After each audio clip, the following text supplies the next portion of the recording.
Yeah, not sure what that was. What up, chat? I thought I stopped the stream there for a minute. Whoa, whoa, whoa, whoa, whoa. All right. Good morning. It's another day above ground, guys.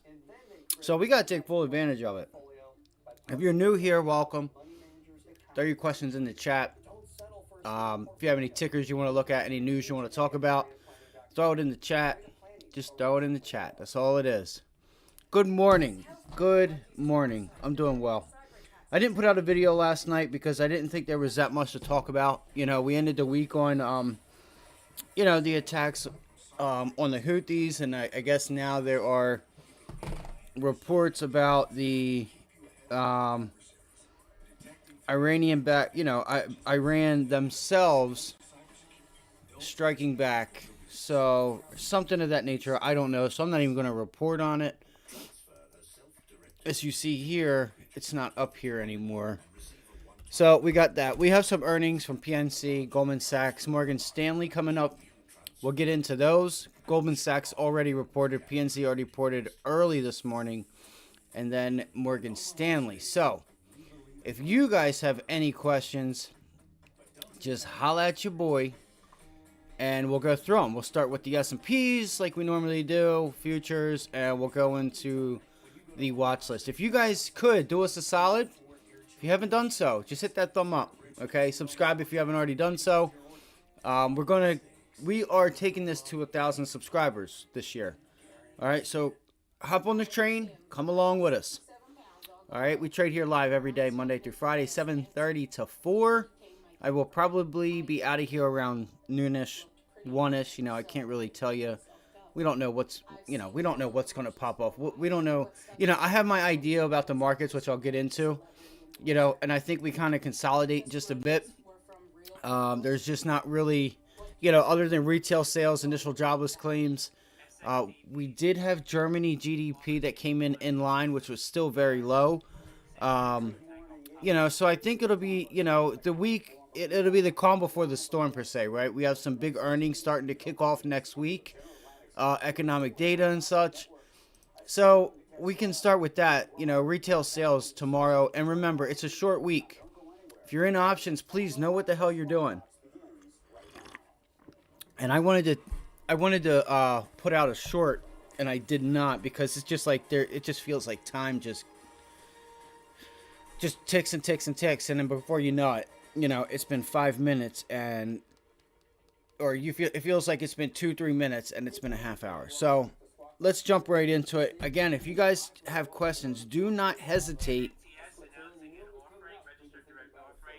Do not hesitate to ask these questions, because if you're wondering something or want to know something, someone else on the other end is wanting to know the same thing. All right. 2, 4. This is 4, but 2. If you trade options, please know what you're doing. All right. Please understand those Greeks and understand how much you're going to make, how much you're going to lose. Understand what is the right area to put yourself in those options. Right. Which strikes and what prices do you want? Okay. Do you want weeklies? Do you want next week's? Which one is going to pay you more? You should be able to know that by reading the Greeks. And what we'll do is that'll be the topic of the day. We'll go into that around 11 o'clock or so, if around lunchtime when the market kind of calms down. I'm really uncertain. We can go look at the volume real quick, just to see. It's still a bit early, and it's still a bit early. But let's see what type of volume we have. Last week. Oh my gosh. Sorry. So, just a look from last Thursday and Friday from last week, okay? What time is it? It's about 7:40, 7:50, about 8 o'clock. That's no bueno, guys. Look how low that volume is, okay? Here is... Well, it doesn't really pick up until about 8:30 anyway, so we really kind of can't go by that. But, you can see here, even just doing these little things, right? You'll get an understanding for the volume. Give me the hourly chart. There we go. There we go. So I expect we do have Goldman Sachs to and a few other earnings, I do expect it to be more of a consolidation type of week. We'll see. Listen, anything can happen at any time. Any news is just, that's it. News comes out at any time. So be prepared for it. If you're in a position, just understand the risks that are to be had. And that is the Middle East, right? Maybe a report that earnings aren't going to be so well, the economic uncertainty that still remains. But I'm happy to have you guys if you're happy to be here. Make use of this. I'm telling you guys, listen, I don't know what you're struggling with. I can't help you if you don't ask any questions, right? If there's something you're struggling with, whether you think it's entries, exits, just finding the right stocks, whatever it is, holding on or thinking that you're, that you feel like you're just in a rush to get rid of it and not understanding that the stock has to move. Okay, there's things you can do to help yourself from getting out. Right, and that goes into just understanding, why it's important to get your entry. I'll give you the first clue. You're paying less, so therefore you're losing less. You're going to pay less if you get your entry correct. Therefore, you're going to lose less. So if you continue to do that, mathematically, you're going to put yourself 2, 3, 4 steps ahead, just on entries. All right. So 10-year yields, we'll get right into it. 10-year yields are about flat. They haven't really moved. Futures haven't really moved. It's always important to have your targets too, guys. Like, you should be able to say these 3 levels, up or down, right? Support, resistance, whatever. You should be able to say, this is a major level here. If this holds, I'm going to get long here. You should, using your indicators and use everything that you have on your chart, you should be able to say, when we pull back into this level, I'm going to get long. All right. Our resistance isn't until $4 away. I don't care if you got to go 2 months out to help you stay in that position. I don't care if you got to go a month out. I don't care if it's 3 weeks, 2 weeks. It may not do it in a week, and you have to understand that. And I think it's where a lot of people lose money. We had 2 100% gains last week because we got into weeklies, I should say. Not dailies, but weeklies. It was like Tuesday of last week, early in the week. And we caught this day right here. All right. We caught this downside on the S&Ps, just for instance. That was about 100. That was over 100%, but I took my profit pretty much just under 100% on that trade. Apple, I took half off as we extended. I took half that position off. We got to the target. That was over 100% as well. So you should be able to identify these major levels and say, okay, this is where I'm getting long, this is where I'm getting short, and then you have your minor levels that when you get to these levels, you're going to get a small pullback. Like, a pullback is eventual. Now, if that's going to completely take you out of the trade, it's either because you have too much size or you don't have enough time. Because if that pullback is just going to eat your contracts alive, you need to go out further. Do yourself a favor and do that. And remember, I would much rather have a 20% gain on a contract that is $500 than a 40% gain on a $100 contract. If that makes any sense to you guys. Right? I want 20% on a $500 contract, whether it's a month out, whatever, what have you.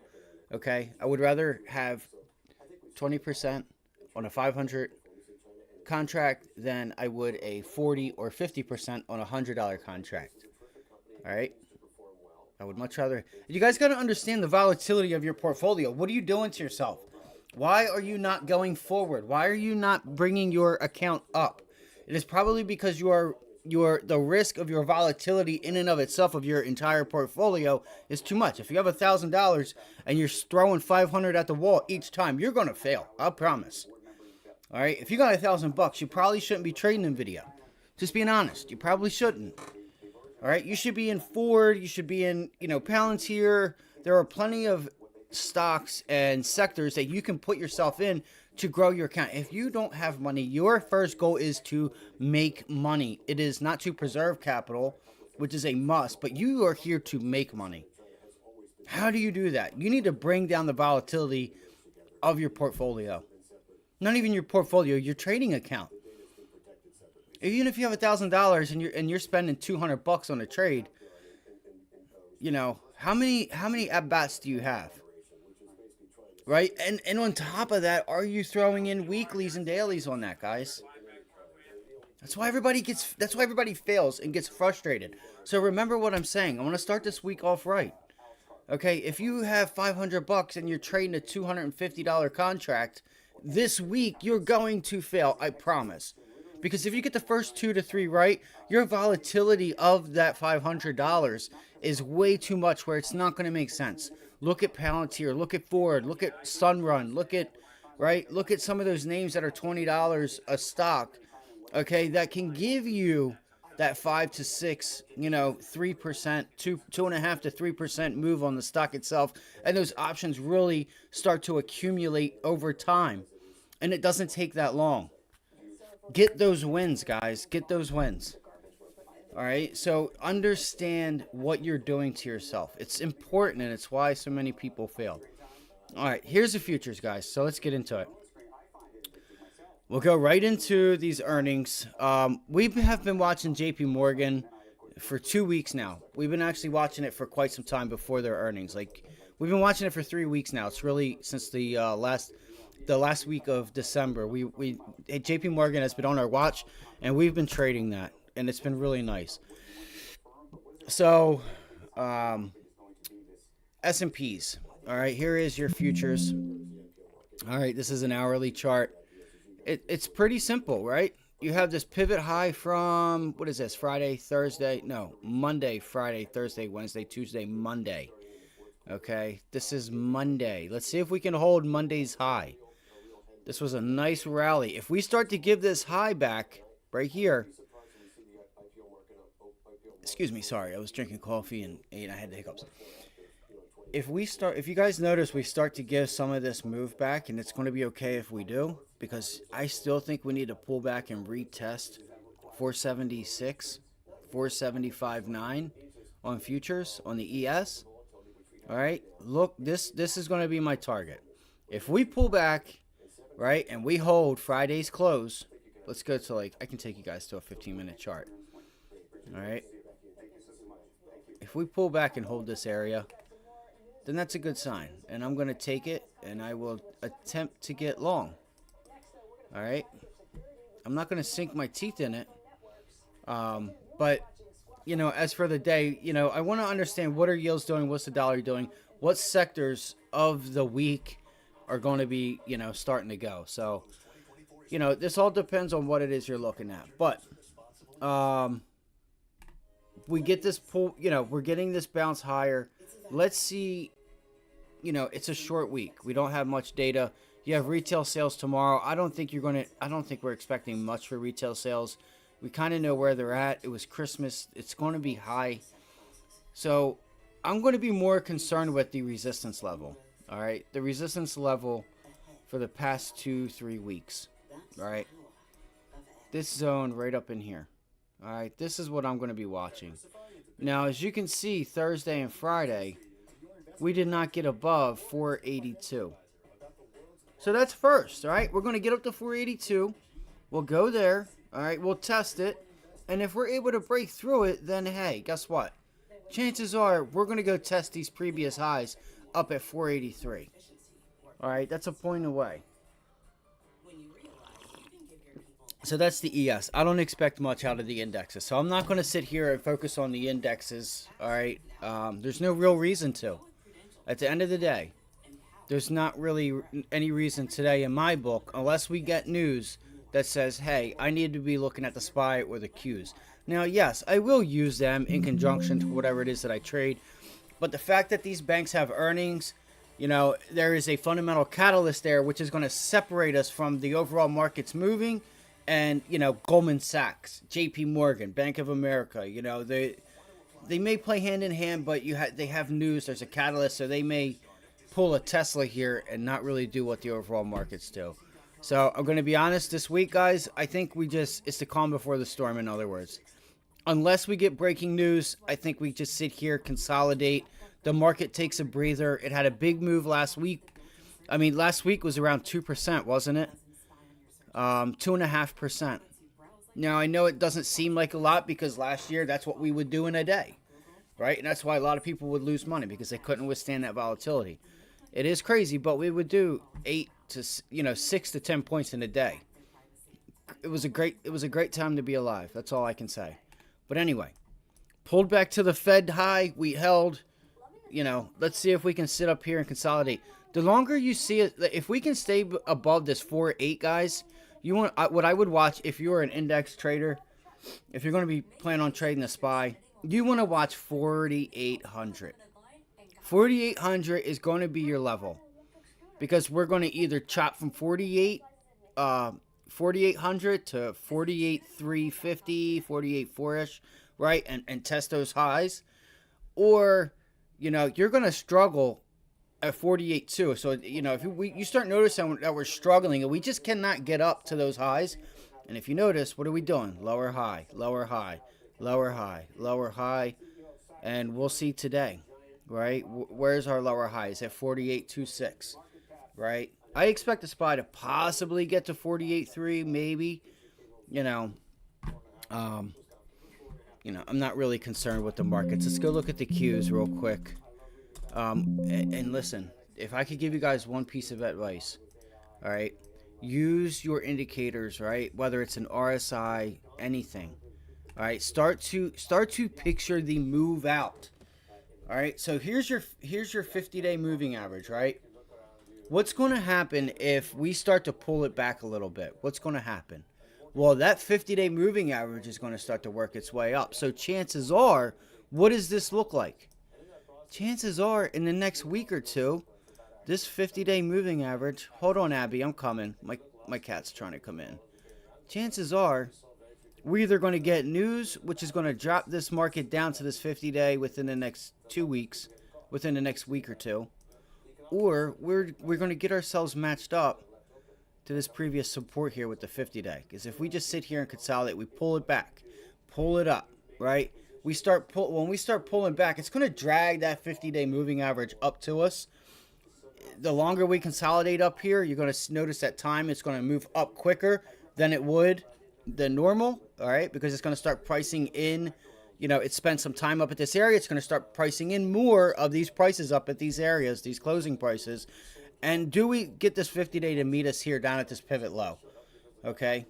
I would love to see it meet it here at this previous resistance. This is what I've been hoping for.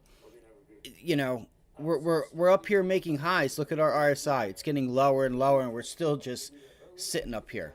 All right. So think about your moving averages and use those to kind of paint the picture along with the RSI and your MACD. If you don't know how to do that and you're new, reach out. We can give you a hand with that. So if you notice here, we did close higher Friday, okay? We did close higher Friday, and what do you see?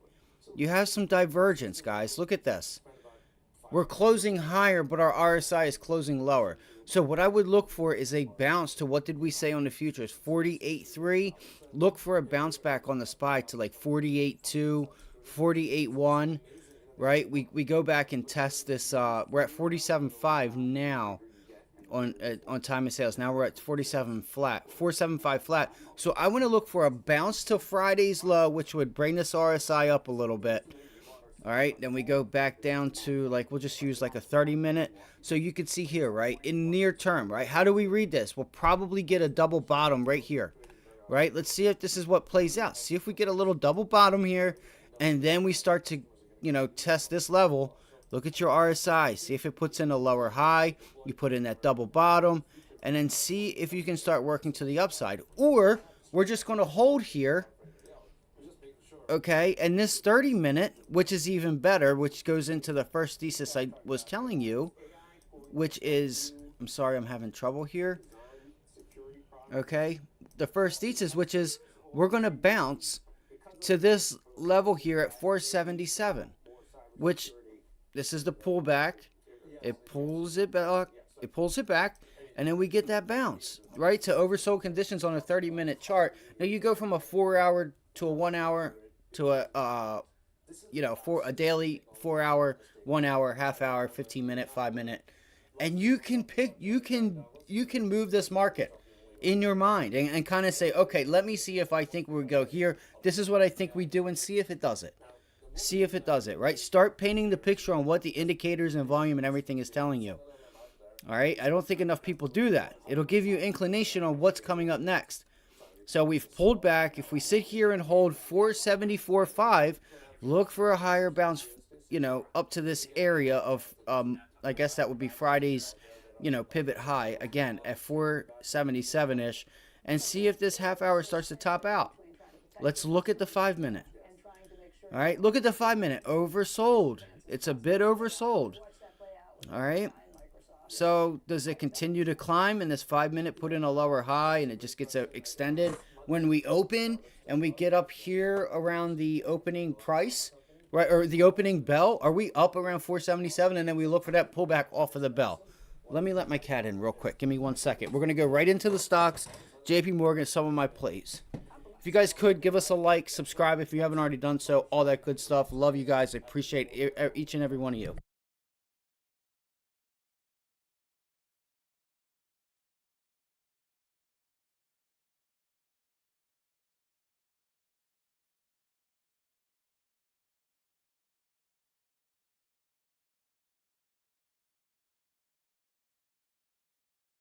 I guess she left. It's all good, so it's all good. All right, let's get right into it. Again, I'm not really going to be too worried about these, about the indexes. You know, I'm going to watch them, but I have more concern with, you know, names that have a fundamental catalyst, right? Like earnings.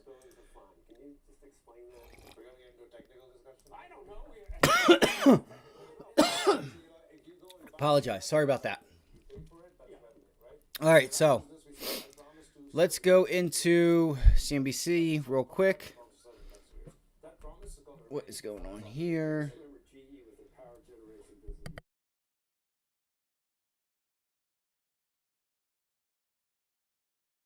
And again, I gotta build my watch list too, so I need to hurry up. Morgan Stanley revenue tops estimates, helping by strong investment banking. There was news on Morgan Stanley, all right, about some fraud stuff, about something going on. So be careful with them. What time is it? It's 8:20. It's already 8:20. They do not have it up yet. I was wanting to go to Goldman Sachs. All right.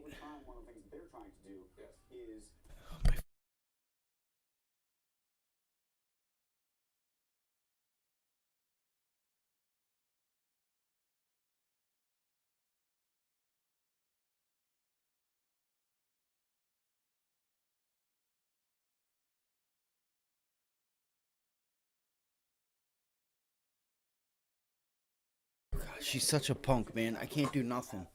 Can't do anything. She's been good, guys. She's been really good. She's been letting me sleep. I love her to death. She's a pain in the ass, though, but I love her to death. All right, so I guess I'm going to wait here. I have a lot of stuff going on here. Let's go to Goldman Sachs. All right, so because I still have a plan right now for JP Morgan. You know, Goldman Sachs, let's see here. Let's see what we have here, guys. So EPS cut 83 cents. Book value per share, operating expense 8.4. Equities revenue 2.61. Platform solutions. So I know that JP Morgan was having issues with their biggest concern was healthcare costs, retirement costs, all these other things as far as the actual as it pertains to employees. So Stanley okay, top 4 picks. U.S. equity investors, corporate earnings, Fed pivots amid rising. Goldman Sachs Q4 compensation and benefits. Okay, so $5.04 estimate. Let's see here. It's not really giving it to me. It's not. I guess it's right in line because it's not giving me the estimate. All right, and look, what do we have here, guys? The market's pulling back. The S&Ps are pulling back, like we thought. I know it's on CNBC here. I hate that this is, why is this like this? I'm not responding to new EU competition rules. So watch out for this article here.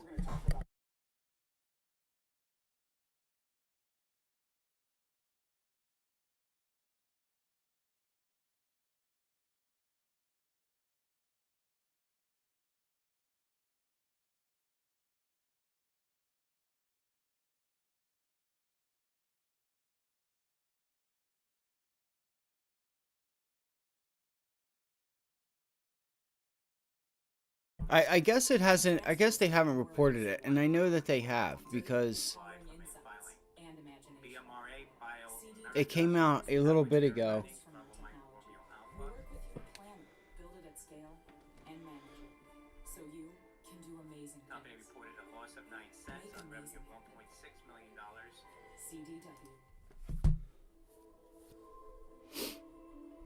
Here we go. Finally. All right. So it just came out 1 second ago, or 2 minutes ago. All right. Goldman Sachs shares rose 1.3% after Wall Street firm reported 11.32 billion in revenue, topping LSEG consensus estimate of 10 billion. So they did pretty damn good. Earnings per share came in at $5.48, but was not immediately clear if that was comparable to the $3.51 per share estimate. Morgan Stanley shares dropped 0.3 even after the bank reported a revenue of 12.9 billion, better than 12.75 billion expected by analyst poll by LSEG. The company reported 85 cents per share. 85 cents per share. Thought it was not clear if it was comparable to the $1 consensus estimate. Tesla, again, is in a downtrend, and we've said this for weeks. When Tesla picks a direction, it tends to go in that direction. I personally think that Tesla's probably due for a bit of a bounce here. And when we get that bounce, I'll probably continue this thing short. Or if you see the volume and it gives you the inclination that it's going to go short, then you know, by all means. But you gotta just acknowledge the fact that it's down, you know, quite a bit. And I'll go into Tesla. Elon Musk said Monday that he wants 25% voting power over its electric vehicle business. He currently owns about 13%. That is not good because he does not care about shareholders and making money. PNC Financial Services shares fell 1.7% after PNC Financial Services Group issued first quarter net interest income guidance of a loss of 3% to 2%. Guys, this isn't good. And I think this is why you're going to start seeing the S&Ps start to put in a lower high here. Why is that? Because retail banks, PNC is a major, huge retail bank. Okay, one of the safest, strongest, you know, of the bunch. About as, you know, they're pretty damn good at what they do, and they're pretty big. Shares fell. Synopsys to buy Ansys. Yes, that just came through a little bit ago. Shares fell 1.7% after PNC Financial Services Group issued first quarter net interest income guidance of loss of 3% to 2%. All right. You know, it comes with the territory. All right. It comes with the territory. Territory as in rates. But, you know, the Fed does have a backstop to help these retail banks out. So we'll get into that. Boeing, also on the list. Shares aerospace giant dipped 2% after Wells Fargo downgraded Boeing to equal weight. Uber, this is about the alcohol delivery. It's pulling back a bit. Apple pulled back 1.5%. Look at all these ideas, guys. Applied Digital shares of the data center gained more than 3% ahead of Allied Digital's latest quarterly results. So you have TSM, okay? Semiconductors later on in the week. I think it's Tuesday. I think it's Wednesday or Thursday before, and it's before the market open. All right, TSM. We got our first look into semis, guys. Keep it on the list. All right. Let's see here. Thank you guys. If you guys could hit that like button, hit it right now. Smash it. We're getting into the levels, and Ideas. Starbucks rose zero point 0.7 after Morgan Stanley upgraded the coffee chain. Synopsys, Ansys, shares of both companies were halted pre-market, citing familiar said design software company Synopsys is set to acquire engineering software company Ansys in a roughly $35 billion cash and stock transaction. $35 billion. What y'all doing with your life? You know, $35 billion. Make a company and selling it for 35. That's huge. That's big.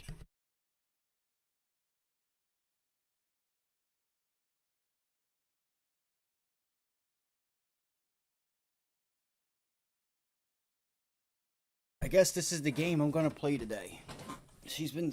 I just commented about how like good she's been and like, but whatever. Anyway, so look at there's plenty of ideas, guys. Plenty of ideas.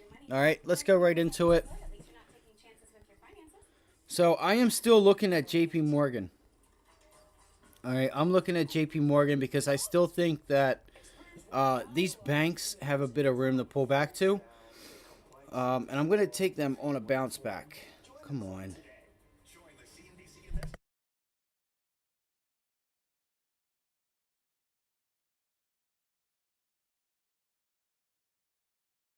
And if you guys see here, I noticed last week, right? The IWM. All right. The IWM never rose with the market. You guys see that? The market's up here. The market's like pretty much like in this area. And where's the IWM? It's down here. All right, so you're getting that divergence that you need to, which helps to pay attention to because it's telling you, okay, something's not right. Because you want to see the overall markets, a healthy market. They're moving together. All right, they're moving together. Hold on one second. My phone's messing up.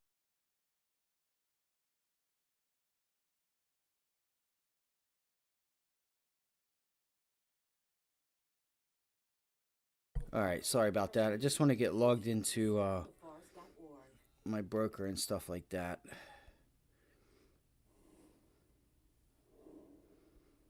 Welcome back to Squawk Box right here on CNBC. Let's take a look at the futures this morning. Right now, you're still looking at the and again, 10-year yield was about flat when I checked early this morning. So when, I guess maybe when retail sales come out, you can look for that to start moving possibly. Let me make sure I'm not in any positions. I'm not. All right. All right, let's do it. So, the IWM, guys, the IWM here is got a little room if you can catch it. All right, you got a little bit of room to get down to 188. All right, look for this bounce back here. Maybe you catch Friday's high or Friday's close, right? Friday's close and see what happens if you cannot get back above this area. You got to be careful because you may end up just going right back to the highs, but I don't think so. Like, this is perfect. This is a perfect setup on what I was just telling you guys about the S&Ps, right? Like, look at this. All right, here's your 50-day moving average. Here's your 50-day moving average. And where's it coming up to? It's starting to come up here, which is this red, that red line there. Okay? It's coming right up in, it's meeting this prior resistance.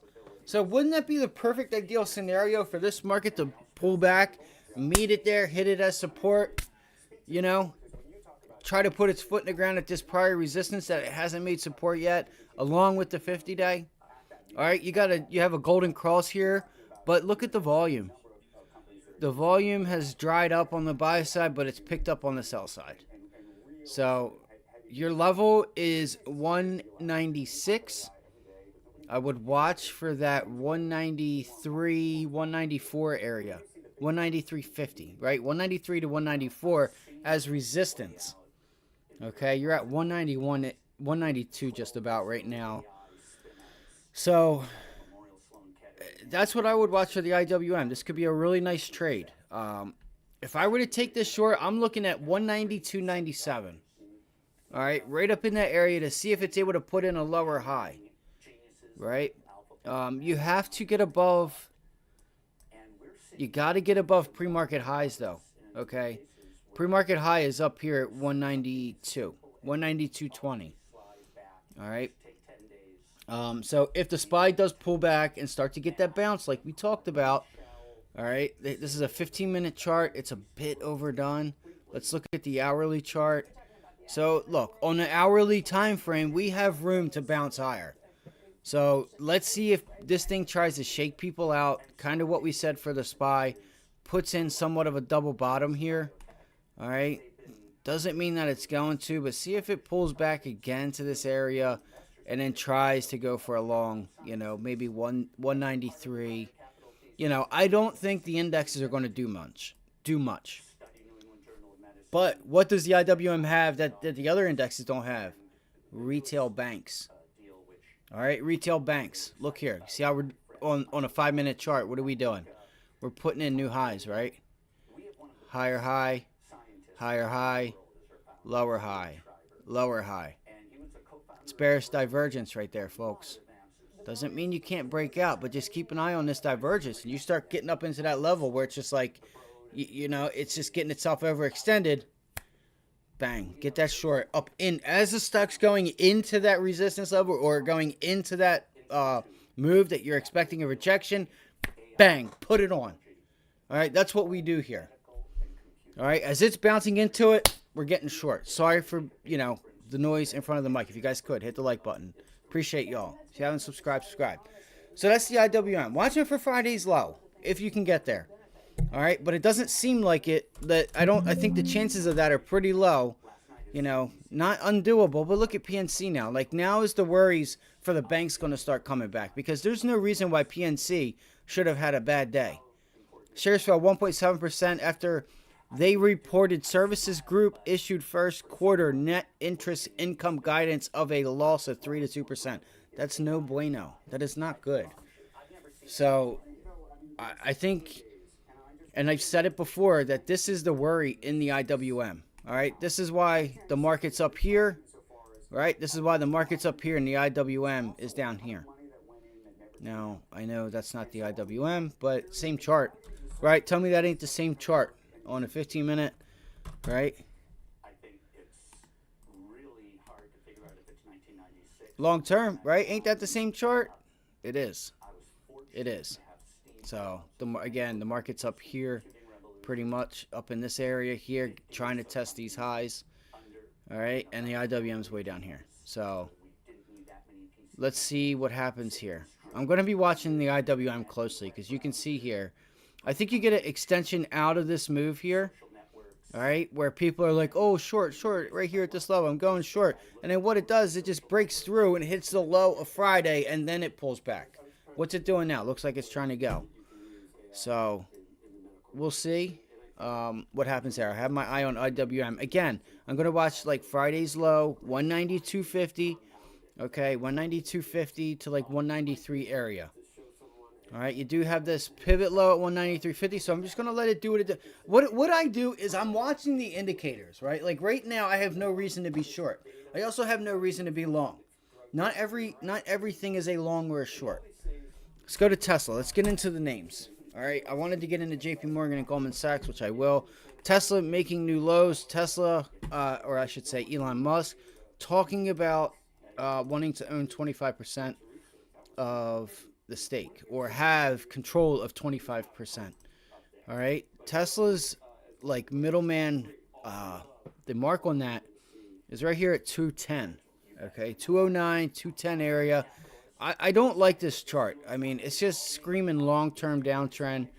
I felt like we could get a bounce. I swear to fucking God. I felt like we could get a bounce, but it doesn't seem like we're going to, because I'm keeping my eyes on this 225, 226 level.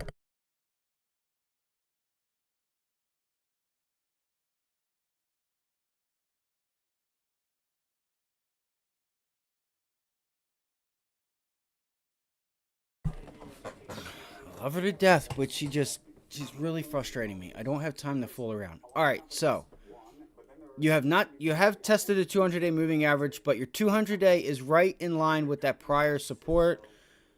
I said it a while ago, guys. When we pulled back on this day here, we never retested this. Like, a wick does not count to me as a test of the area, right? It went to 226. We needed to go down to like 223, 224. All right. So Tesla, we're getting an increase in volume. We're below the 200-day moving average. Prior resistance is at 225, 225.37. Give it $1, right? Give it $1.25, whatever you think it needs. We are starting to get to that point where it's a bit oversold, okay? You know, until something changes, see what happens when we get to 217.50. Okay, I want to start seeing, I'll let you guys know when I think we're going to get a reversal. Just to be clear, I caught this reversal right here, okay, in January. I caught that reversal right there. All right, this is a nice technical setup on a lot of the lessons I just gave you just a few minutes ago, okay?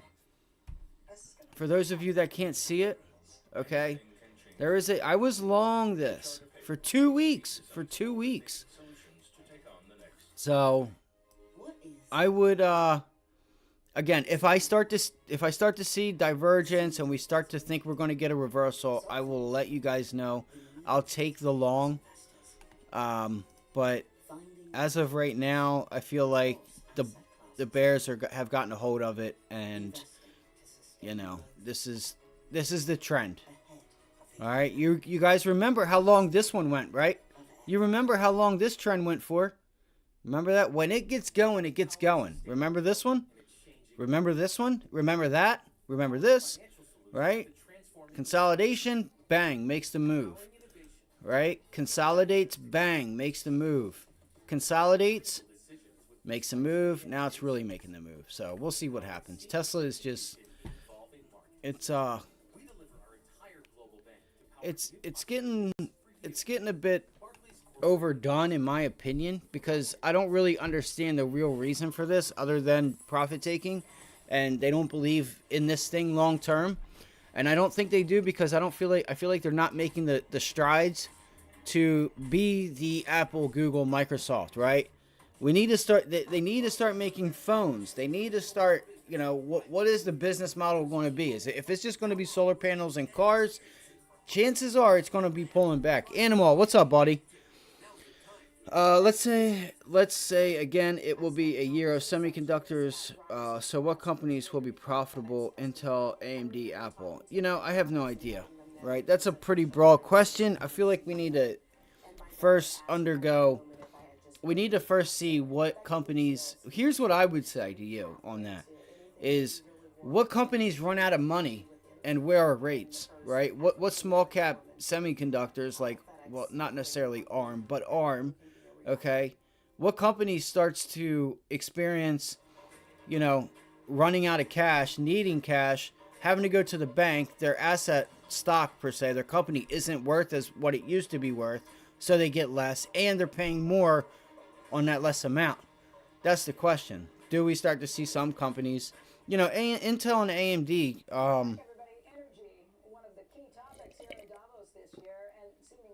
you know, I think that question alone is kind of trying to predict, you know, what type of sentiment, right? I guess would be the word. What type of sentiment would you expect for the next 2 to 3 years? Here's what you guys got to remember. When you have some of these investors that really have some big money and they're looking for a return, they do their returns on technically, like, where is the stock trading at and what do they think that 5-year horizon is. Just as an example, 5 years is one of those key numbers that they use where, you know, when you start to see Disney where it's at, right? You start to see Disney where it's at. This is when you start to get institutional ownership. Look at the volume that came in there. I kind of expected this. Disney has been on our watch, so it might be on our watch again today. If we get a pullback and we hold 90, I'm going long. All right, 90 to 89. It's like $1.50. I'm sorry. So here's your. This is the actual level that it broke through. Yeah, $90. So when you start getting it now, like Nvidia, it's not trading like it was in 2000s, right? It's not like 150 times earnings, 200 times earnings. But it's, I think the important investor for AMD, Intel, AMD may or may not be overdone again. I haven't read their financials. I will do it this quarter, to kind of get like what a personal feel is what they're worth. But I think Intel would have to be, again, I don't know their balance sheet, so I can't really tell you. I can't give you my opinion on that because I don't know what their earnings were. I don't know what they're growing at. What is that, INTC? Yeah, INTC. So I would just say, let's see what the chart says. I would say look at, relatively where it's at on a 5-year horizon. Do you think that these things are going to make new highs? We have uncertain regulatory. We're in an election year. We don't know if the Fed's going to continue to help these banks out, and if they don't help them out, where are they going to put rates at so that that if these banks have deposit issues and they need to sell some of their bonds, are they going to sell them at a loss? Do we start seeing this, bank issue start to peek its head back around? Stuff like that. Me, I'm holding off. I'm going to wait to buy the dip. If this market just continues to go higher and higher and higher, let it be. I'm going to trade it all the way up. So, personally, I think there's, in my opinion, and I'm not a bear, all right? I'm not a bear. I'm not a bull either. There are some things that I want to know that I haven't gotten information on yet. And that is the bank term lending program. Because if rates right now are 5.5% here in the States, okay? So that means in 1 month, the Fed Reserve has to make a decision. Do we continue to give these banks the backup liquidity that they need? Okay? Because rates are still at 5%. And if they experience any issues, hold on one second. Okay? If they experience any issues, are we going to be there for them? All right? Are we going to be there for them? Right here. This is it. I've showed you guys this plenty of times. You guys see how it keeps rising? So if rates are at 5.5%, and we know what happened last year, all right, are they going to bring down rates to like a level that if something, like if the banks need to pull money out, or if they need to start selling some of their bonds at like, what is the rate, right? What is the interest rate that they can bring yields down to that these banks will be okay if they have to raise money? Raise money as in not go to investors, but, that if they were to sell bonds or whatever, what have you. Where is it? Is it 3.5? Is it 3.75? Is it 3? Is it 2.5? What is it? What is the number? So we're 1 month away from that. They still have not said whether or not they're going to extend this. 2, rates are at 5.5% still. Which one's going to give? If they are not going to cut rates and they get rid of this, then I'm going to tell you right now, I will be short the banks. I will be short before you hear anything about the banks. All right? So the banks may not sell off immediately. I will get leaps on those, right? And I will wait, like when I start to sense the timing. I will watch bonds, all right? I will watch the yields, but I feel like there is a huge decision that needs to be made, and that is, are they going to continue the bank term lending program, or are they going to bring rates down in case the banks need to sell bonds or assets off of their balance sheet to bring in money for deposits? This is what it comes down to. This is why Jerome Powell has shifted his demeanor, because he knows either he's got to provide liquidity when needed, okay, so there's not a SVB, First Republic again, or he's got to bring rates down. It's one or the other. Extend it, you can keep rates where they are, or don't extend it, but you got to find out where is that, what is the rate? They don't even know what it could be. Maybe they do, right? They could go through these banks, find out the numbers roughly. Okay, if we put it at 3.5, if we put it at 4, we'll see a little bit of issues, so that's what I'm waiting for. And I can't answer any growth projections without that. Because if you start having banks go down, what does that mean for real estate? What does that mean for companies that have assets in that bank? Right? Like it has its effect. All right, let's go back into it. So Tesla, let's go to Tesla real quick. All right, let's pull up a 15-minute chart. Right now we're trading at 215. So I want to see 210. All right, on the downside. I'm sorry, 210. Make it 205. All right, 205 is our support level.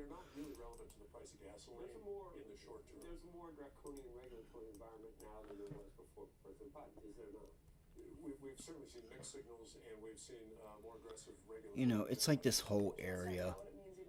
It's like I hate Tesla's chart is the worst right now. It's not really doesn't really give you clear levels. So I'm gonna focus on like what I have as of right now. Come on.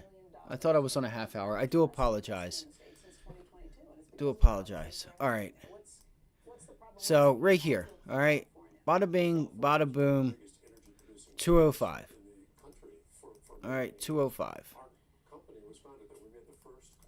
205 is what I'm going to look for on Tesla. All right. If we continue to the downside. Now, why do I not think we're going to get support here? You might get a little bit. Let's see. 215. And are we at 215 right now? We just bounced off of it, didn't we? So look at this, guys. Here's the thing is, I feel like the only 215 that's going to get support is anything to the left of this upside move. I think we need to pull it back down. I still think 205 is doable. All right. I don't think you're going to find support here because of the, you just have a big green candle and it's like not having anything on the left of you to hold you up.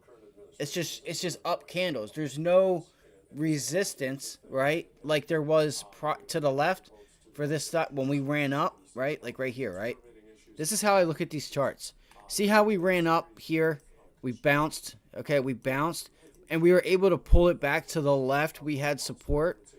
Well, when you're talking about this move, this doesn't have anything but resistance up ahead and nothing to the left of it to hold it up other than possibly this 205. So I'm looking for 205, all right? I'm going to catch the bounce on Tesla. Look for 205. Long term, if I am going to get short this, I am going to get time. I will get time on this. All right, I will get some time because you can get these bounce, you can get these gap ups, all right, overnight. As one, let me see here, bang, bang, come on, I gotta hurry up a bit.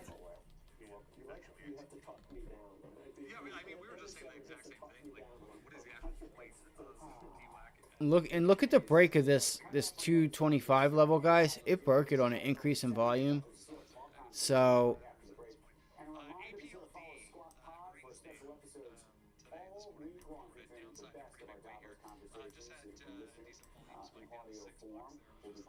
let's see it. Let's see if we can get Tesla to come down further. That's what I'm going to look for, guys. That's what I'm looking for.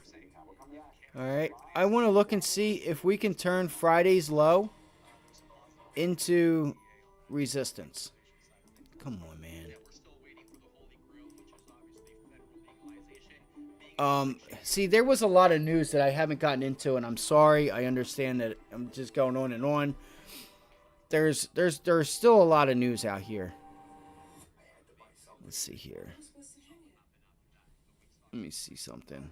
I don't know if I should use a 5-minute. Enough room to keep your cargo and your secrets safe. Meet Avocado's best-selling green mattress. Made with certified organic This is frustrating. I apologize. and latex, plus pocketed coils to support your body's Pre-market highs 216. That's one. featuring a 1 And then you can look for Friday's close as the other. With organic pillows and bedding. Shop today with avocado green. Yes, right there. For the planet.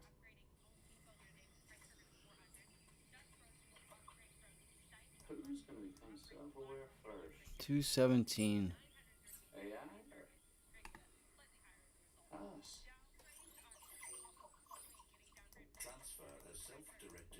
So this dotted line is going to be the resistance level that I'm going to look for. Alright, that's what I'm going to look for. I'll make it pink, fuck it. Alright, these are the levels I'm going to look for on Tesla, okay? Look for the bounce. See if we can get a bounce to Friday's, like Friday's low, Friday's close, and see if we can pull it back. Okay, see if we pull it back. You know what? The real area may be 219, 220. But I'm not going to get ahead of myself. I'm not getting ahead of myself. I'm going to look at this area, and that's it. And I'll work it from there. If it acts like it's going to hold it, you know, I'll look for the pullback of pre-market high, this 216.50 area. All right, 216.05. If it breaks through it, and pulls back and starts to hold 216, I'm going to go take a long and see if we can break through Friday's low. I'll take that long up until 220. I want to see a bit of a bounce back here. Alright, so, alright, pre-market's going higher. Let's see. So, Boeing, downgrade. Downgrade on Boeing. We have Apple to look at. I have a lot of these names already. So, let's go to the daily chart. As you guys can see, Boeing is entering this the top end of this range here, where I want to see if we start making it resistance. 212. It's already down to 212, guys. It's already broke below its 200-day moving average. So what I would look for, all right, what I would look for is a test of the 100-day and or 200-day moving average. Okay. That's what I would be looking for on Boeing. Shit. Qualcomm has been a leading edge chip company for a while, and that right there makes it hard for most of us to grasp exactly what is happening. And then you throw in the AI component, and it's a mix that's hard to explain. Will it help? All right, so With its competitors and go into the future? shit, I did not write down Tesla. It's all good. It's all good. It's all good. All right. I just have a lot going on here. I do apologize. I'm trying to redo this. I got some things I'm doing over here. All right. So, Boeing, okay, 220. It's the same thing as Tesla. All right, 220, the 200-day moving average. Come on.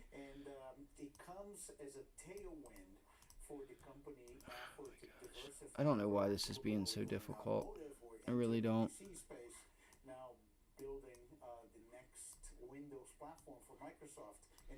There we go. All right, there we go. All right, so what I would look for is that bounce back. Okay, that bounce back into two. It's not going to do it. It's not going to do that. Fuck. Excuse my language. So we're at 212 right now. 212.21. So we have a gap fill here. Let's see if you get some support, because we may get some support here at 210. Let's see if this works. All right, 210. BA, where's BA? And you guys gotta remember, Boeing has or Baidu had a little bit of news as well. I know we were watching Moderna, Boeing, JP Morgan, all these names. All right, Goldman Sachs pulling back. All right, so what I'm going to look for on Boeing is 210, okay? 210, and see if it holds, and then see if we get the resistance at 215, 35. 210 hold. Short at 215, How does it get back to this? Look, this is, I think, 200 day. All right, just like that, gang. 200 day / 100 day. Sorry. mobile market. The mobile market is great. It's a very big market, but everybody has a phone, so it doesn't grow. And then we're going to look to take it to the bottom of the range. 200 would be the target. Target 200 doll hairs. Could have different end markets like the automotive. And that's it. All right, but you need time. All right, give yourself time. Let's go to an hourly chart real quick. We have some nice setups. There was a little bit on Apple and Google, but so look, it looks like it already did pop itself back up to Friday's lows at 217. That's funny. All right, so or that tells me that's where she's headed to today into tomorrow. All right. So that's that. We're coming down into 210. Yep, that's what I'm going to look for. That's what I'm going to look for, guys. All right. See if we're able to bounce and then look for that resistance up at that 100-day, 200-day moving average. I don't even know where the 100-day is. The things we're doing with Meta, for example, with virtual reality, augmented reality, all of those markets, they have. Oh, I guess I don't have it on here. I think that's really the opportunity I thought I did. I could have swore I did. leverage the same exactly technology. All right, whatever. Is being developed. So who's your ideal? You go to colleges. Who's your ideal candidate for a Qualcomm position? Well, we're chip you find company. Yeah, we you know. Oh, it's there. In a unique place because It's we there. build CPUs, we build graphic processor units. It's we build there. Okay. processor units, we build I was like, what the hell? All right, guys, so that's that. Let's go to Goldman Sachs, JP Morgan. There is a lot of technology landscape. a lot to trade today. There's a lot to trade today. Talent you're finding enough STEM educated individuals in this country. Or we got All right, let's go look at Goldman Sachs. All right, now when I look at a chart, I think skilled immigration it's so Goldman Sachs is broken below, or at least wicked below this level. Come on. he hasn't offered me down yet. It's 9 o'clock, so we got a few minutes here. Okay, very good. Let's get a final check. Almost gonna put this one to bed. This first show, we got two more. Let's see, bang, bang. So it held this low. Back down 148. We were down 50. We had recovered. Now we're back down. All right, so that's the level I'm watching. If Goldman Sachs is able to break 375, so GS, all right, GS squad, GS for my gun squad, goon squad, whatever. And if it's a problem, we gonna go and brawl.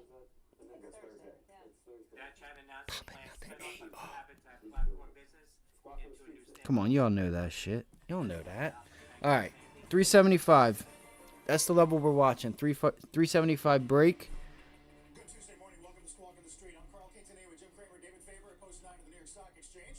Got some caution to kick off this holiday shortened week. Stocks are lower in Europe and Asia as well. And if it's a problem, we're gonna come brawl. All right, 375. We got a lot of room. Let's go to our weekly charts. I don't know if my cat's in here or not. Look at this.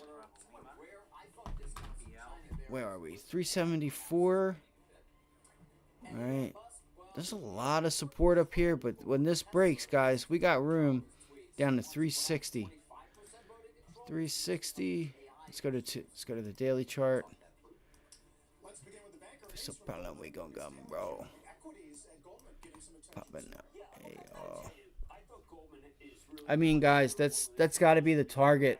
The longer term target is 360. All right, it's not going to get there in a day. It may take a couple weeks. All right, and you have a gap fill here. All right, you have a gap fill up here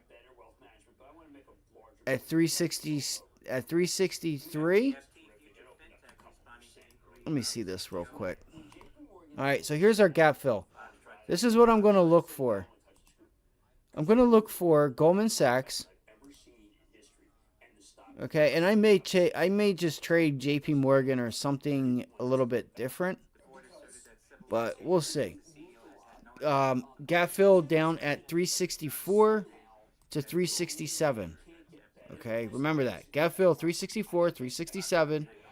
All right, prior resistance, major level that I don't think you break it first time is right here.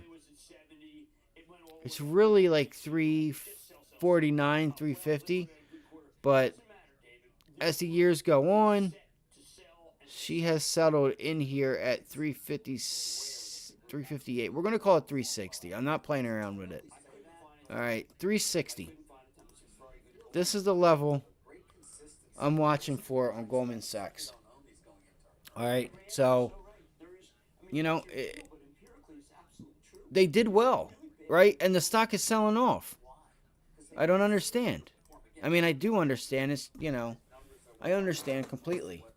Shares rose 1.3% after Wall Street firm reported $11.32 billion in revenue, topping LSEG estimate of $10 billion. Okay, earnings per share came in at $5.48.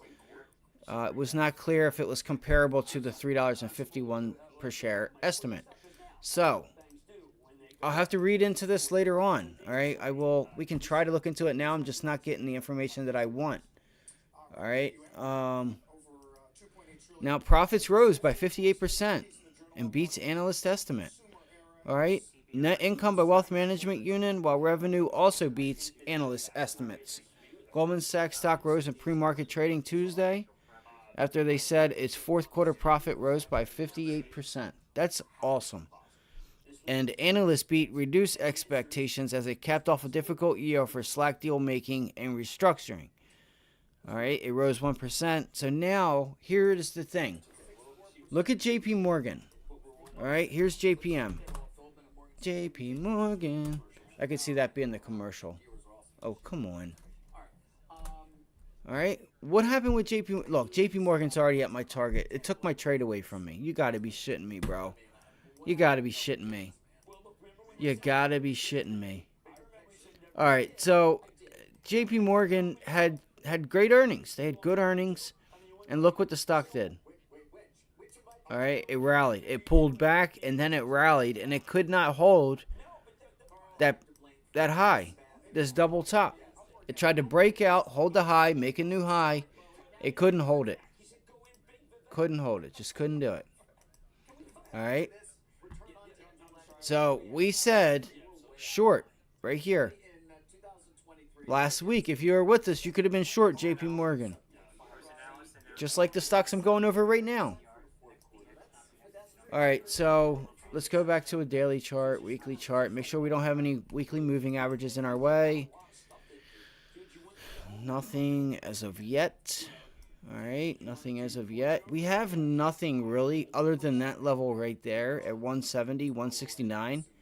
We don't really have anything until you get down to like 157, guys, honestly. 157 is where it's at,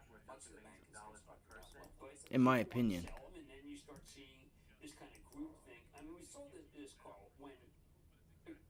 Open.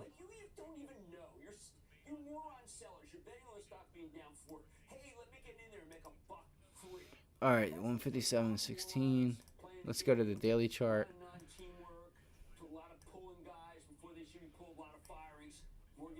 Look at the gap fill. Look at all these gaps. All right, so this is what I'm going to watch for. First things first is the 50-day, which lines up with what? That previous high. See that previous high in the 50-day in that red right here at 357? Or, I'm sorry, 157. 157 to 158.50. All right. You know what I'm going to do? I'm going to do this. I'm going to make it. I'm going to do this. All right. I'm going to do that. That's what I'm going to do.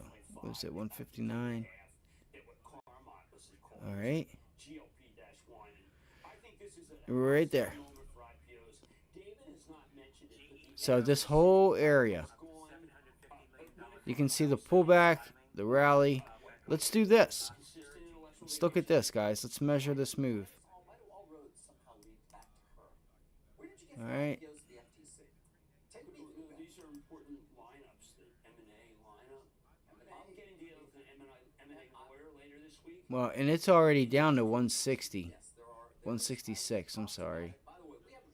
It's already pretty much in that gap fill at support, so it may be bouncing here. Share a lot more on behind what's behind that. But you're right, M&A is most likely going to be far stronger this year, it would seem, at this point. It's hard to say than last year.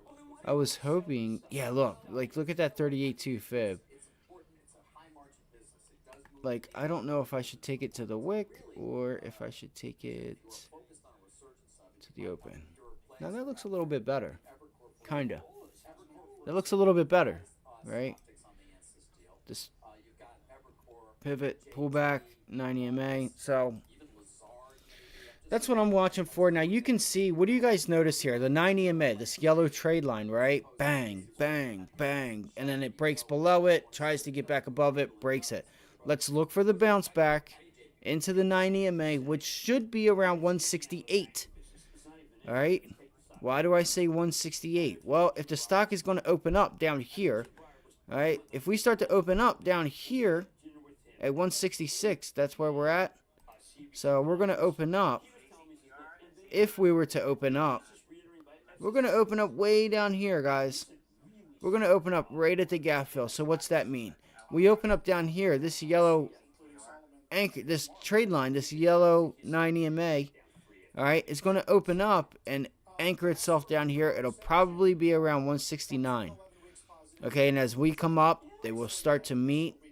All right, I want to get those two to meet, and then we take the short. Could take a little bit for this to play out. Okay, that is JP Morgan. All right, that's my trade for JP Morgan. Look for the bounce back into the daily 90 MA. See if we can get it up around 169, 168 pre-market highs, and then we look for the short. Okay, then we look for the short. All right, I will get some time on this, and we'll take it off as we get our profits, but I want to see if we can get it back down into the gap fill, and hell, maybe even, down to the 50-day moving average. This is another one I brought up and was saying, guys, I think JP Morgan is a bit overdone. It's putting in some divergence, and we need to pay attention to it. If you guys could, and you're new here, subscribe if you haven't already done so. Ask questions if you're wondering or want to know anything about a stock or my thoughts on a ticker today. Just like and subscribe. That's all we ask. All right, so that's JP Morgan. Daily 90 MA, this yellow line. Look for the bounce into it intraday. Take the short. See if it meets it up around this area, and we get that pullback. I mean, it's down to 165.80 right now, guys. This trade's falling out of bed. It's going to take the trade from us. All right, so we're going to have to wait on this. All right, so that is JP Morgan. Again, with retail banks. Why are they selling off? Well, it's funny that PNC has just reported losses, okay, of 2 to 3%. And what does that mean? PNC is the biggest. Okay, this is one of the biggest retail banks.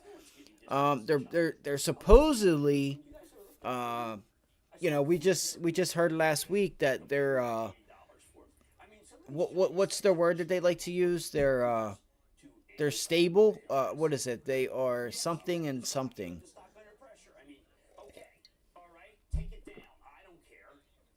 Well, apparently not.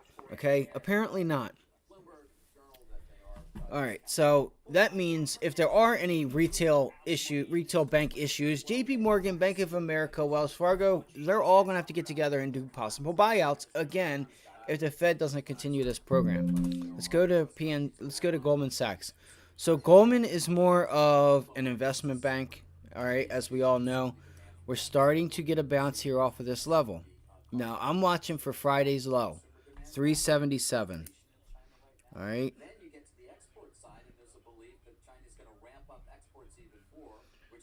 377 resistance. If it breaks, becomes support, then I will look for pre-market highs. Pretty simple. All right, pre-market highs pretty much line up with 382. I'm sorry, resistance. The Chinese awoke this morning to a straw poll in Iowa. If holds Holy cow. long You know, the one thing that has been relatively consistent to 382. in the Biden administration, Jim, has been China. They don't like China. All right, that's an intraday trade right there. Really, the level would be 386, but 382 would be an area to take profits if this holds. I don't think that it does. All this is, in my eyes, guys, this is pulling back to this level here of 375, 374.85, and it's bouncing to Friday's lows, and it's rejecting Friday's lows at 377. So let's go through and see where we taking profits if we get this short today. Now notice the difference between Goldman Sachs and JP Morgan. See how Goldman Sachs is holding up a bit better and it's not falling out of bed just yet? So keep that in mind. It's got a little bit better relative strength than JP Morgan. All right. So we have all this. All right, we have all that. Let's go to a 1 hour chart and we'll go over some of these tech names like Meta, Apple, and stuff. We got 15 minutes. All right,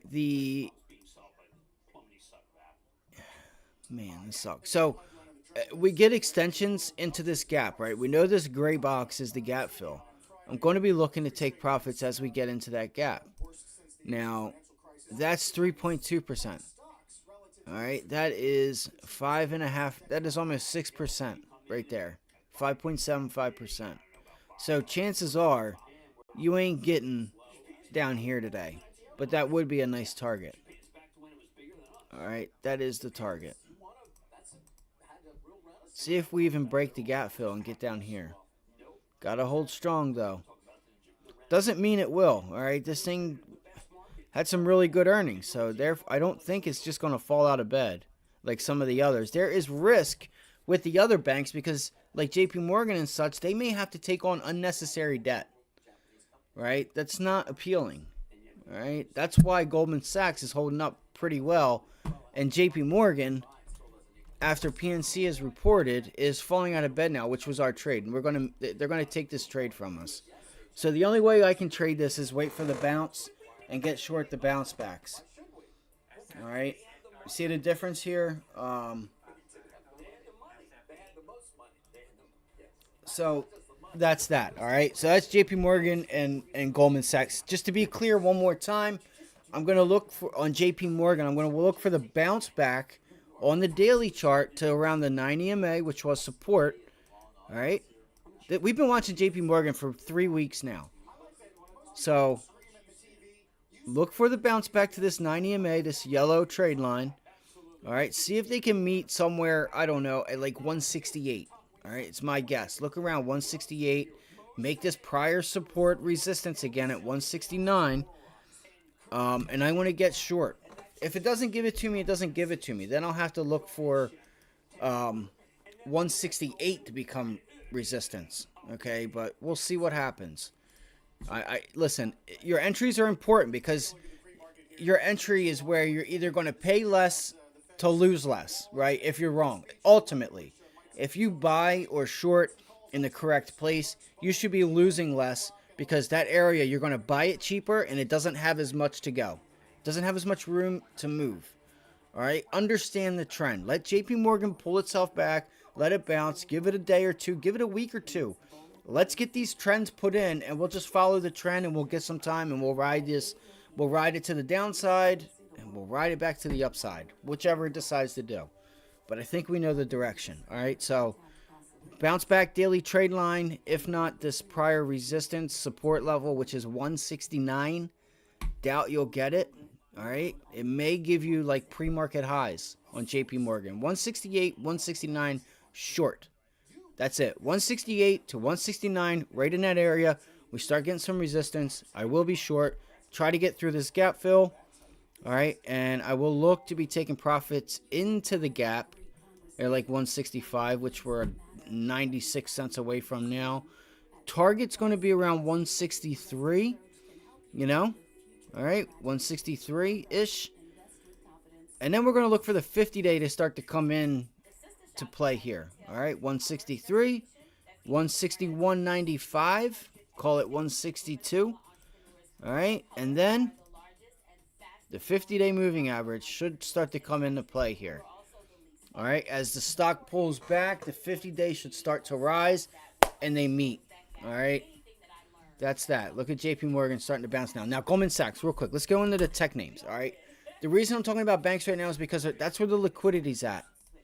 All right, this is where your liquidity's at. This is where the big boys are, the big money. All right.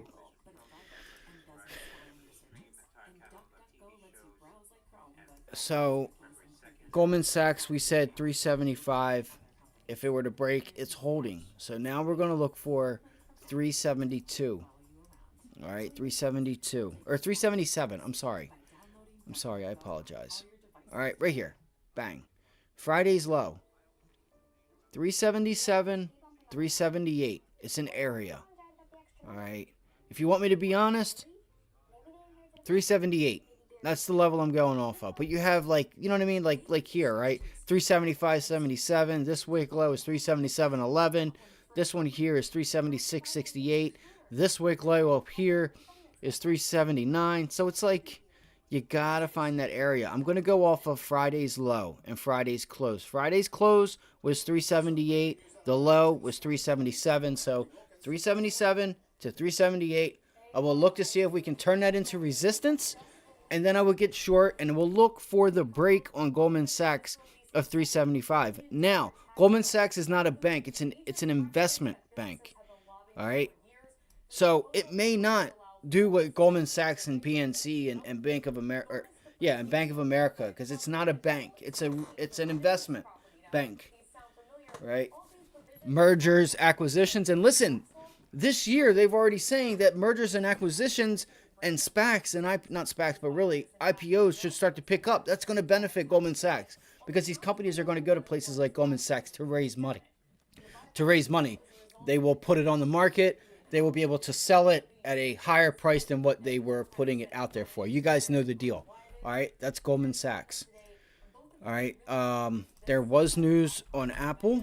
Okay, a lot of stuff to trade today. Look at Apple. Look at the gap down on Apple, guys. Got to look for the 200-day moving average and 180 as that low. All right, so it looks like the market is going to pull itself back around here if Apple, cannot find a bid. All right, so let's cover. I know we only have a few minutes, and I'm sorry for, taking this long. So Apple shares are pulling back 1.5% after Reuters reported the iPhone maker is offering a rare discount in China, cutting retail prices of some of its smartphones by 5%. Honestly, whoop-de-doo. Okay, so I actually had this already on our list. We were long last week, and we were looking to see where does that resistance start to step up at, and where are we going to look for the possible long. Well, look, you broke the 100-day moving average.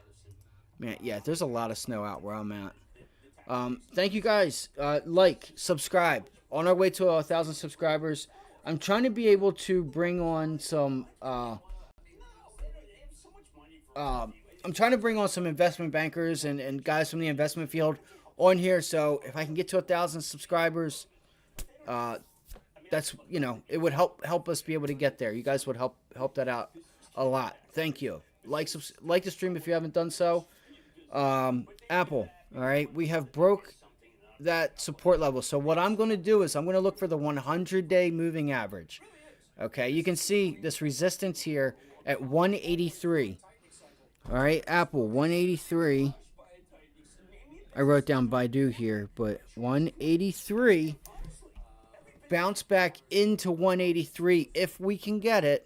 And look for the short back down to 180 and possibly even break that level. Feels like they're piling on Apple right now. You have major support here at 180. I think the second time we touch 180, we'll probably break it, guys. So I want to look for the bounce back. I will probably put this trade on, and I'm probably going to get like a month on this, if not 2 months. All right, I want to see if we can break this level. I have to look to see where their earnings are. Be aware of their earnings if you do take this. All right, what is this? The 1st. February 1st. Okay. February 1st. All right, so let's bring up a 15-minute chart. See, it's already breaking. All right, I need the bounce back. If this thing just continues and continues and continues to the downside, I mean, it's got to find some support right around this 200-day moving average area. It's very weak right now, guys. They are unloading on this thing. It's a good thing we got out, right? We stuck to the plan. We got long here, guys. We were long off of this double bottom, triple bottom here. All right. In one day, our target was 184. It did it in one day. We got long on this pullback right here, 182, and we said 185. Right? That $3, bang, we got it. Took profits off on this first rally. We took half of it off, held it. You got this one. It was well over 100%, right? In 2 days, guys. It was a beautiful thing. That was one of the trades from last week. All right, so Apple's falling out of bed. All right, the only thing we can do is look here for support at the 200-day moving average at 181. All right, 181 to 180. It's a damn shame. So, you know, what we could do here is it's not catching a bid. So I think there is some serious weakness going on here because you have gap down. Like, look at this from Friday's close, guys, to where we are right now. Okay. From where we are right now, we're down 2.5% just on the gap down, guys. 2.3%. I'm sorry. 2.3%. Just on the gap. Just getting ready to be where we're going to open up at. All right, so that's Apple. What does this mean for Microsoft and Google? I seen some news earlier on them. Microsoft. Look at Microsoft, guys. Just monster. Here's a hedge, right? You get a pullback on Microsoft. If you decide to get long Microsoft, you could long Microsoft and probably short Apple. All right, that's an idea. I usually like to do sectors. I don't like to do two technology names, really. Google was very strong last week. All right, but Microsoft, what I'm going to watch for on Microsoft is that pullback to Friday's pivot high at like 389.95, so 390. Okay, that 390 pullback into Friday's pivot highs. It hasn't tested those levels yet. But what a move on Microsoft. You could look for 392 if you have it in you. All right. Google. I feel like now the Google short is probably going to pull back. I will be watching Google this week, see if it even just stays here. If we get a chance at like 342. So I didn't want to fight this stock, but I did. All right. Because I felt like, see, it did pull itself back, but I felt like there wasn't enough support down here at 139. I think. Is that what I was watching? I think it was 139. I know I got short the 138s. But I left that trade on because the winning trade paid for that trade. The Apple trade paid for that. So I didn't even take it off. I just let it be. Oh, right here, guys. Sorry. 141. All right. We kind of just blasted through and we never got that pullback. I was looking for a pullback to test 141. I'm going to keep that same thesis, right? But this time what I could do is I could say, let's see if we get a bounce up to Google. So 144.50. I don't have it here. Google. We only have a few minutes here. Yes, we only have a few. All right, so here's Google, guys. 144.50. 144.50. Short. This is my plan. Okay. And I'm going to look. Well, we have Friday's close. So 144. 145. Or 144.50 to 144. Short. All right, and I'll take profits in front of 153 or at 153. 143, I'm sorry, short. TP as in take profit, 143. And where else do we have? We have some minor support at 142. 142. Let's see, bang. Yeah, 142. 142.50. 142.50. All right. And then I would look for some nice follow through to turn 142.50 into resistance. 143 to 142.50 into resistance, and then see if we could bring this thing back down, target 141. Okay, I'll just take profits as we get them. Final TP 141. All right, 141. You know, it would be nice if we could get a 138 test, right? Turn this area into support again. But I'm not sure if we can get that. I think 140 would be a nice area, guys. If I pull up an hourly chart, you guys will see that this previous breakout high. And you can see here, look at this pennant we're putting in. Look at the pennant we're putting in right here. And if you guys have any questions, you just let me know. So, bang, and it doesn't look that good, but it'll probably hold and bounce. So this is a good sign that we may get our 144.50 short. Okay, that's a good sign. I like this. All right, guys, good luck today. Let me get my chart set up. I love y'all. Hit that like button. Subscribe if you haven't already subscribed. And if you have any questions, please don't hesitate. We don't bite. Throw the questions in the chat. Because if you have a question, someone else probably has the same question. Let's whoop today's ass, guys. Let's make some money. Do not force the trades. What do we want? We want volume. We want follow through. All right. We want liquidity. At least I do. I got to use the restroom. I'll be right back. In this thing is you got defeated. Yep. Many of the CEOs I deal with, they get defeated constantly. They don't have to deal with this weather either. No, they're always on the couch right now. And the billionaire class doesn't know anything about this weather either, do they? Man, that was you, KC. I mean, of all the games, you got one of the coldest of all time. One of the most exciting days of my life. It was really just amazing. Rodney picked me up in ours, and I have to go to the chiropractor today. Well, he picked you up. I know that was loud. Sorry, guys. Like a 20-pound, dumbbell. Yeah, it was really frightening. Yeah. All right, let's do a mad dash. You got like 45 seconds. There's so much love for Home Depot now. We had a couple of upgrades last week. Now Piper joins the crowd. I gotta use the bathroom, of course, as soon as the market opens up. I think this is a great call. We're reversing a lot of things that happened last year.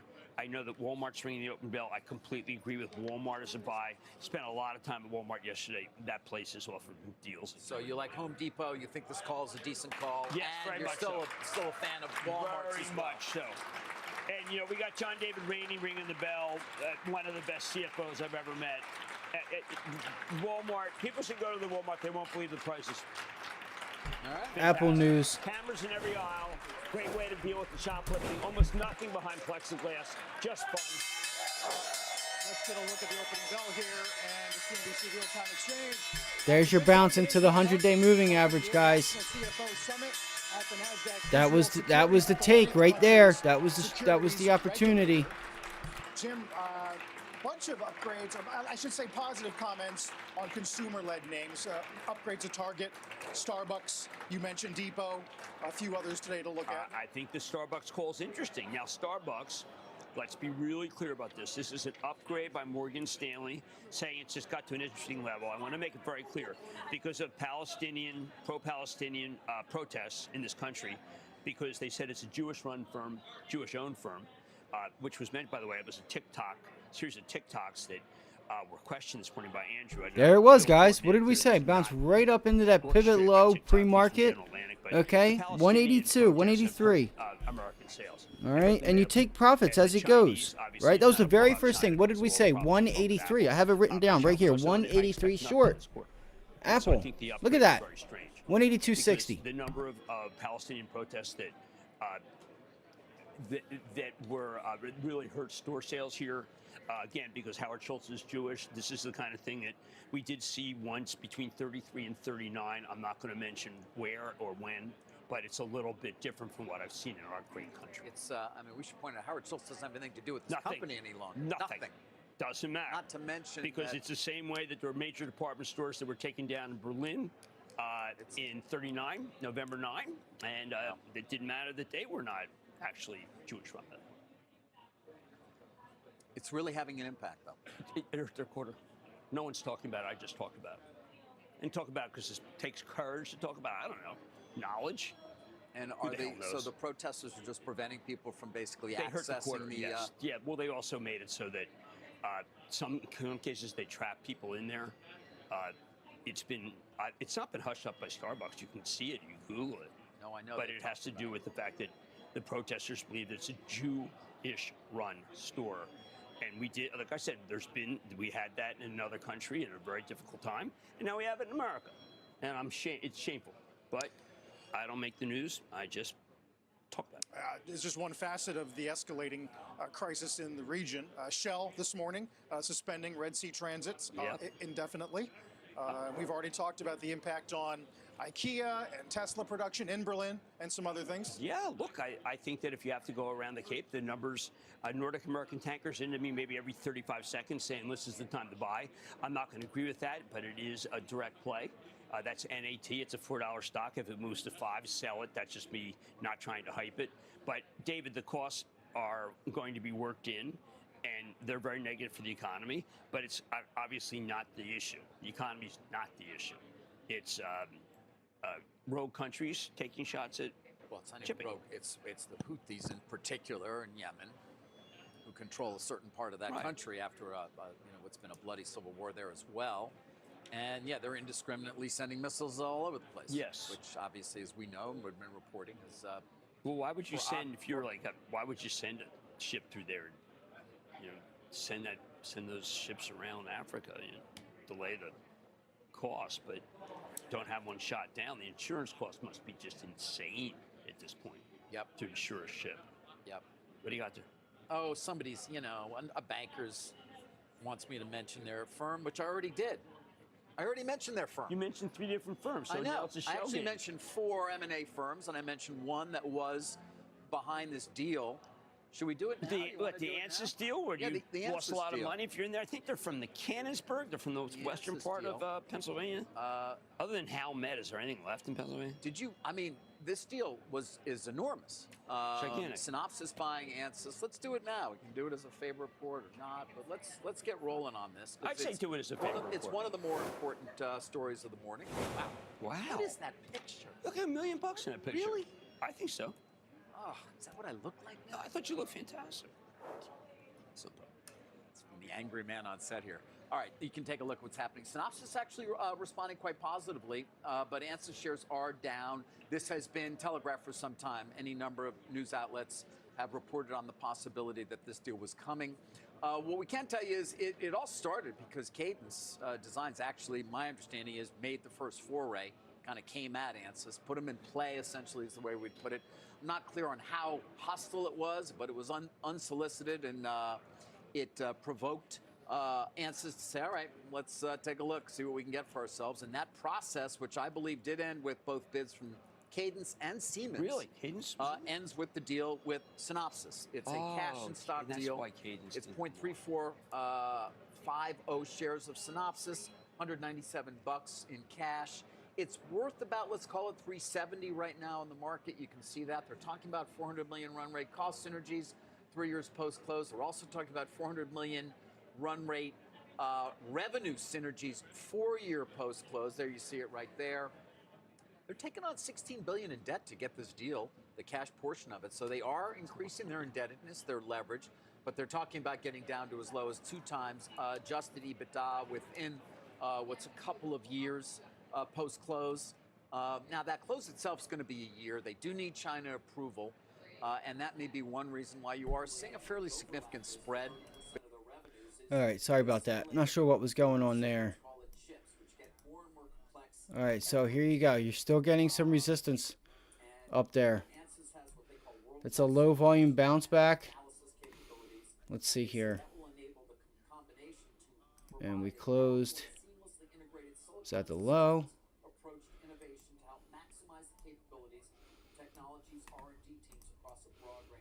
I mean, Apple again is already down 2%, so you got to think, you know, how low can she go? All right, how low can she go?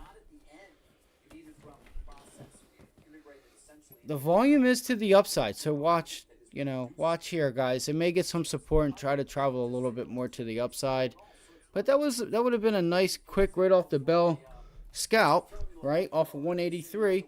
Just watch and see if we get more volume to come in here. If we cannot get above the 100-day moving average, right, this 182.60, 183 level, all right, you got to think about this as a short. At least I am. It's probably getting ready to do it now. All right, it's probably getting ready to do it now. Let me look at a 5-minute really quickly. I mean, it don't get no more. It don't get any better than that, guys. It really doesn't. What is that? That is a 182.60 to 189. It's a 60-cent move on Apple.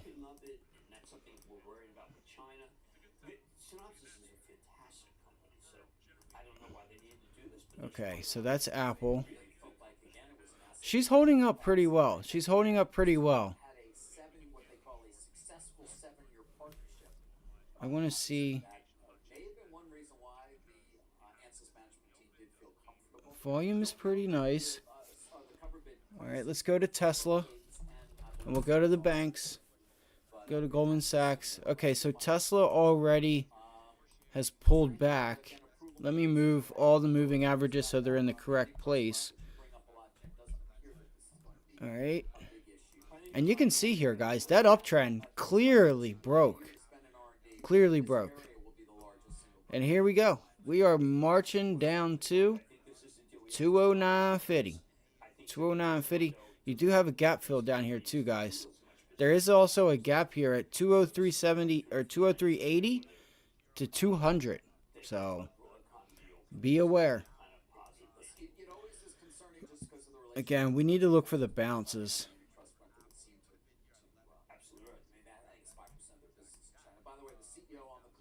I have not looked at Amazon.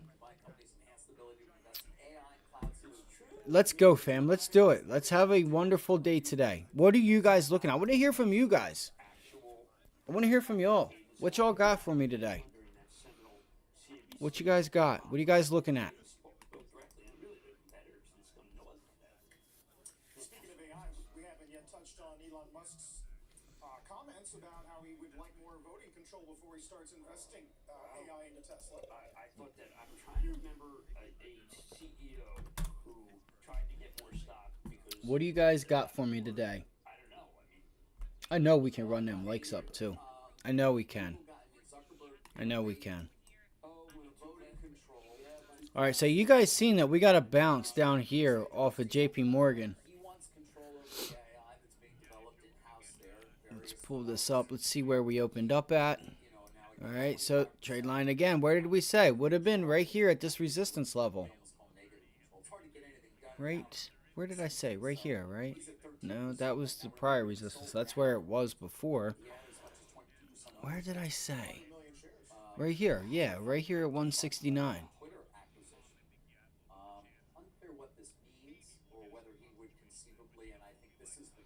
Come on, JP. Move the AI efforts out into a separate company in some way because he would have more control. You know, there you see it. It's not one startup, it's a dozen. Look at the delta, what we do here. So you guys can see already you're starting to turn 167 and that gap fill into resistance on a daily chart. Let's look at a 15-minute. I like to keep an eye on Optimus. That's the robot. It can now fold shirts. It can? Yeah, fold shirts. And you got Deere and SpaceX. I think we may have some. I think we may have some video of Optimus folding. Do we? Yeah. I'd like to see There it is. Takes it out. This is Yeah, did you guys see that? The video of Optimus folding a shirt. The AI or the robot thing for Tesla. Tesla's not one startup; it's a dozen. Look at the delta. What we do here. All right, JP Morgan starting to not be able to fill that gap there, guys. Something about showing up for work. right. There you go. Trigger. Still like Meanwhile, Optimus. I like to keep an eye on Optimus. That's the robot. It can now fold shirts. You can? Yeah, fold shirts. And you got It Deere can and fold SpaceX. shirts. I think we may linking up. have some. I think we may have some video of Optimus folding Do we? shirts. Yeah, I'd like to see there that. it is. Takes it out. This is That's about not as mov- high tech as it can It's not get. moving that fast. Because I It does can't show fold a you- shirt to save my life. Yeah, this came out this weekend. I already seen it, but it's pretty cool. You guys can look it up. It can do what my wife can do. So, no. Let's go. All right, so again, I'm being patient. I want to see if I can catch a nice bounce back.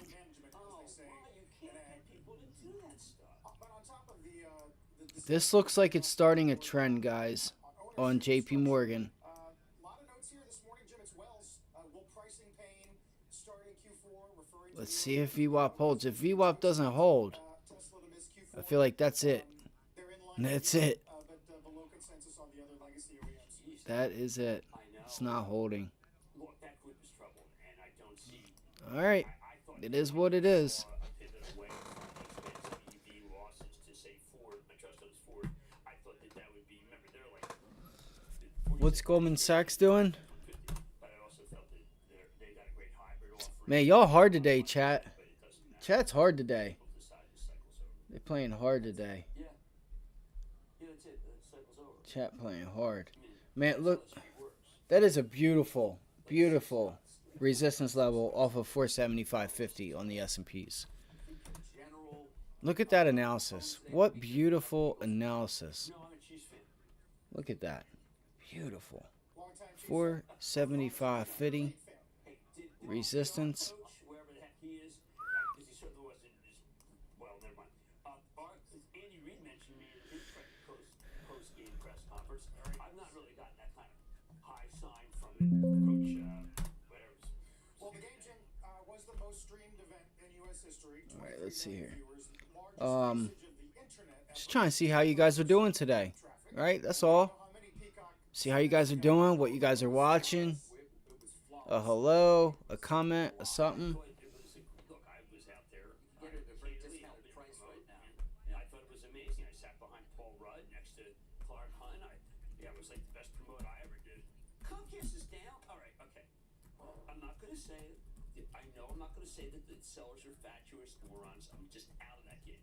I'm going positive. Of course, there is that question of internet usage. Now, the fact is that Comcast actually is behind the broadband that delivers the signal. But, Yeah. you know, John Malone, for Where am I at here? Where we at? Where we at? Where we at? What am I doing? What am I doing? What am I doing? What am I doing? you know, the capacity required Let's see here. to deliver these kinds of broadcasts is enormous and strains the ability of the What am I broadband doing? providers themselves.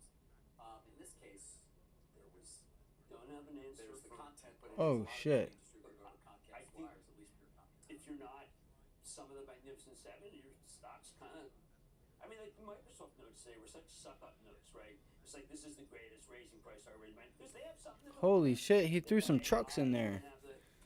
That's cool. The best performer this year, though, is by far is NVIDIA. Well, Jim Breyer once I left again out on our Nvidia air for 30 seconds. That's some pretty nice steering too. Nvidia pretty much every day. All right, Mr. Beast is trending. Losing DraftKings. Oh shit! What? This is what I was doing. I'm sorry. I was trying to was talking about the software. have a party a little bit. Yeah, well, look, I think that people are just beginning to realize the stock is selling for 25 to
I'm sorry, guys.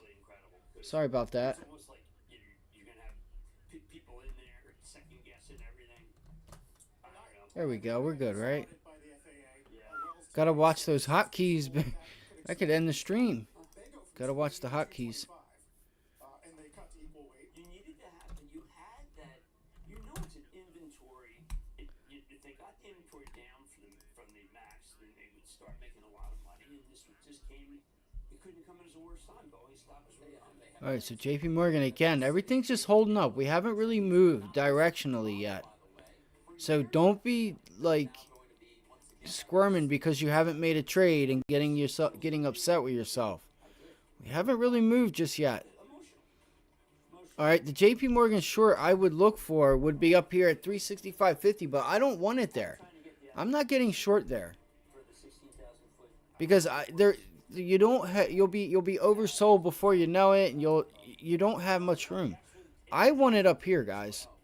I want this short, right? The guys that are up here short all the way up. What is that? 169 to 164. $5 move. JP Morgan. It's a nice move. That's the move I want. So until it bounces or it starts to consolidate, and I get, the setup, then I'm getting short. I'm not fooling with JP Morgan right now. Apple. All right, same thing. What's Apple doing? So Apple did pull back out of bed. We said 163 short. All right, you had the 200-day moving average there. It gave it to you. We wrote it down right here. We can go back. 183. It went to 182.70, 182.67. All right, same difference. Same difference. Because when it popped, I said, guys, this is the time. This is the time. All right. Now, where am I thinking Apple's going? I think it's going to pull back to that lower level of 180. I think you're looking at 180 area, 200-day moving average, and then I would let it have give it a minute, give it some time to see if it's going to end up breaking these levels. This was a major level up here at 188. Major level at 188, and it's a major level at 180. Alright. So if I bring you to the daily chart here, you're going to see here. Yeah, 179 is where I have it. I have 179 on the daily chart as the target, so it's not too far from there.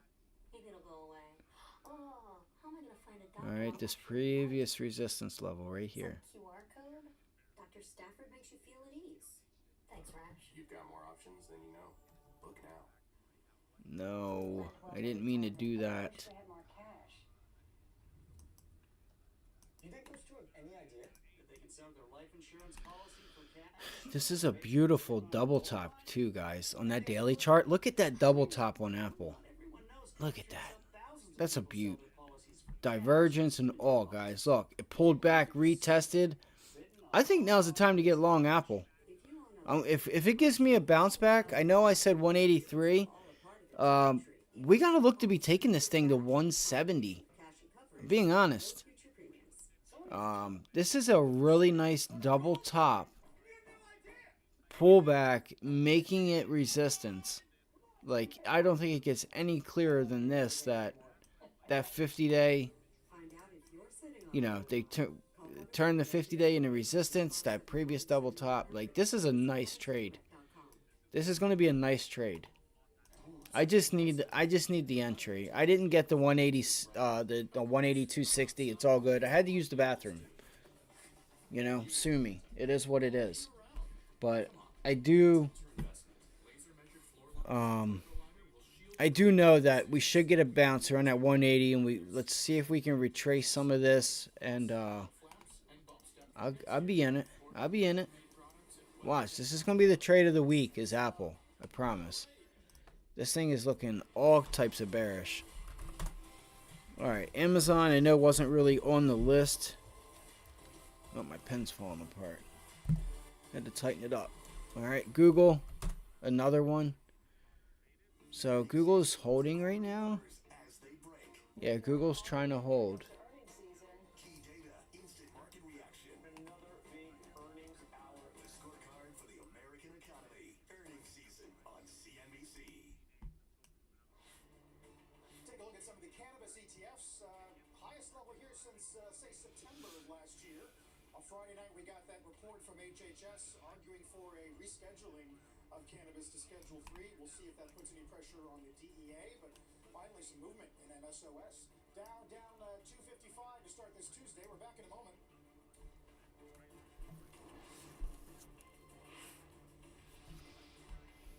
She don't want to pull back. Hi, I'm Jay Jackson. She does not want to pull back. Purchasing life insurance policies for seniors. And in just seconds, you can use the free calculator at abacuspace.com to learn what your policy might be worth. For many of my clients, selling their life insurance to Abacus was right for them and their estate plan. Don't sell or lapse your policy without going to abacuspace.com first. There are no fees and no obligations. Get the real value for your life insurance when you need it. That was the snow plows. Got a little bit of snow up here in my area. Nothing crazy. Enough to have some fun in, but. Alright, Google. Make this resistance. Let's look and see what Microsoft doing.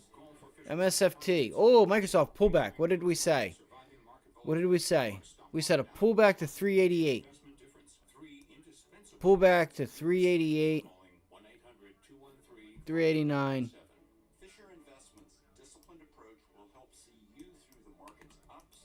That is a key pullback, guys. Damn.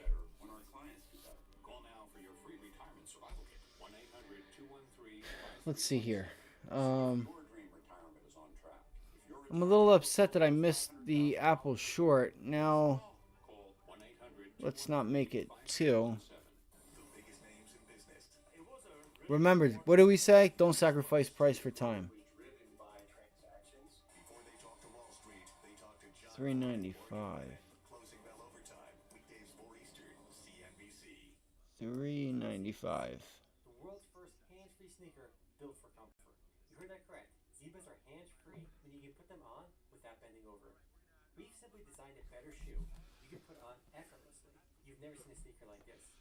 Just take a look from the side. The way your foot slips right in. Oh shit, I forgot about that, guys.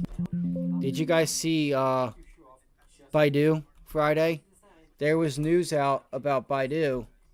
Man, there's still so much I didn't cover, right? Baidu, these psychedelic and marijuana names, all right? There was news here with their AI thing that the government was listening and all this other shit, something like that. All right, TLRY, Tilray, all right, catching a bid here. All right, this is a previous initial morning low high, or the high of the initial morning low, or this morning's pivot high is trying to hold. I'd start with the offensive line. Defensively, I'd start with the defensive line, and then there were good individual. I don't know how. Can I ask you guys a question? A serious question. How are the number 2 seeds who won their division playing in wild card games? Can I ask you guys that? Listen, I may speak for myself. The NFL is not what it used to be, in my opinion. I do not watch the NFL anymore. I'm done. I could care less. I'll turn it on, but I'm not watching it. And you want me to watch a league that has divisional winners playing in a wild card game? What? What? Am I alone in this? Does anybody feel me? Like, seriously, guys, this is crazy. You win your division, but then you got to play a wild card to get into the playoffs. What? I don't care what your record is. You win your division.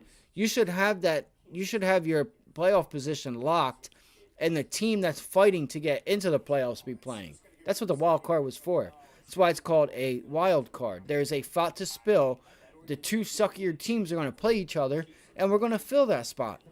Not let's have a wild card with the the champions of the division championships. What? That's crazy. Am I crazy? I feel like I am. I feel like I'm crazy, but that's just me. All right, so Tilray, let's go. Let's get busy, guys. Sorry, I know I get off track. I have ADHD horribly. All right, JP Morgan is bouncing here. The question is I'm not sure how long this bounce is going to take you. I don't know how far it's going to take you, is the question. All right, we have a ways away to any type of prior support, guys. Up at 169.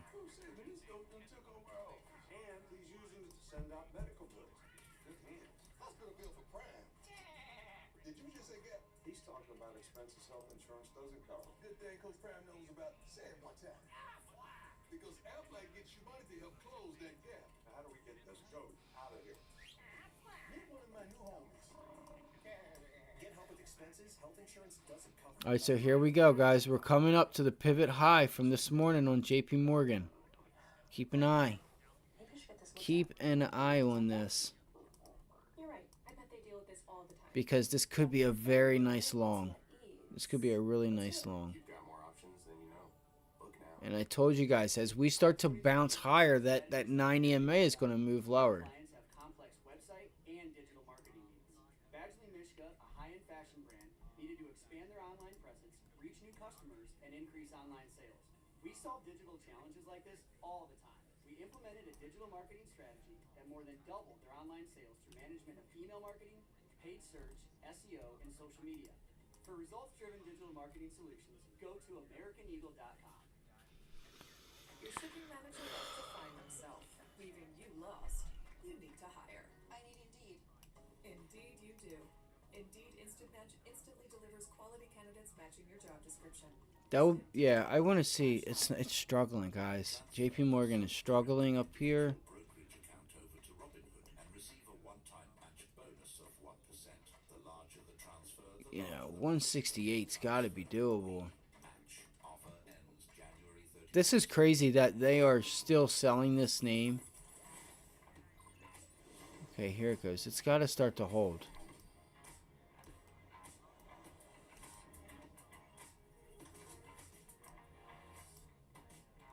My ambition from the beginning really was to learn as much as I possibly could. Fashion and retail. All right, so what I'm going to do here is I think I'm going to start thinking about a long on JP Morgan. Very powerful feeling, and it's rewarding. All right, I think I'm going to take a long.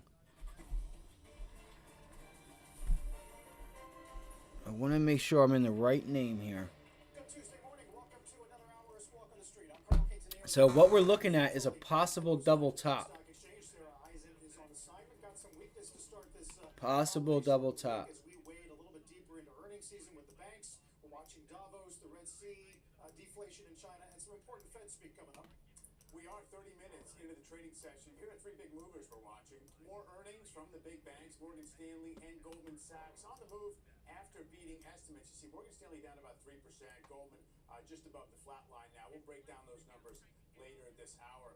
Boeing downgraded to neutral by Wells Fargo. It comes as the company plans to add more quality inspections for the 737 MAX following that mid-air blowout of a cabin panel earlier this month, as well as reports today that the long-awaited delivery resumption of 737 MAX jets to China could now face fresh delays. Boeing off almost 6%. And on the deal front, semiconductor design and software firm Synopsys announcing plans to acquire Ansys, an engineering and product design company, in a cash and stock deal valued around $35 billion. Meantime, Let's see, guys. Come on. trying to get coming off of 10 positive weeks in 11. Now I'm getting a bit tired. Financials and materials not helping. Yeah, and I would say last week's gain probably overstated the underlying strength there. We really have been. Okay, pivot low, bang. What's this? 166 to 169. Everyone pretty much got on board the soft landing idea. So most of what we're seeing is somewhat routine, kind of digestion. I feel like, guys, 165.50 is for the taking. Applauded the broadening move of the market in the latter part of last May year. have been. Russell 2000 finally blasts off relative lows, multi-year lows compared to mega caps. That's really backslid quite a bit. You see today the Russell down 1% again. Russell's It did already do it. Shit. the Nasdaq 100 that it had built up over the prior 6 or 8 weeks. So you have to keep that in mind. I don't think that's make or break for the market. Seems to me S&P 500 can keep chopping and pulling back to like 4,600. It's down 3 or 4% from here, and still completely be, in routine. Oh shoot, I don't have the, why is the live chat not on? Come on. Shit. Like everything is messing up. There she goes, guys.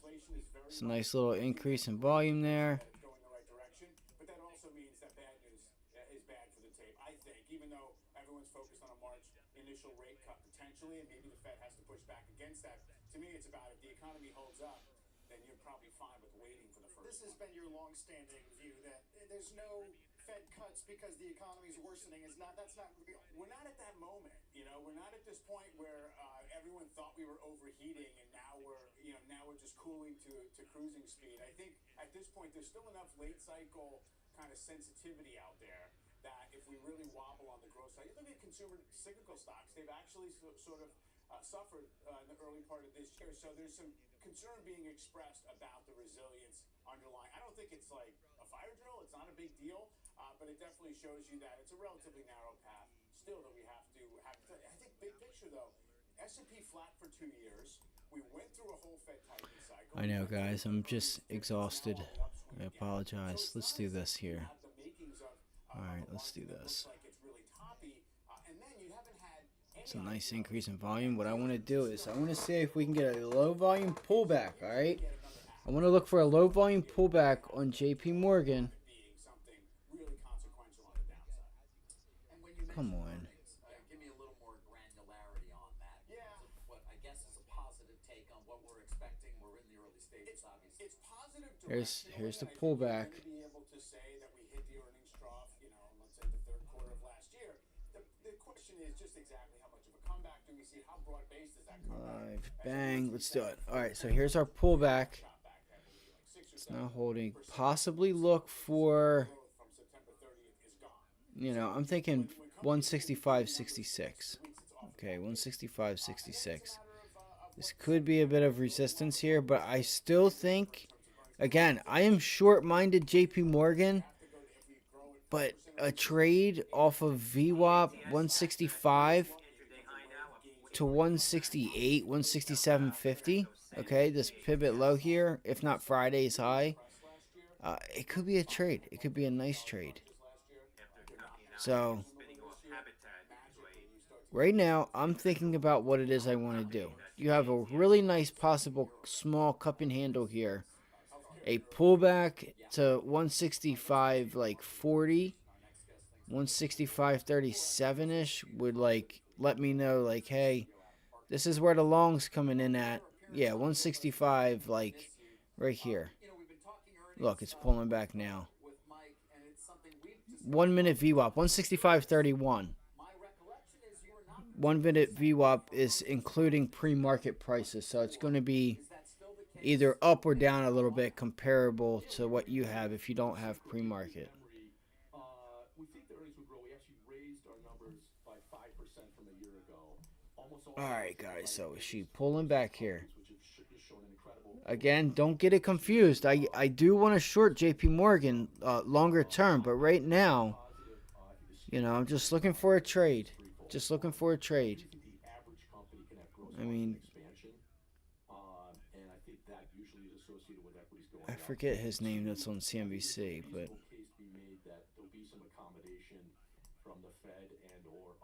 if we just start cracking the bed here and breaking lower, it's going to suck because they took this trade from us.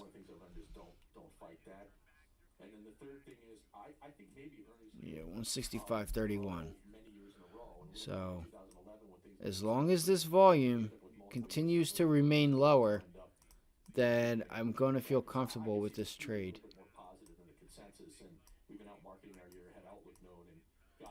I hate to be the one to fight the trend too, but, I mean, let's be real.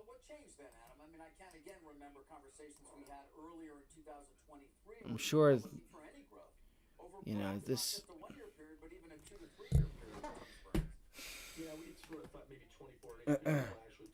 And just relax, right, guys? Just relax, okay? The S&Ps are still hanging out, I think. Yeah, we're still just hanging out, guys. We haven't really moved anywhere. And we said pre-market that we didn't expect some crazy huge move, you know. More of taking this week as like a break from volatility, the quiet before the storm. Average company could do better. The big companies, it doesn't matter. They can pass on pricing and they're absorbing costs. But the average 175.26. So it's not like I'm a uber bull on earnings. I think the bottom of numbers still have to come down some. But I think you can have, mid-single digit earnings growth this year, and that's better than maybe I thought a year ago. Adam, I mean, you mentioned 2011, which is, kind of a hopeful moment. And if you guys see anything, news, anything, guys, throw it out in the chat. Let us know. Let us know what you're eyeing up. If you have questions, don't hesitate to ask. All right? This stuff can, if there's anything you want out of life, this is one tool to help you get to where you want to be. All right? If you don't know, we are marching our way to 1,000 subscribers. So if you haven't subscribed, or hit the like button, subscribe. I'm trying to bring some institutional players on here, guys. And the only way I can do that is if I have, reasonable subscribers. And I think that 1,000 mark will be plenty. And it's also a goal of mine. But more importantly, again, it is because I would like to bring some people on here, some fellow traders. And that would help me, right? They're going to be like, 150 subscribers, man. You ain't shit, bro.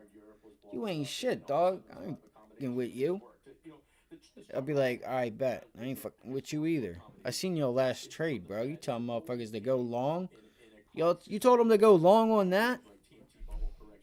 Come on. I'm starting to question whether you even know how to read a chart, bro. All right, so we wrote down. What did we write down, guys? 163 Apple Shizort. Okay, 163 Shart.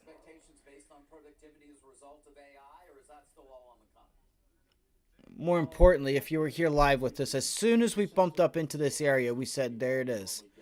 There it is. All right, I'm still going to be patient and wait to try to get a bounce. Long term, though, guys, I think Apple's done. For some, look at this. Look at this daily chart. What's up, Ray? Sorry about that. I didn't see you commented. Look at this daily chart. All right. Look at this double top. Look at this double top. Pull it back. Turn that double top support into resistance. Bang. Looks like we're going to 170, 172. Look at the divergence on these double tops. All right, you put in a high, put in a higher high, lower. Okay, here's a high, another high, lower high, and even this second double top is just, this screams divergence, the both of these. So what I think I'm going to look for, I need a bounce. I do. I think a bounce is doable to really get some heavy hitters on the short side of this trade.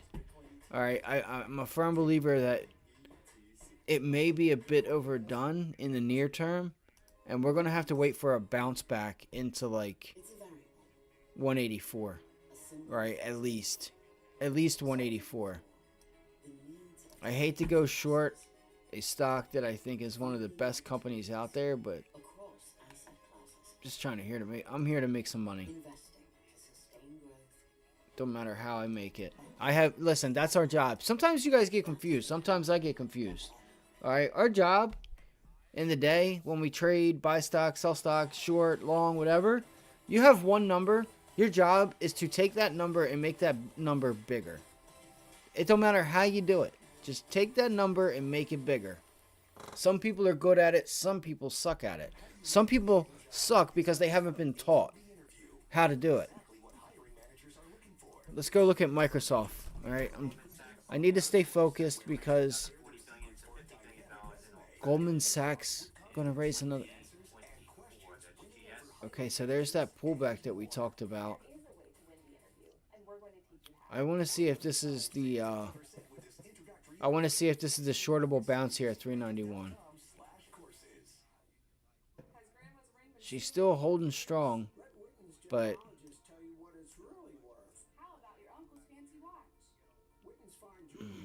Just crazy. Out of nowhere. This is crazy. This is nuts. Why not take it out of the drawer as safe deposit box? I'm Greg Witten. I want to buy your jewelry. Again, I am still browsing. We haven't really moved, all right? I let these things set up. Give them time. Or if you see something, take it. Take it. Tesla. So Tesla, Apple, Microsoft, and the banks are on my list. Damn, look at Tesla. So it did bounce, guys. Tesla caught a bid and bouncing. Look at the volume on Tesla. Where y'all at, chat? If one of y'all seen Tesla doing this, and y'all didn't mention it in the chat, just know I'm hot with you. Just know I'm hot. That's not what we do. That's not what we do here. I'm not saying y'all did it. I'm just saying, you know, there's one sitting in the chat like, yeah, I'm long Tesla right now with all this volume. They searching the market, not finding shit. But me, I'm long Tesla. That karma, better watch. All right, let's get real. Let's get real. All right.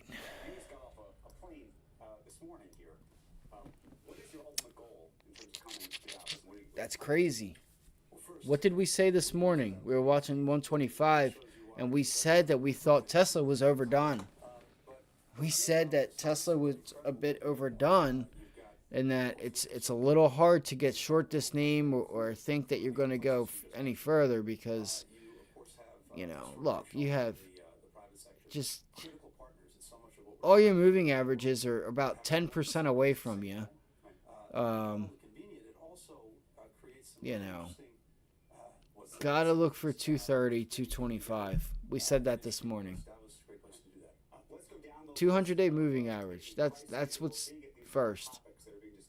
225. I'm sorry, 225, then the 200-day.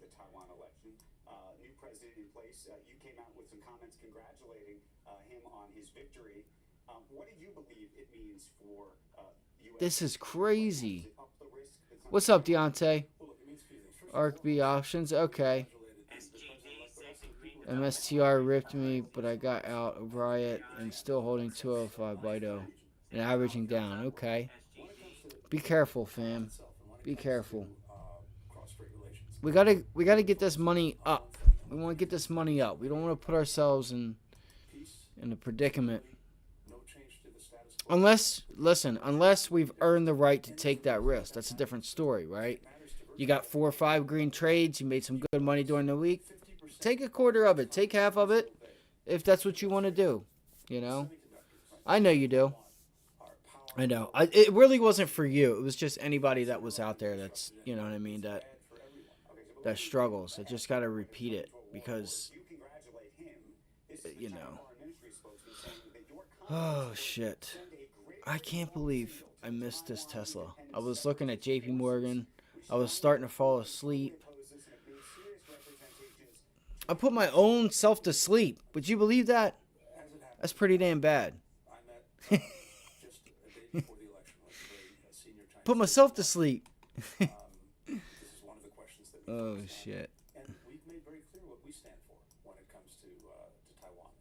Alright. Alright, Tesla's it. It's not going to give us a pullback. This thing is going to go, guys. It's only up 1.5%. All right, it's only up 1.5%, guys. If there is some strength on this name, and you get a 2%, 3% day, you know we're talking 235, 232, 200-day moving average. All right, look at that. I think. Bet. I appreciate you stopping by, D.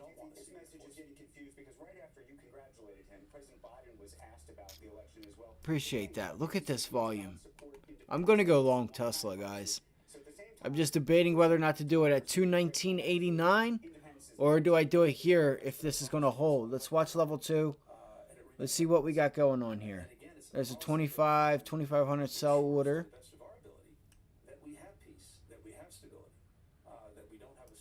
Let's go here. Let's make it a little bit better. What do you think the risk is, though, that there ultimately is a takeover? President Xi has said that he... So we have an increase in volume. I think the chances are we need to wait for a pullback here on Tesla. What is 217? At the Duopo conference, and she said that she didn't believe that the Chinese could pursue a takeover given their economic challenges today. Do you believe that's accurate? Look, I'm not going to speculate. I'm not going to get into hypotheticals. I can just tell you what we're focused on, which is maintaining peace and stability. And we've been very clear with China. We've been very clear with Taiwan about that. And that's what we're focused on. Secretary Blinken is at the banking thing. I forget what it's called, but out there in the snow, he's there. Like, why are you there, bud? Come on. I mean, we all know why he's there, because it's just one big party for the crew. The crew is in everybody, as in all the CEOs, all over. That's how it goes down.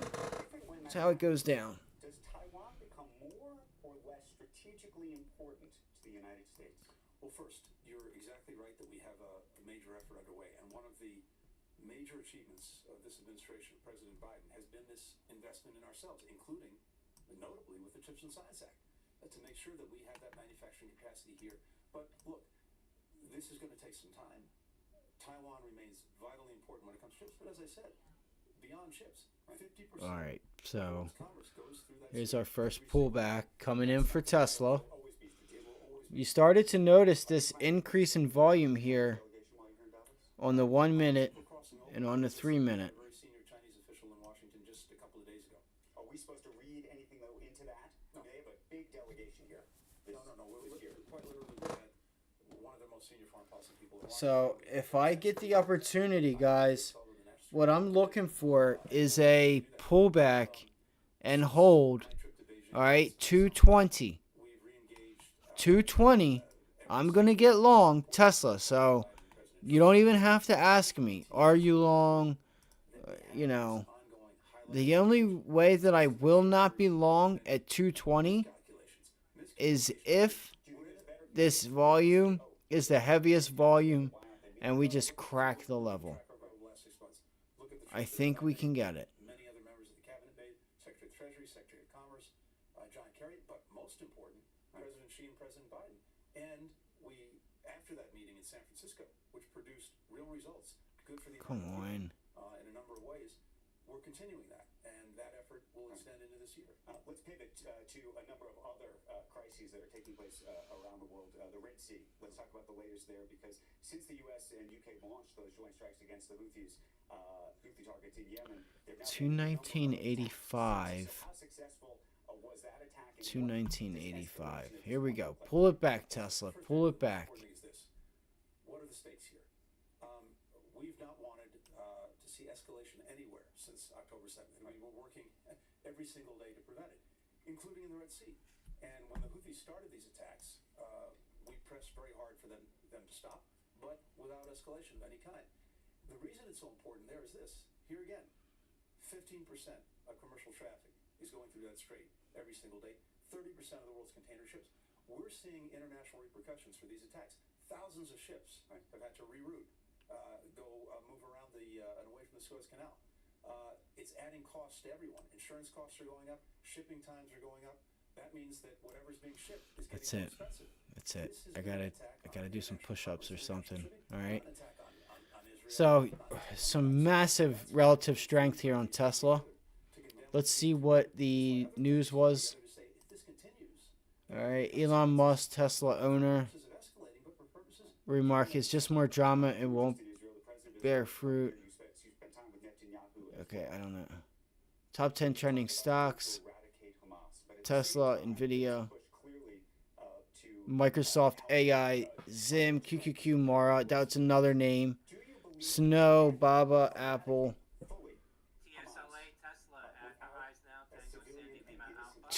It held. It held, guys. Shit. I still think we can get it, though. I promise I still think we can get it. And Israel has made good progress in doing to I think 220 is doable. what needs to be done so that it can do October 7th again. That's what Israel should be focused on. That's what we are focused on. At the same time, we've said from day one that how Israel does that matters vitally, and that is especially true. Brutal, man. All right, I gotta look around more. I'm just gonna keep an alert. I'll go back to Tesla. I'll write it down. SFT. Let's see what the market's doing. It's up 0.18%. There's some strength there. So we were looking for the upside here. All right, look for 475. Look for a pullback into 475 on the S&Ps.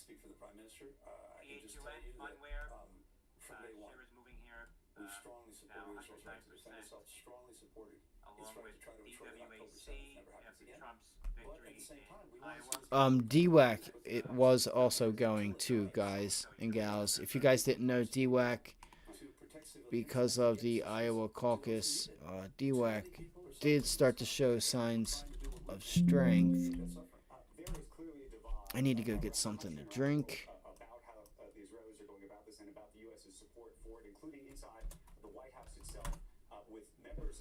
Look at AMD. Monster. Jesus Christ. Wow. I was looking at this like a cup and handle as well. It's just, I wasn't sure if this was, if we would consider this low volume, but I guess it is. We've had a number of people in the department since October raise questions, raise concerns, raise criticisms of policies that Israel pursued, policies that we're pursuing, and the kind of place that I want to have, the institution I want to have, is a place where people feel comfortable doing that. We have something called the dissent channel that allows anyone in the department to raise a concern. We've had a number of those. All right, guys, I will let you guys know if I get into something. I'm just being patient right now. I need my entries. All right, 183 short on Apple. That was one entry.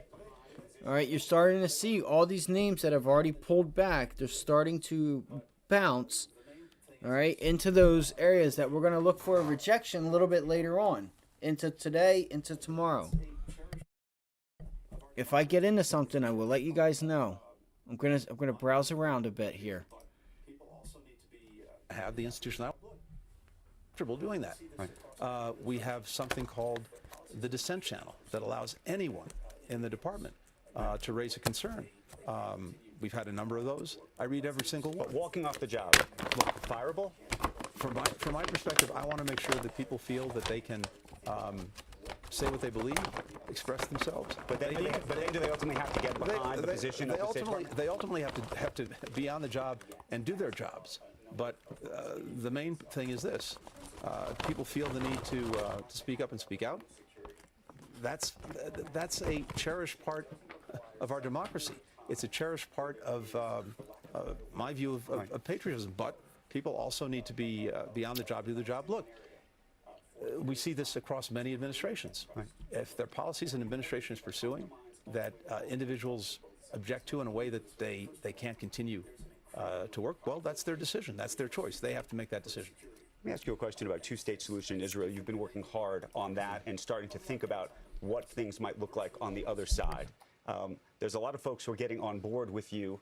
Netanyahu is not yet there yet. There is new strikes, guys. New strikes on the Houthis. In terms of the trust that the Israeli people have to have about their own security, do you imagine a two-state solution that doesn't require some period of time where there is, for lack of a better word, an occupation of the Palestinian area for a period of time to create that trust? Look, Grizzly, man, what's up, bro? Ultimately, the long-term trust of both sides. Look, my bad. I didn't see your comment. There's an incredibly powerful equation.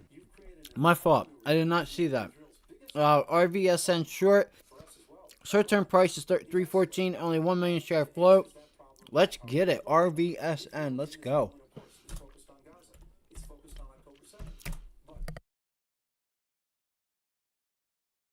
Guarantees that.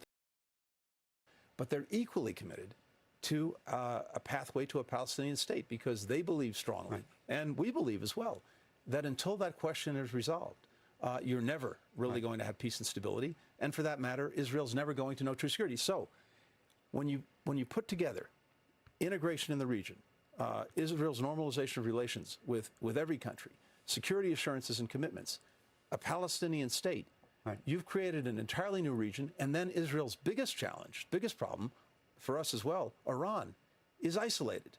It answers that problem very powerfully as well. Now, Israel in this moment, of course, is focused on Gaza. It's focused on October 7th. But when that ends, they have to make fundamental decisions about their future. All right, we need volume here. Yeah, 750,000. It's going to need more volume. Personally, I don't like it. I don't like the daily chart setup. But if people see this and are... Hold on 1 second.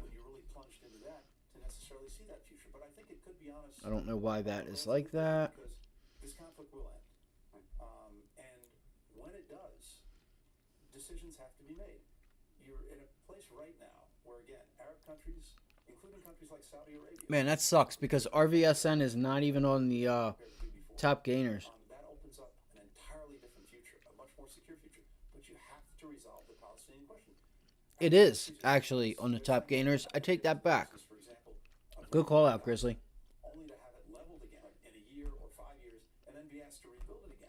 Dude, look at the SPY. God damn. We said that this morning to look for that we could look for that bounce. I'm going to give RVSN a little bit of time to do what it needs to do. What did we say? We look for that pullback and then look for that resistance level up here at 476 area. I think my cat's trying to come in. 1 second. Yeah, so you get Tesla doing what it's doing. You're getting, like, all these names are a bit overdone. So we need to do two things. We need to make sure that with Congress, we get the supplemental funding that President Biden's asked for. We're working very hard on that. I believe strongly that there is bipartisan support in both houses. We just need to make it. What happens if it doesn't happen? Look, there's no magic pot of money. You don't get that money. It's a real problem. It's a real problem for Ukraine. I think it's a problem for us. all right, there's that 100-day test on Apple. Of that money that we're asking for, I think it needs to go. This is the resistance level. That's what we wrote down, 183. So we'll see what she does. it's made in America. These are American jobs. Right now, we have our allies and partners around the world who are actually providing the majority of the support to Ukraine. We have more burden sharing. I feel like people are going to mistake this with buying the dip. It is buying the dip, but I think we're going to get these bounces into resistance to pull it back.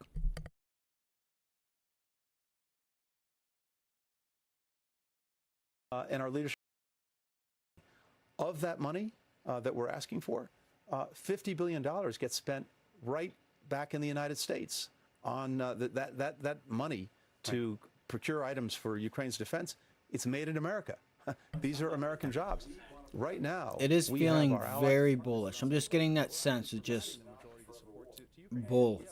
Sharing when it comes to Ukraine. We did it last week and we're doing it again today. That I've been doing this. So this is a common endeavor. And right now, Russia continues to suffer a strategic failure in Ukraine. We have a strong interest in making sure that persists. And if we let Putin get away with this, if we drop our guard and everything we're doing for Ukraine, then you open a Pandora's box, and he will not stop with Ukraine and other would-be aggressors in other parts of the world. They'll take the lesson. Look, I think he would go full tilt on Ukraine, and then NATO countries. And of course, if he attacked a NATO country, we have an Article 5 obligation under NATO to work to assist them. That would bring us in directly. We want to prevent that and make sure that doesn't happen. One last thing on this, though. Sorry about that. I thought the mic this was is off. not a forever war, and it's not a forever expense for us either. Even as we're helping Ukraine in the moment to defend itself, working with dozens of other countries, we're working so that Ukraine can stand strongly on its own 2 feet, militarily, economically, democratically. private sector investment. Our former Secretary of Commerce, Penny Pritzker, who's working, leading the administration effort to get private sector investment in Ukraine, just came back from Ukraine with a delegation of CEOs. There's clearly tremendous opportunity there. We're helping with 30 other countries to set them up with a force for the future so that they can deter aggression going forward. And the reforms that they're pursuing, that they have to pursue in order to get into the European Union and to attract private sector investment. You put those three things together, you can see a Ukraine that not only survives, but that thrives. That's the best answer to Putin. And it's also the best answer for us because it means they'll be off on their own 2 feet. We've talked about a number of issues around the world that you're dealing with now. I'm curious if you look at them and think of them as all idiosyncratic unto themselves, or you think that the United States, our role and influence, and perhaps diminished influence, has impacted and helped create these moments. You've heard a lot of critique about that. Look, here's what I've taken away from about 30 years of doing this. One, when America's not engaged, when we're not leading, then one or two. All right, there we go. So, I'm feeling a pullback here. All right, guys, I want to see if we can start getting a pullback here. All right, Tesla, Apple. You can see Apple starting to get some profit taking. Tesla is starting to get underneath that 90 MA for the first time. For the first time since the rally. One of the things that's weighing over this entire meeting and a lot of conversations has been what's going on in the United States. And I've said that I want to look for 220 on Tesla. If we can get a low volume pullback on Tesla, I mean, we're already almost at 225 on Tesla, but still, if we get that pullback, I'm looking for 220 to pull back. If we can get that, and then I want to see if I can try for the long. I'm not really comfortable shorting this because I don't think you'll get the continuation like you got, to the upside. But I do think if we can catch that pullback, we can make an attempt. We could trade that up to the highs, like either a double top, but we could take that long from 219, 220 to 225. If not gap fill, 227. Right? That's a 7-point move on Tesla, and it's not too bad. It's not a bad trade at all. All right? It's only up 1.5%. You get a day when you come in with a gap down and then you're still up, 3%, 2.5%. That's a big day. That's a big day. So that's what I'm looking for. It's just, it's not going to break this level, unfortunately, it feels like. I just don't know if we're going to break 222. All right? I don't know if we're going to break 222. I got to wash my hands. I'll be right back. Give me 2 minutes. And we're going to look to see if I'm going to It's funny. search the market, see what we Surveys can of find. investors said more than half thought geopolitics is the one thing that could knock the economy off course more than others. But the market's not given a whole lot specific to react to on all these fronts. I think you're benefiting from the oil supply numbers really not creating that to be a stress point. And then even the shipping costs from the Red Sea turmoil, they're up a lot off a low base. I mean, they're nothing compared to what we dealt with in the supply chain crisis in COVID. So I think that's maybe qualifies as a few lucky breaks right there as far as the market's concerned. Yeah, I mean, listen, increased communication is something that Blinken cited with China. Certainly, we know, though, that the relationship continues to be a difficult one. And that's certainly one that the markets continue to focus on, as we know, not just as a result of what's going on in China and that economy and how important it is, but the overall relationship as well and how much it devolves from here potentially. I'll see. Some resilience in stocks today, though, holding on to 47.80 or so. Dow's come off the session lows. When we come back, we'll talk about the banks, break them down as investors get these report cards out of Morgan Stanley and Goldman, headlines from their conference calls as well, after a break.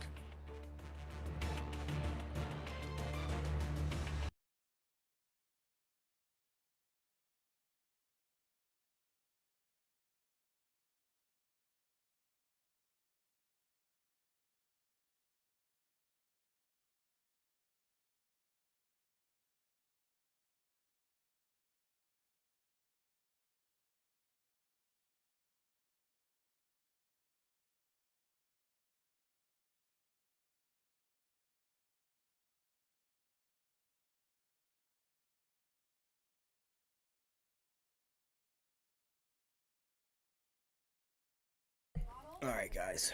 So it's about 10:30.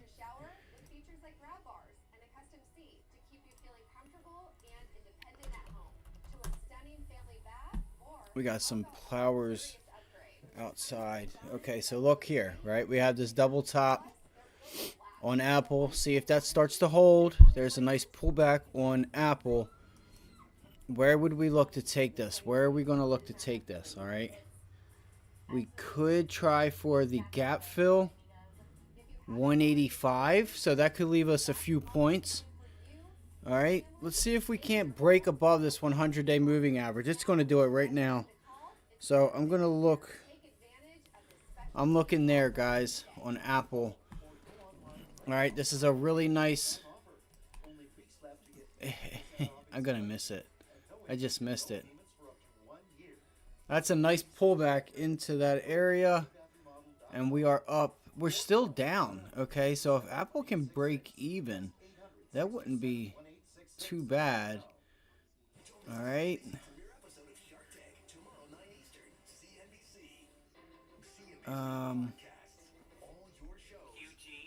I want short. I want to take Apple short personally, but if that means just during the day. Goldman and Morgan Stanley shares headed in opposite directions post results. Goldman's conference call just wrapped up. Leslie Picker was listening in. All right, the thing is you gotta watch for pre-market resistance at 183. They're already up 10 cents, guys. They're already up 10 cents since I brought it up to you. So, and that's 10 cents on 74 cents. So, think about that. That's for this week. I'm not going to say it's running back to, 10-year averages right away, but it has materially improved. I do think you're going to see some more meaningful IPOs in 2024, and we are just across debt. All right, if I put this on, I'm going to manage it. All right, and I'm going to take profits as we get them. Previous support up here at 184, so you can expect 184 to be an area that we pull back off of. That will probably be the target. So let me just go ahead and make this a dotted line so I know, hey, that's where profits are going to come off at. Brutal.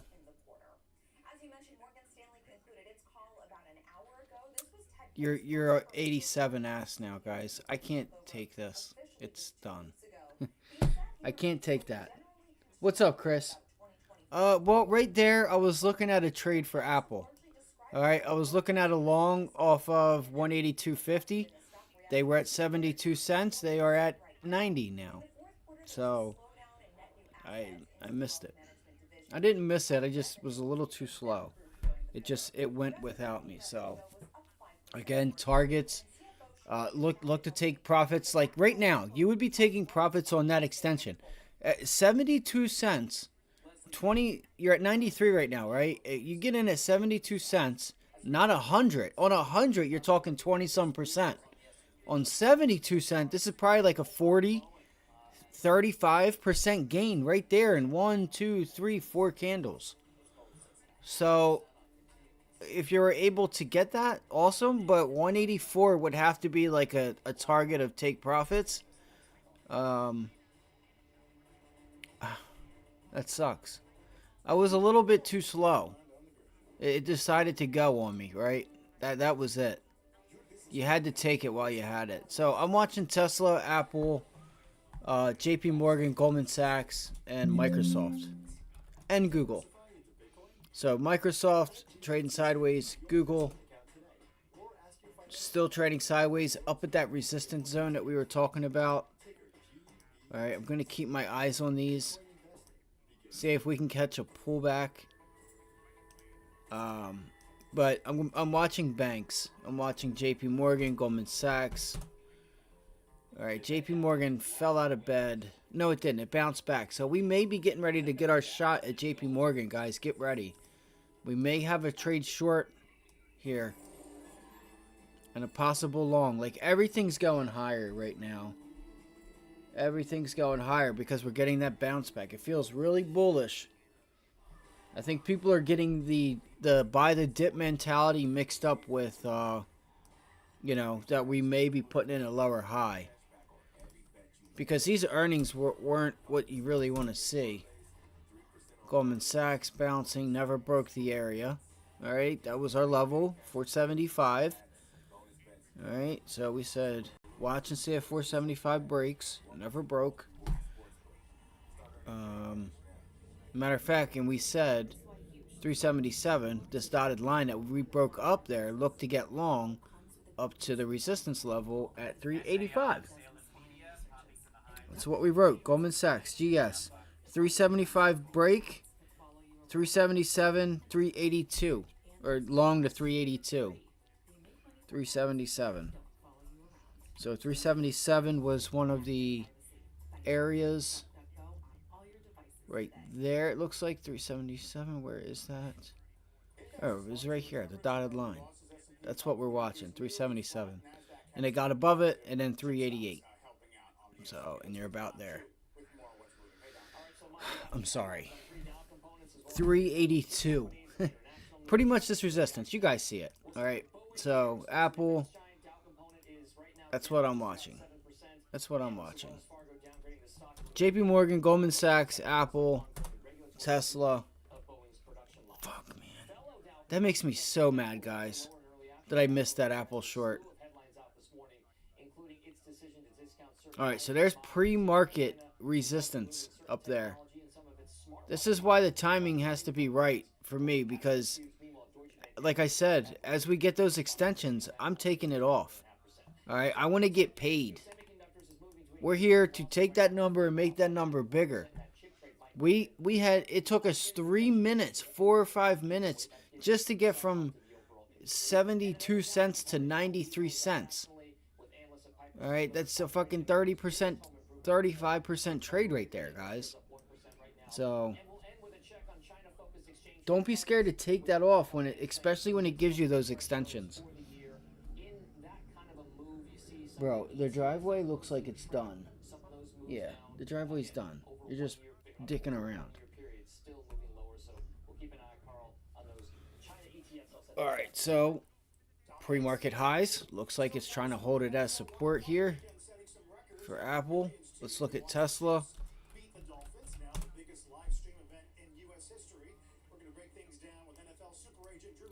And I said, so I'm looking at 220, the high 219s to get short or to get long Tesla. I want to look for a pullback into that area. All right, come on. I don't know why the commercial's so loud. I'm sorry. I'll turn it down. Right here, guys. 220.27 ish. All right. 219.92 to 220. Here it goes. It's pulling right back in it.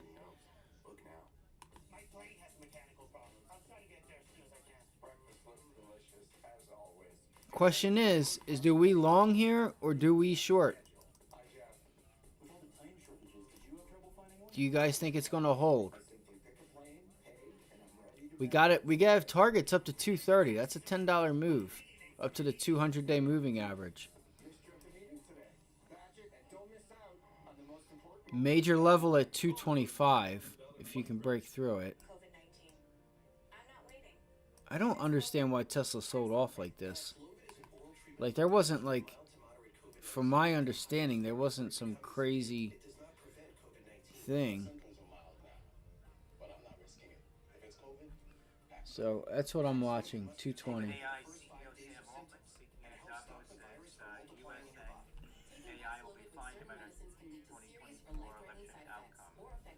AMD, NEO. AMD is another stock that's really strong for you guys out there looking for ideas. AMD, you have, I mean, just look at that. This is the second, well, today's Tuesday, but the very first day of the week, like,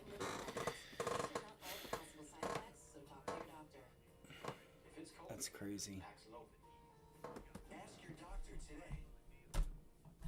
I got to stick to the plan. All right, because things, unless things changed, all right, and I'm not finding out about it, these names have been down, and they have, they have some bearish catalyst to them. So, I mean, it's not like Boeing, right? It's not that bearish, but look, fucking Boeing. And Boeing went too. That was the trade right there. What is that, 210? It's already going to reach our target, guys. I told you guys that these market makers and, like, they were going to make this trade hard. This is why I said last week to, get short the actual resistance back here. Right? Look at that pre-market high. Get short there, but get time with it. Get time. And then this line here, along with the 50-day, the 231. We have resistance with the 50-day. Bada bing, bada boom. From there, we just went down. So, she's down 7% today. All right, and I expect Boeing to be down at 198, probably even lower, guys. Probably even lower. I mean, we could see Boeing right back down to 175, 150. All right, that's probably where she's going. So, let's see. What else do we have? Let's see here. Trading at Schwab is now powered by Ameritrade, unlocking the power of Thinkorswim, the award-winning trading platform. I don't want to get caught looking at a whole bunch of names and miss TSLA, yes. And miss a trade.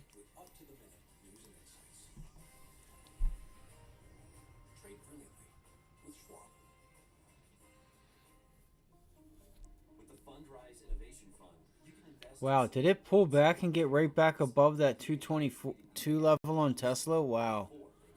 Watch out. It may start to go higher again. That's light volume. Nope, 3 minute, trying to make it resistance. I guess it all depends on how you look at it.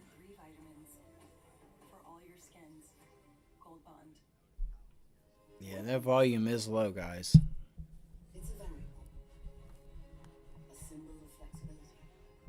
Alright, let me look here. Let's see what we have. I don't want to get short this thing. I want to be long Tesla here at 220. Alright, I want to be long at 220. Nothing else. I don't want to be trying to short it here to 220. I want to let it see if it gets to 220 and then decide, okay, let's take a long. Do we have what it takes to get a long off of that? Take that long into tomorrow and maybe even Thursday to fill this gap up at like 230. To get up to that 200-day moving average. BHUN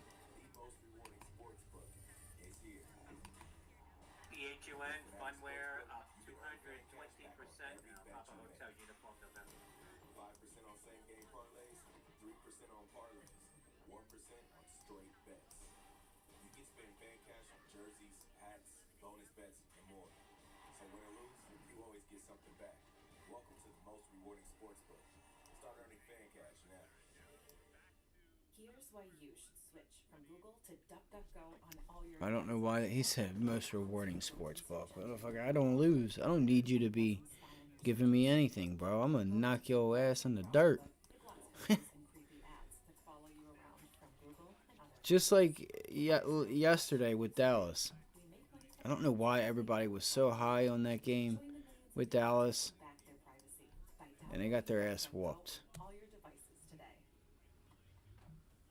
And don't ask me why a fucking second seed is playing in a wild card game. I got to bring that back up. I'm sorry. Why is this a second seed who won their division, playing in a wild card game? Roger Goodell, you have ruined the NFL. So it just reminds me when I don't watch the NFL, or if I put it on and I'm not paying attention to it, that college, it justifies that college is 100 times better than the NFL is. You win your division only to play in a wild card game. I don't know. Last year were all NFL games, and they dominate. And now they're dominating streaming as well with Peacock and Amazon. All right, education. Come on. You know, the NFL's got deals with Google and YouTube and Amazon now and all the major networks. And guess who's sitting outside and wants to play? Apple. I mean, Apple's got to get on this, obviously. It's unfortunate, guys. You know, Market, which the NFL's tapping into big time. The numbers were staggering. Hey, I put down the money to subscribe to Peacock so I could watch the Dolphins. I was at the Houston Texans Browns game, and I wasn't going to miss that game. Apple. So we wrote 185.50. 185.50, 186. Okay, I see what we're doing here. 188 is resistance.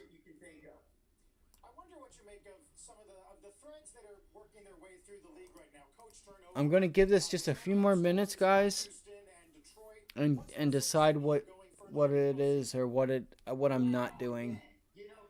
So here are those 185s at $1.06 now. $1.06.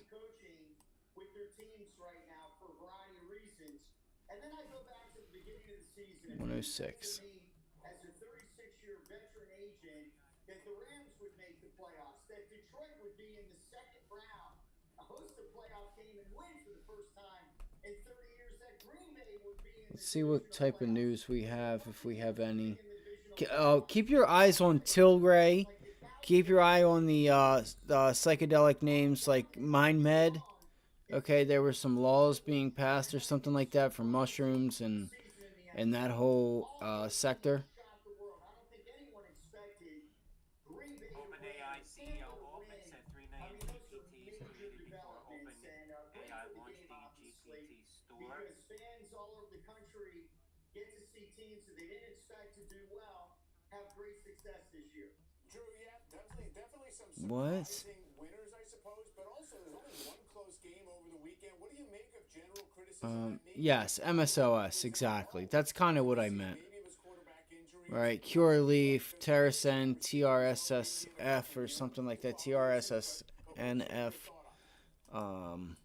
Yes, that's what I like. Chris, I'm with you there. That's what I am. That's what I like. I like the American multinationals. So that's AI. I don't know why I'm looking at that right now. It was on the news. That's why I brought it up. Systems whereby Integer Holdings is approved as an alternate supplier for the proximal contact and Let's see if MicroStart. SX's neuromodulation spinal cord stimulator See. stimulation leads a big products to Indian Tango Golf Romeo ITGR And these are the teams that are playing the best right now. So and Bravo Sandy X-Ray. the games will be more competitive this coming weekend. We can't wait for that. It's one of the best times of the year, Drew. Hope to get your take on the other side of some of these other games. I want to know what is up with Nvidia and AMD. I don't understand it. I don't. I really don't. I think this is an over. I think like you're getting. I wonder if this is going to be like a blow off top. Not that I think it will, like, it's going to sell off. I'm not saying that it's going to sell off, but I just don't know how. I think this is more like maybe shorting. People tried to short this double top. They tried to short the double top, came in with a gap up and got screwed. Right? That's my maybe a thought. You have this divergence here. You know, maybe they said, oh, let me get cute and let me short on an increase in volume onto the upside in a low volume pullback. And they come in with a gap up, and that's why it's doing what it's doing, because some goofballs had to cover their shorts. I don't know. But you would think the buyers would just let the sellers step in front of them and they just wouldn't buy it, and it would take very little selling to pull it back and buy this thing at lower prices. That would be my game plan or my thought, but you know, you don't really control everything in the market, so there's all kinds of different positions being put on for different reasons, you know, between getting closed out, getting opened, being bought, being sold. So it's a little bit more complicated than that, but that, in a nutshell, is what I was hoping AMD was going to do, was pull back. And at least the buyers just, you know, step away for a little bit, let it pull back, and then take another shot long, but that's obviously not the case. Fucking Tesla, man. Apple into the area now. Let me see here. Handmade frame. So if you've got a special photo on your phone, install the free Keepsake app. We would love a chance to frame it for you. These bills are crazy. She has no idea she's sitting on a gold mine. She doesn't know that if she owns a life insurance policy of $100,000 or more, she can sell all or part of it to Coventry for cash, even a term policy. Even a term policy? Even a term policy! Find out if you're sitting on a All right, so as we can see here, right, pivot, bang, all right, there is no resistance there. Support, support, support, support, support, support. We broke it, so I want to see what 184 does, guys. I'm going to just take it easy. Like, I feel like everything that I was looking at kind of, you know, things kind of just went, you know. I was curious why Apple sold off like it was. I thought it was just a little excessive. But we were looking for the bounce backs to get short some of these names. And I repeat, some of these names. I'm not overly bearish. Oh, look at the SPY, guys. Look at that. What just happened? Something just happened, guys. Something just happened. Look at the SPY. Watch.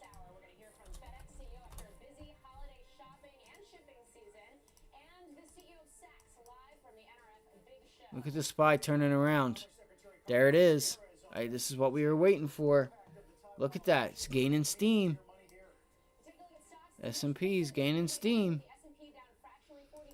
I don't think there was news. I think it's more just a resistance and exactly what we were looking for. This is why I was trying to be patient. It's just... Hold on.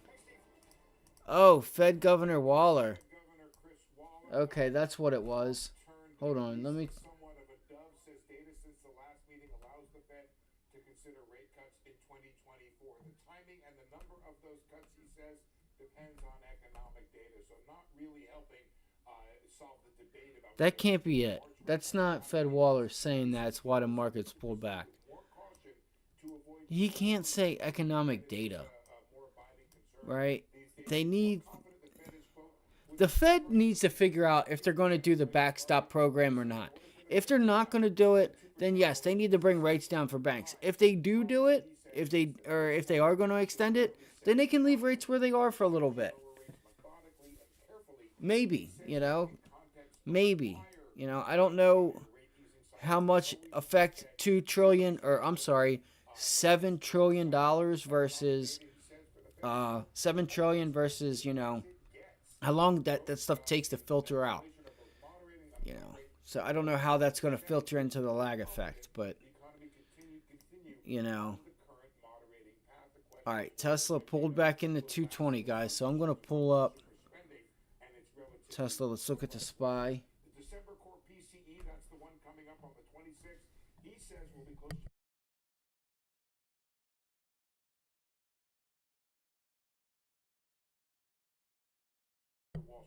Well, and that's what I was saying this morning. Right? That's exactly what the plan was this morning, was watching that area, you know, that we've been putting in lower highs, just recognizing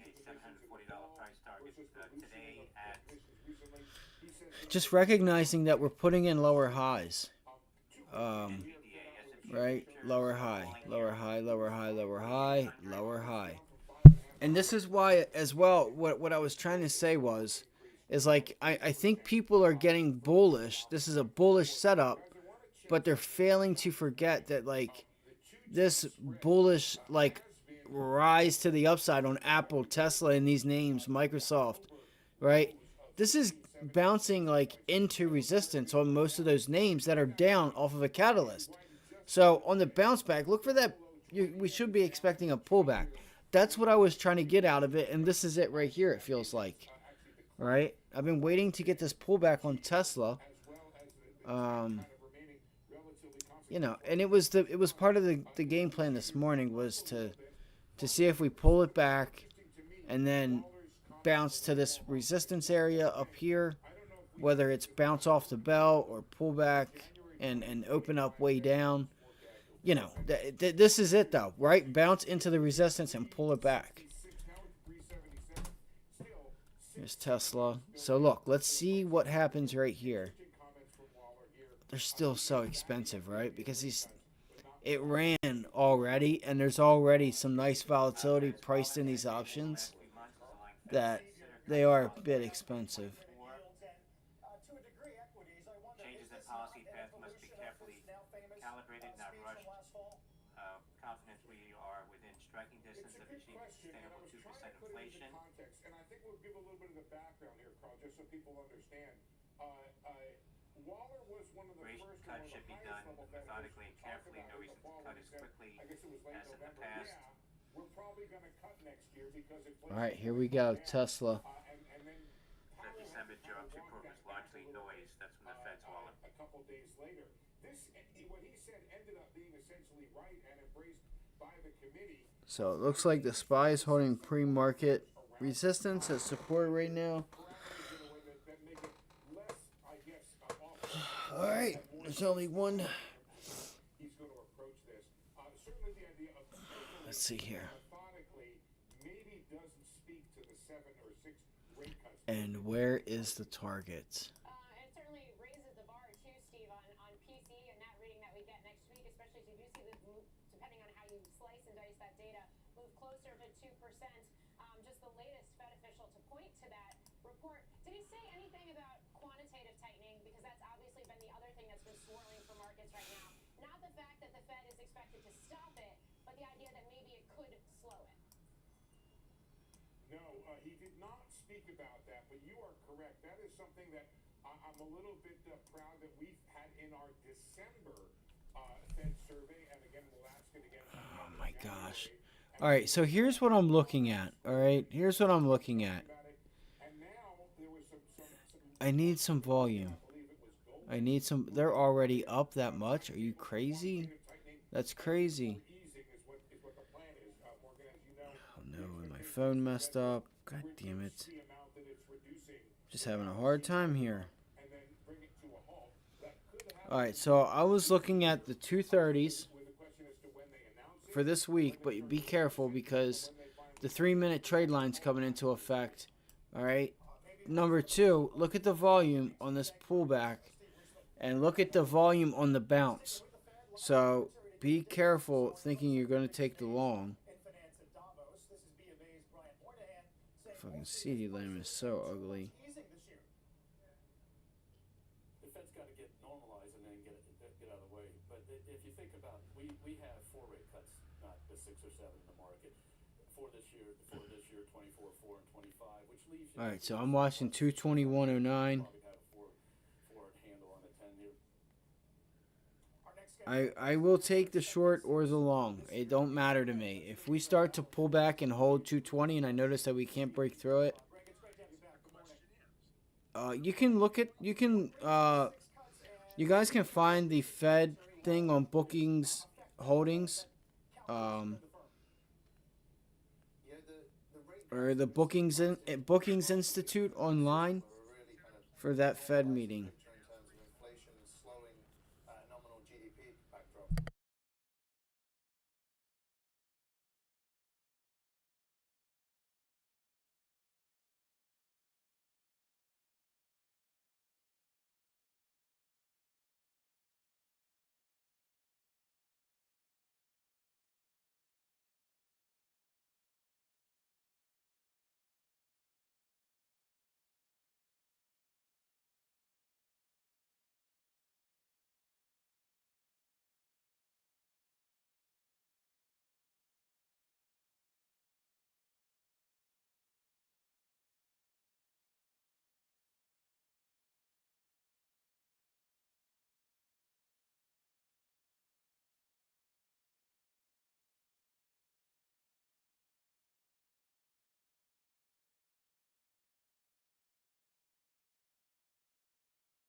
All right, guys, let's watch here. Let's see what happens. Let's see if we're gonna reject this, or if we're gonna hold or reject it. The volume on the downside is actually still a little bit bigger. That's what she said. Greg, appreciate it. Good context, especially coming out of those Waller comments. We'll talk soon. Thank you. Greg Brown will hold the BNP Paribas.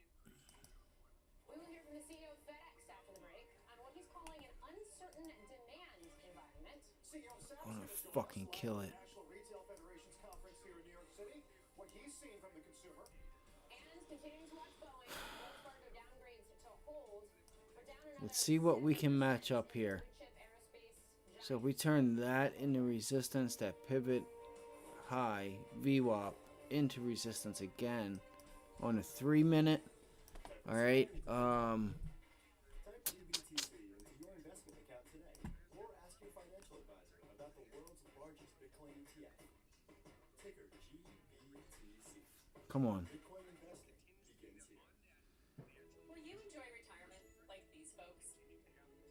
As we remind our clients, you get what you plan. Let's go, Tesla.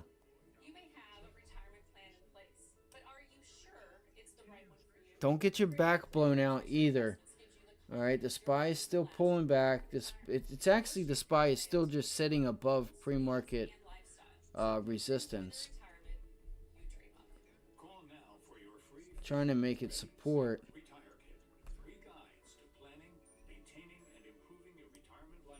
What do we have up here? 230s. If you're thinking of retiring, or you're retired and want to enjoy it more, Fisher has answers. And our fees are structured so we do better when you do better. Call now for your free Fisher Ready, Set, Retire Kit. 1-800-831-0650. Get a retirement plan that's as individual as you are. If your portfolio is $500,000 or more, call us today. Oh no, a rash. Maybe it'll go away. Oh, how am I gonna find a doctor I'll actually like? Is that a QR code? Dr. Stafford makes you feel at ease. All right, so it broke, guys. Broke on volume. Let's not look at those calls. It's trying to regain it. That's a nice tail. Wait, no. What's going on here? Want to apply to be on CNBC's Disruptor 50 list? Is your startup disrupting the status quo? Scan this code or go to cnbc.com/disruptors to apply at the early rate before January 26th. I've got such a bad case of the brow. I know what you mean. I'm cracking. Who thinks Tesla's gonna hold here? Who thinks we can catch a hold? It's All American Roofing's winter sale. Install your new bathroom now and pay later with no payments and no interest until 2025, or get a free shower door with any shower. I'm glad we went with All American. There's never any trial and error with those guys. Probably not easy to switch mobile providers for your business. But what if we told you it's possible that Comcast Business Mobile can save you up to 75% a year on your wireless bill versus the big three carriers? If we piqued your interest, you can get 2 unlimited lines for just $30 each a month. There are no term contracts or line activation fees, and you can bring your own device. Oh, 2:30. Can we get it? What time is it? It's 11 o'clock. wireless that works for you. It's not just possible, it's happening. Welcome back. Watch retail today. Morgan Stanley turns bullish on a few names in the sector, upgrading Target, Dollar General, and Wayfair. So we're pulling back into Friday's close. Margins, with a caveat that implies a soft landing. Boosted price targets across the board, including Target up to 165. Friday's close. Bada bing, bada boom. Speaking of retail, the National Retail Federation's big show conference in New York City happening right now in Midtown. Our coverage continues this morning with Come on, we gotta hold this. We gotta hold this level, or it's not gonna get much participation from here. New York City in the snow, and I am joined by Mark Metrick. He is the CEO of Saks. Mark, it's great to have you here. Again, this is Tesla we're looking at. With the Saks operating model, so we have a foundation. Let's get a change. Damn, they're already at 116. Maybe not everyone understands. They were just 105. You're a standalone e-commerce company. Explain how this is working. Yeah, Hold up. years ago, we made the decision, just like our, predecessors did in the early 90s. Is that a 20 from Herald Square to Fifth delta? We made the decision to move online. 20-cent delta. Really invert sort of the center of Sachs is a pure play, and it's been working, really well. It's for the consumer, and the consumers voted with a resounding yes. Which is fascinating because, I mentioned this earlier when we were on stage, but years ago it was told to me that luxury will never work online because it takes away exclusivity, but that's not at all what you're feeling. Here we go. We're regaining the 90 MA on the 1 minute. I just don't like the volume. Just don't like the volume. Make sure 230. Bang. 15.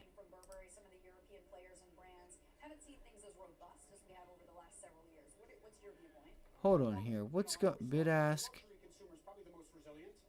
Why is this saying 120? 121. Okay, 121, 120. It got mixed up there for a second.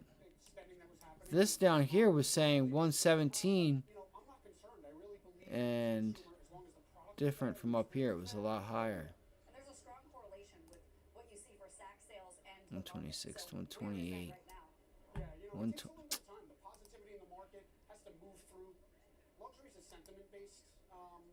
124, 126, 124, 125. There we go. We're matched up. 122. No, I want this right there. 25, 26, 124, 125. That's crazy. So there's a 30% or 26%. I kind of think we should do it. Kind of think I need to do it. Fuck, it's up at 125. Is it going to break through here?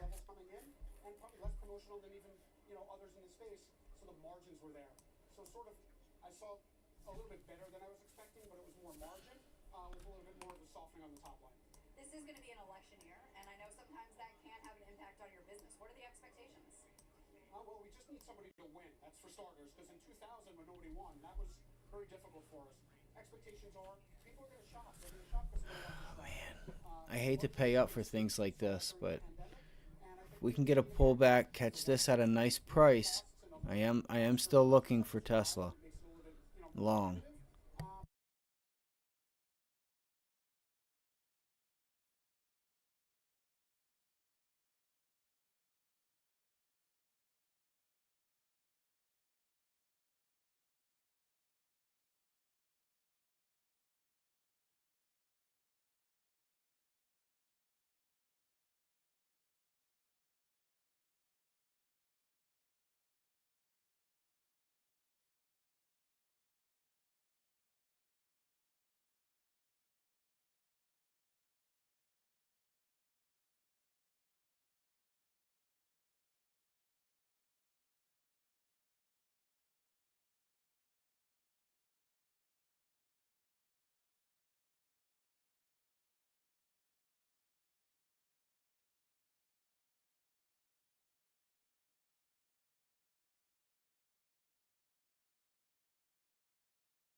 Okay, fair enough. You are on the National Retail Federation board, and we talked a little bit about organized retail crime. I think it's important to discuss where we are right now because there's been some conflicting messages. Is it a problem for Saks, and then is it a problem for retail in general? Yeah, I think it's a problem, and when I think about the e-commerce business specifically, it's the loss, of course, and the fraud, which we've seen go up, twofold over the last few years. It's really putting a damper on the whole experience because right now, I look at it like the plexiglass at the drugstore. We're having to do a version of that on our websites, and we're adding friction to the customer experience. So you have good actors. You all right, Chris? Patrick, thank you so much. Patrick is the CEO of Saks. Morgan, I'm going to send it back to you. And our thanks to you, Courtney Reagan. It's interesting to hear the commentary or lack of commentary on M&A too. Neiman Marcus CEO Haven't seen, was with me on Overtime just last week, basically saying currently. Haven't seen Megan at the NASDAQ in quite a while. Damn. Let's see here. Is Tesla going to go and give us another push up to, what is that, Friday's highs? To the 200-day moving average? Let's see. Before the pandemic, I think e-commerce represented about 16% of retail. And then that climbed up significantly during the pandemic, and then it's come back down. And now it's, I think, resetting to probably where it would have been had there been no pandemic. So, but e-commerce continues to increase as a percentage of retail, so that app actually becomes a much, much bigger piece of our network. Back in 2016 or 2015, before this all happened, I would say 75% of our stops were business stops. Now 75% of our stops are residential stops. And so that's a fundamental change in how e-commerce is changing. So yes, it's a fast-growing thing. Of course, we have a huge part of our business is the industrial economy as well. We talked a little bit about post-COVID, back to normal in terms of e-commerce usage. What are you seeing right now from the consumer and from retailers as far as ability to spend, behaviors? Feels like we're going through a lumpy kind of economic time. Well, I'll mention a couple of aspects of it. One is that during the COVID, of course, everyone stocked up on goods, and the services was completely down. Well, there was a period of reset in the last couple of years where consumers were spending more on services versus goods. I do believe that reset period is kind of over. The levels are normalized to where it was prior to the pandemic. So the overall consumer spending is, I think now more balanced between goods and services. I would say that if we look at supply chains overall, the industrial economy remains challenged, and the demand environment is quite uncertain. Very fascinating commentary there, Carl. I mean, residential historically has always been not as profitable as business. It really speaks to this incredible tidal wave shift we've seen in terms of business models for companies like FedEx and, oh, by the way, also UPS. Also thought coming out of this interview, something that was interesting was the fact that he's not seeing very much in terms of Red Sea disruption impact, because you would be expecting potentially to hear a company like FedEx saying that. Sorry, I had to turn her off for a minute. So what I'm looking for right now, all right, the S&Ps, as you can see, got into yesterday's close. All right, we're at yesterday's close yesterday, so I want to start seeing if we start to put in a bit of a rejection up here. All right, see if we start to, like, pull back off of 477. Okay, that whole area. All right, 477. Yesterday's close is at, or Friday's close, I'm sorry. Fed Wallace and rent inflation expected to come down. Just taking longer. Alright, so there is the pullback. The inflation index. Come on. Is a surgery-free treatment that uses low-energy X-rays to kill skin cancer cells with a 99% cure rate. Plus, there's no cutting, no surgical scarring, and no downtime. Right there. See why so many people, including doctors, are choosing GentleCure. Call today or go to GentleCure. Alright, so that's 476.66, 476.50. Alright, on the SPY. Watch and see what we do at Friday's close.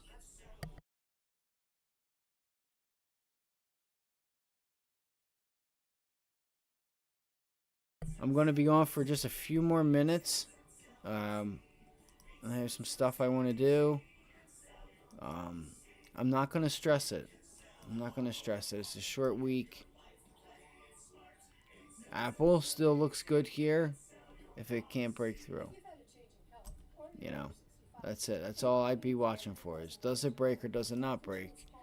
And what type of volume has it broken, like, through or out on? Oh, man. Come on.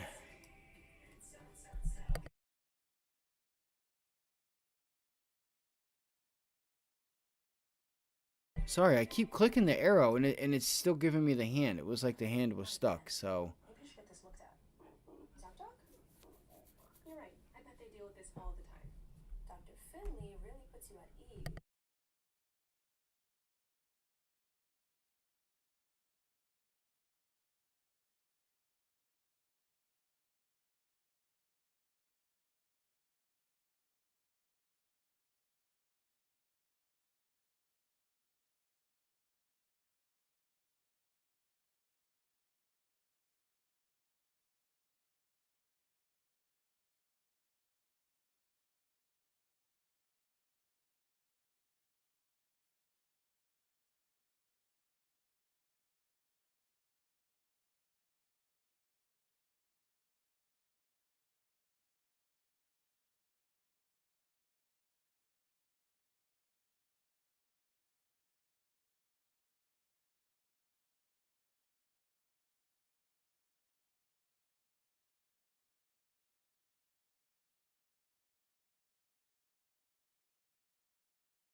Watch DWAC.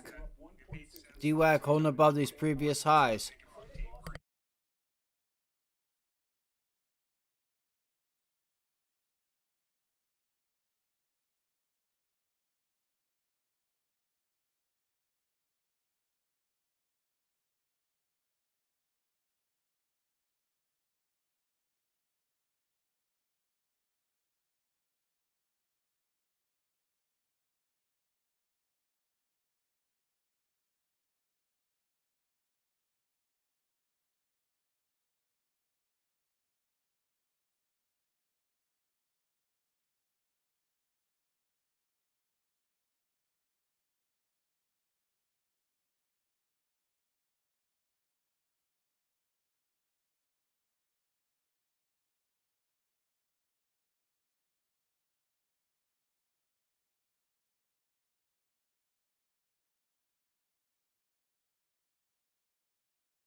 Well, if we haven't figured it out now, looks like we're just going to trend higher all day.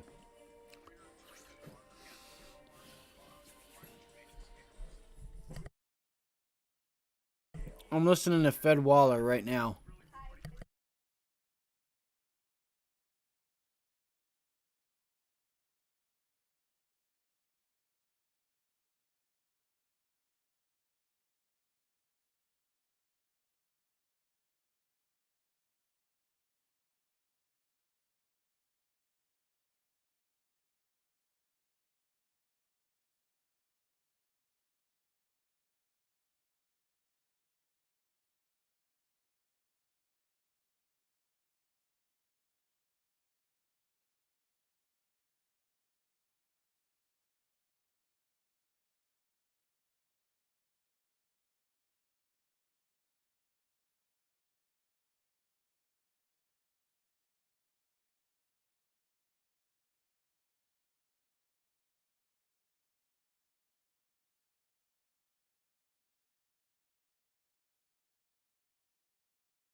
Well, if you were able to get into these Tesla longs when we had called them out, you are now at 100%, over 100%. If you were able to take those longs, and that trade was from here at 219, where we said we were getting long, to 222. That's 20, 21, 22. That's $3. 20, 21, 22. $3. 100%. These were at 74 cents for the 230s. All right, let's look here.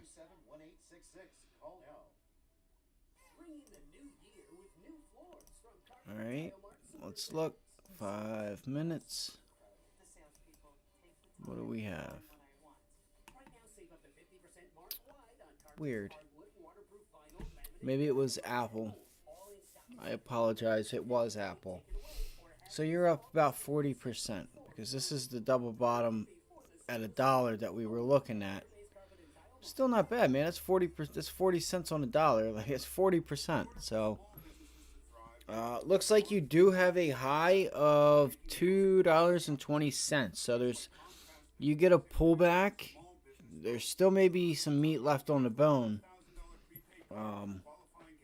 You know, if you like that direction.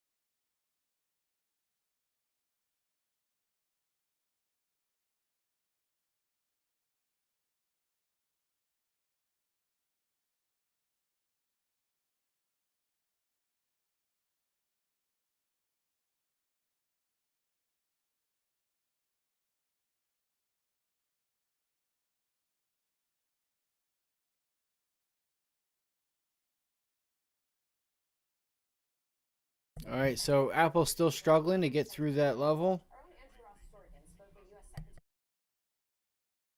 That level as in 184.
I gotta get some whatchamacallit going here.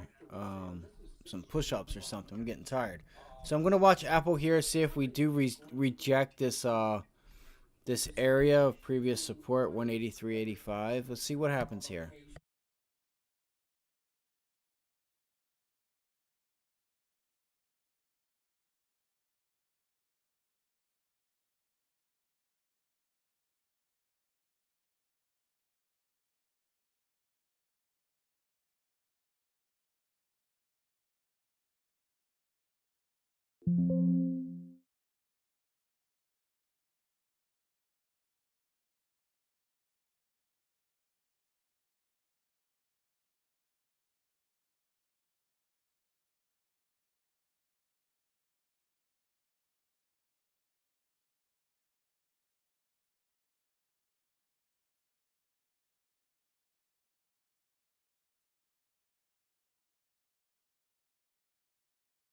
Okay, where's that for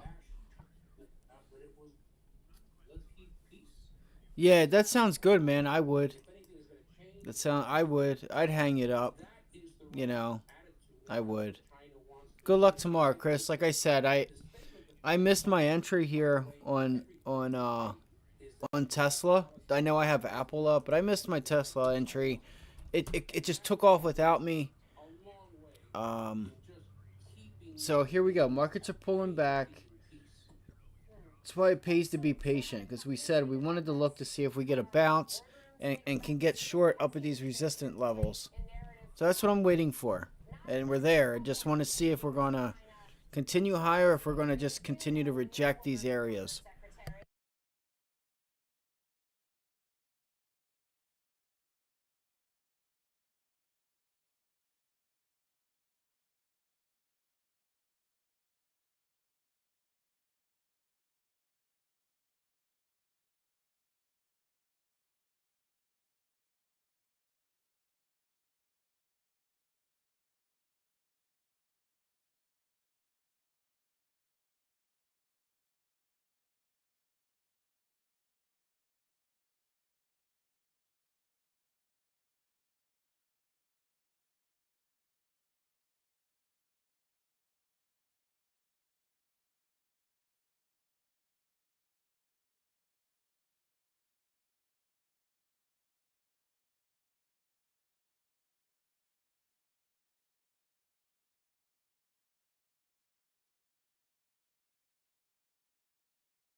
I don't know why I'm so tired today. I hate it. I hate it. It's because I'm sitting here watching these squares and numbers and shit. It's putting me to sleep.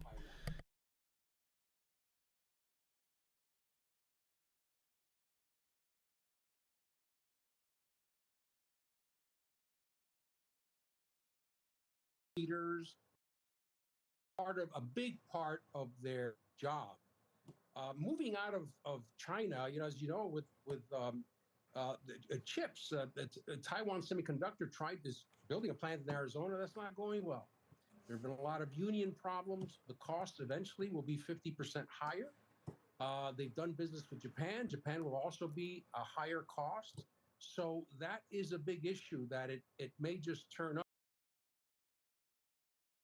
Look at this. Look at this pre-market resistance. Now it's trying to, well, it looked like it was trying to hold this area.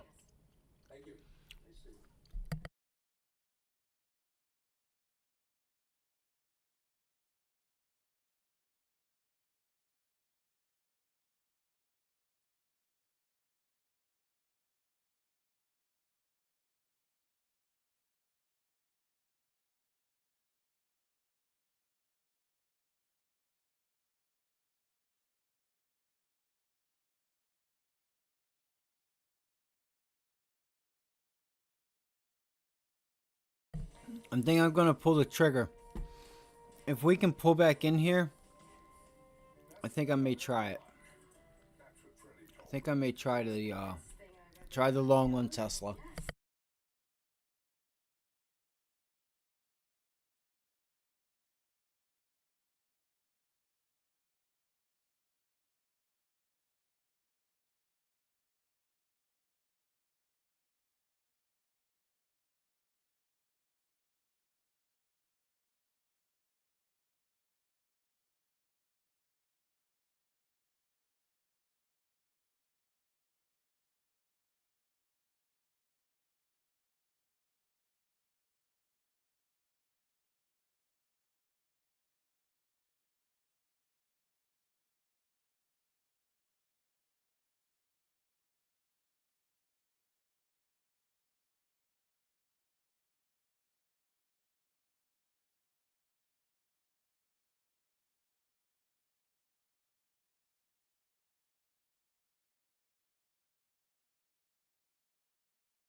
This is perfect. This is 38.2. VWAP, yesterday's close. If we get a pullback in here on low volume, let's see if we can take the long. And that long will be off of 219. Beautiful setup, in my opinion.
Europe's competition chief meeting with some tech CEOs, including Apple's Tim Cook and Alphabet's Sundar Pichai in Silicon Valley and San Francisco last week, ahead of some new antitrust regulations going into effect. Our Deirdre Bosa sat down for a one-on-one with her for today's Tech Check. Morning, Dee. Hey, good morning, Carl. So before Lena Khan at the FTC, before Jonathan Cantor at the DOJ, there was the EU's Margrethe Vestager, the original antitrust bulldog, who has taken on big tech and actually got results. She has been Europe's chief antitrust regulator for nearly a decade, and really she's the one that wrote the mega cap regulation playbook that laid the groundwork here in America, which is going to be increasingly relevant this year. Now, Vestager was in the Bay Area last week, meeting with Tim Cook and Sundar Pichai, among others, making sure that they're getting ready to comply with the next battle, the Digital Markets Act, which she describes as a new era of regulation and a way to actually change, not just fine, big tech practices going forward. The case-by-case approach cannot change the business model. You get the fine to punish past behavior. you're ordered to stop what you're doing, and you're told not to put something in place that will have the same effect. So of course it changes behavior. But what we have seen is that part of the behavior that we have punished one is reoccurring. So what the legislation will do is to enable us to have speed and much more efficiently to see if there is compliance. And we got more effective tools, you know, fines for repeat offenses, doubling of fines if for repeat offenses, that companies can be ordered to split up. So we have, you know, more efficient tools, we have a clearer legislation, and since everything is digitalizing, I think the timing for this is also perfectly good because, well, now other companies have a fair chance of getting the better of digitization. Right, sounds more proactive. Exactly. A new age. Yes, I hope so. And with regards to that timing, of course, there's a number of antitrust battles set to take place here in America this year. Meanwhile, guys, the efficiency drive, that continues with Google planning to lay off hundreds of employees in ad sales after layoffs recently this year, too. Bernstein calls all of this the years of efficiency with an S, lasted longer than maybe folks had predicted. And as we've talked about before, there could be an AI element here. A survey unveiled in Davos this week revealed that a quarter of global CEOs expect generative AI to lead to headcount reductions. Our weekly tech check piece, by the way, looks at Apple's under-the-radar AI strategy. Check that out. More efficiency, though, this flight back to quality that we've seen this year, that's really underpinning megacap market leadership. EVP Vestier's trip to the Bay Area, it's a reminder that antitrust is set to play a bigger role this year. And could we start to see that affect stock prices and the market? I don't think that's out of the question, guys. I was just looking at a piece, Dee, in the Washington Post. This is from last week, but it's about Duolingo. And they call it one of the most high-profile instances yet of a company getting rid of human workers in favor of AI. It's a perfect example of that, right? We say that it's the year of efficiency because that's what we've known over the last few years. But there's this other force at work, and that is the generative AI push that's making workforces more efficient. So that may not lead necessarily to layoffs. It could, but what's likely to happen and what I think we're already starting to see the beginnings of is sort of a slowdown in hiring. Generative AI is able to take on some of those back office tasks, especially in IT, that firms may have hired for. And that was exactly the Duolingo story, which I also thought was fascinating. Could be a precursor to some others.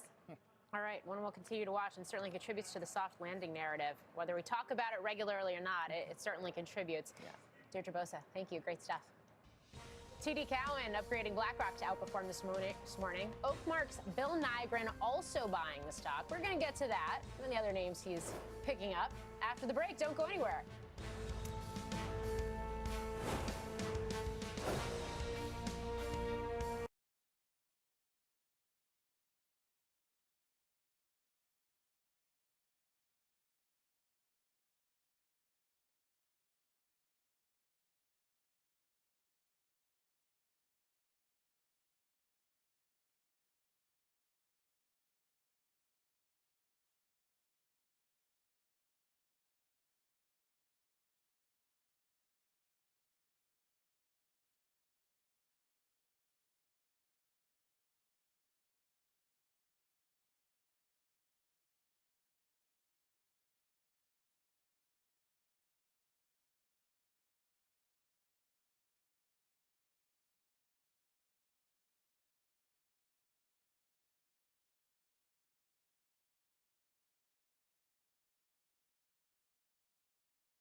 This market putting me to sleep, y'all.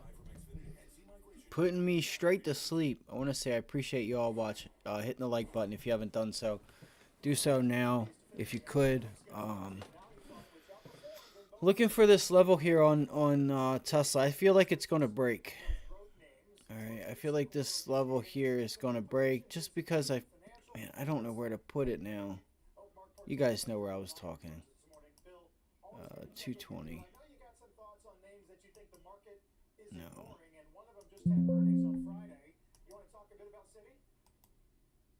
Sure. Look, Citi is one of the banks in an industry that's out of favor. It's one of the names that's left for completely dead. The stock's down over the past 2 years about 20%. All right, so there it goes. Looks like it's trying to break now. See what you do at VWAP. You have 15-minute VWAP, 15-minute VWAP coming into favor here. Despite the resurgence of those growth names in the most recent quarter, market's kind of putting me to sleep now, so I got to get up and do something. Watch 15-minute VWAP if you're looking at Tesla. Same thing for Apple. Same thing for Microsoft. One of them just had earnings on Friday. You want to talk a bit about Citi? You know, they're all pretty much Citi at these levels. One of the banks in an industry that's out of favor. It's one of the names that's left for completely dead. The stock's down over the past 2 years about 20%, all right, guys. and I think down over the past decade as well. Jane Fraser took over about 3 years ago. And at Oakmark, we think it's interesting that lots of times when there's excitement about a new CEO, by the time that CEO has figured out what they're inheriting, what has to change, they've changed out the next layer of management, that management starts making their changes, and a turnaround is about to take place, Wall Street's given up on it. And we think Citi could be in that position. The stock sells at a bigger discount to book value than the other banks. It sells at about 4 to 5 times the earnings level that the company thinks they'll achieve in a couple of years. And Jane has just gotten rid of about 10% of the labor force, created 5 divisions where there's more accountability than there's ever been at Citi. We think that's a pretty good setup and a very cheap stock price. Let's talk a little bit about GM as well, Bill, because that's been a name that's not been so loved as of late, but you're bullish. Yes, and it's a name that's been in our portfolio for a long time, and it hasn't done us any good. It's about the same price it was 10 years ago. It trades at about 6 times earnings. And I think management there was embarrassed when Berkshire Hathaway sold their stock because they didn't have confidence in them. And it's completely changed the way they think about their free cash flow. The company's recently announced a share repurchase, about 20% of the shares to be purchased over the next 18 months. And importantly, that should come mostly from free cash flow. So it's not like the company's levering up to make that repurchase. The big knock on GM has been the way they've invested capital has not increased shareholder returns. And if that money is coming back to shareholders now instead, at 6 times earnings, we think it's a pretty attractive stock. And very few people are excited about GM. When we look at energy stocks, they had a good couple of years, but we have seen crude prices come off in recent months as well. Do you see value there? If so, where? Well, I think that's another industry where there's very little interest. The stocks have been lousy performers for a decade. ESG funds tend not to own much in energy. And we think there are a lot of attractive names in the area, but one we especially like is ConocoPhillips. Ryan Lance took over the CEO position there about a decade ago, back when ConocoPhillips had a reputation of not being a very good capital allocator. Ryan has shifted their capital allocation philosophy toward investing in projects that have good rates of return, even at lower oil prices. And with them having been doing that for about a decade and then returning excess capital to shareholders, we think they were a trendsetter because that's starting to become popular across the industry. But with a decade of that in the rearview mirror at Conoco, we think it's one of the lowest risk, highest return opportunities in the industry, and selling at about 10 times cash flow for what we think they can earn with oil prices at current levels, again, about half the market multiple. We think it's the best company in the industry. Hey, Bill, back on GM, you mentioned. I'm so tired. This market is just putting me to sleep. I gotta do push-ups or something. Just being patient. Being patient, falling asleep. All that fun stuff. Well, we've never endorsed the idea to give up on the ICE business. We thought the transition would take a long time. We are so close to 200 subscribers. We are so close to a quarter of the way there. I don't know how to hold all this excitement in. That's going to wake me up. For a conversion to EVs when customers are ready for that. Quick question for you. I mean, we've seen the stop, start, stop nature of value versus growth. I mean, is this the year where we're actually going to realize gains within value? And if so, how are you defining value? And I ask that knowing that in 2022, for example, you actually invested in some of the big cap tech names that were really beaten down at the time. Well, let's hope this is a good year for value. I think when people are looking at money managers, they kind of have to look at the last 2 years together. That value outperformed growth by more than 2,000 basis points in 22. It underperformed by a little more than that in 23. And at Oakmark, we're really proud when you look at our 2-year record, where you kind of cancel out the headwinds and tailwinds of value versus growth, that we significantly beat the S&P 500 and importantly did it with less risk because we weren't down as much as the S&P was in 2022. To us at Oakmark, value investing isn't just buying the cheapest PE and cheapest price to book stocks.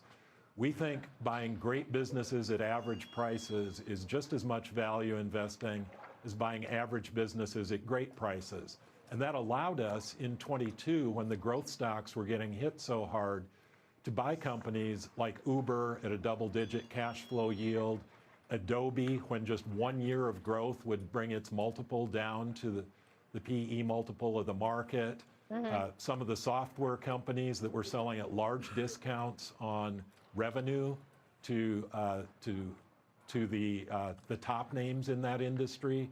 And also a company like Amazon, where on a price to sales basis, it was selling cheaper than the companies it's putting out of business. So, I don't think we're doing anything crazy in the definition of value. It's just broadening it beyond the simple PE and price to book metrics that so many traditional value investors use. Bill Nygren, always great to get your thoughts. Thanks for joining us. And Carl, I'll be on overtime. We have a packed show, including, by the way, Deere's CTO Jamie Hindman on that SpaceX Starlink news that was announced today. Big implications for ag all around the world. The judge is back. Let's get to Post 9. Carl, thanks so much. Welcome to the Halftime Report. I'm Scott Wapner, front and center this hour. The bull case for stocks, whether it is still intact as earnings season heats up. We'll ask the investment committee. Joining me for the hour today, Josh Brown, Joe Terranova, Stephanie Link, and Jim Lebenthal. I'll show you what the markets are doing. We are red across the board. Right now, there are your losses. Dow's down about 0.5%. NASDAQ was in the green, not so much anymore. Joe, I feel like this is Waller giveth, Waller taketh away. Remember what he did to initiate the rally at the end of October?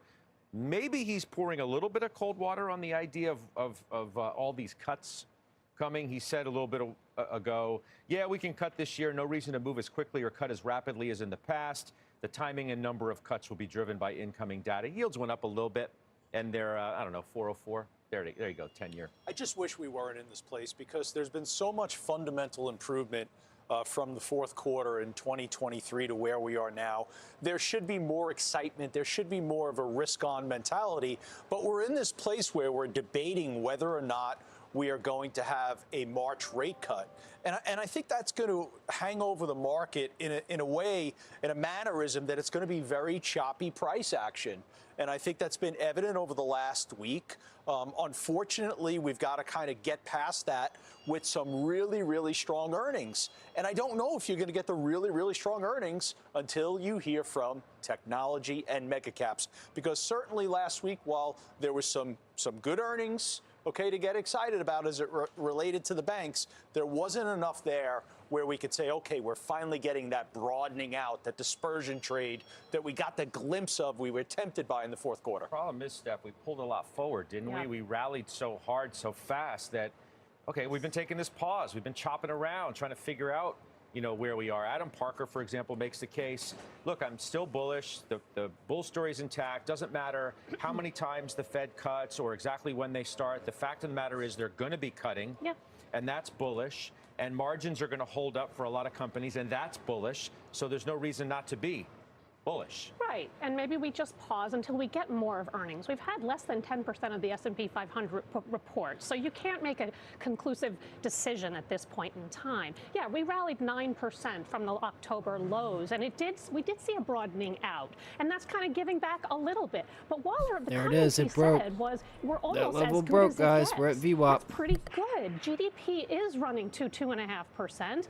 The consumer is hanging in there for now. I mean, I just go back to that Costco number and American Express today announcing U.S. loan growth of 16%.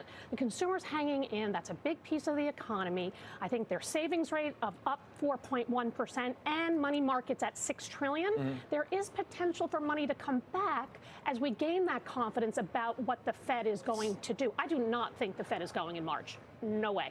They don't need to. And I think that you're probably going to see 3% second half of the year. But I still think the market can grind higher because of what I just said about all that money on the sideline. Well, we got to see what the other inflation reports are before now and then. The whole idea, pretty good. The base case anyway of the bulls at this point is that they're going to cut because they can, not because they have to. You said, I don't think they have to. Well, maybe they don't have to, but they can because, inflation cooperates. So, Jimmy, UBS, they bumped their price target on the S&P to 5150. You're at 5100, okay? The line in their note that I like the best is where they say the upside case becomes the base case. Upside becomes the base case. So they raise their target from 4850 to 5150. They take their earnings EPS up to 235 from 225. Do you agree with that comment? Upside case becomes the base case? Maybe not as strongly as that. Let me just back off just a scooch from that, because here's what I would say. I wake up this morning, I acknowledge the market's heavy, and it's not just, all right, the S&P 500 is kind of flat on the year, but the more risk-oriented sectors of the market are down, right? Small caps are down, whatever they're down, 3% year to date. So this is a heavy market, and I think about what's going to snap it out. I see more positives than negatives, but the negatives, we got to acknowledge them. Geopolitics are a mess. I mean, we've got military conflicts all over the place with the potential for more. So that's not something to be trivialized. On the other hand, economic strength here in the U.S. is large in a condition where the Fed is going to ease. I don't know when. I don't know if it's March, Steph. I don't know. But they are easing. And in this regard, I'm with Adam Parker on this, that the tone has changed. This is going to be a year that is not about the Fed the way the last 2 years were, because we're talking. All right, I don't know why they continue to say this. I don't know why they continue to say this. The Fed has to cut rates. They don't have to cut rates. They don't have to cut rates. What do you mean they don't have to cut rates? Did you see what happened last time? You see what happened last time? They didn't cut rates, but they had to fix the banks. The banks certainly don't feel that same way. I feel like everybody's forgetting about the banks. And then they got all these fucking goofballs sitting up here talking about they don't have to cut rates. No, they will. I promise you. Unless somebody wants to tell me otherwise about how the banks are still okay at 5.5%.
All right, so I'm watching Tesla here and seeing.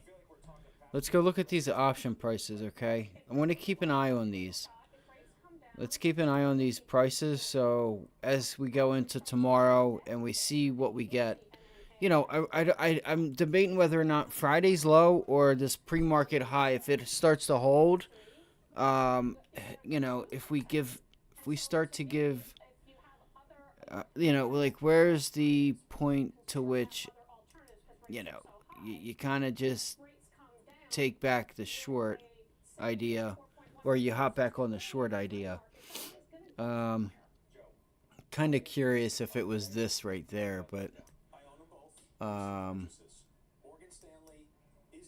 you know, I don't know. I think what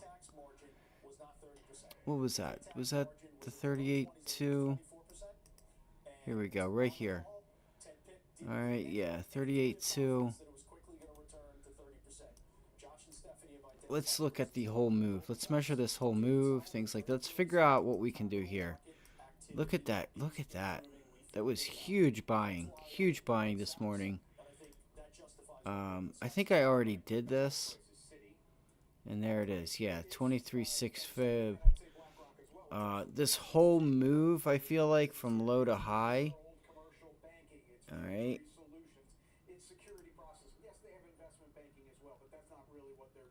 It's perfect, right there. And look at that. It holds it right 68.2. I should have went down some. 50%. So that would take us to 230. Monthly value high, or the point of control would be a right at the 50-day moving average, up at 238. Sorry, 238. So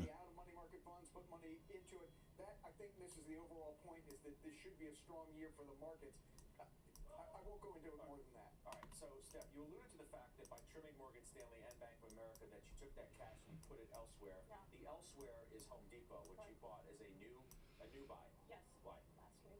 Well, I've been talking about it since December. I think I picked it as my final trade 2 times. this is crazy. So I feel like I'm stuck between two tides here with Tesla.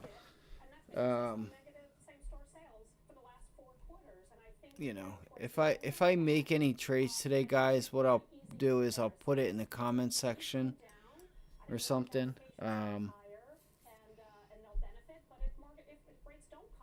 There is, I just want to see if we even have anybody on here right now. Do we have anyone on here? Excuse me, I have indigestion. I have indigestion. All right. Let's see. So yields are rising. Take note to that. All right, yields are rising. They're not going crazy.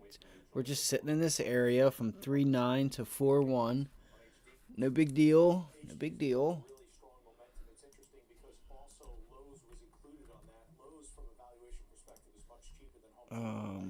June 2020. See, people make these things and then they give up. They just stop.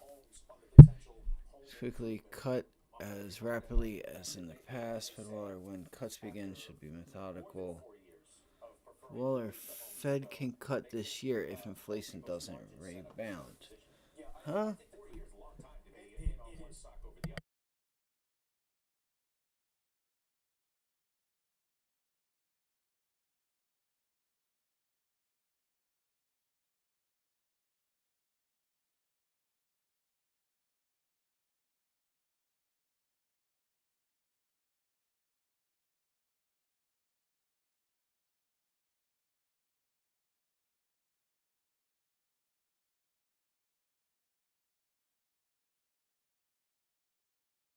Dude, this is what I don't like, guys. So when you see stuff like this, it was 1,200 New York Stock Exchange tick when his speech came out.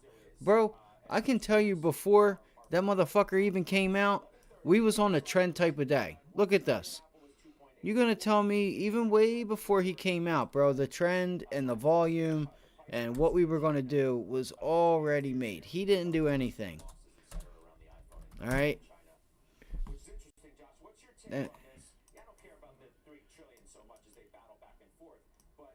The only thing people need to be concerned about is with the banks. It's either two things.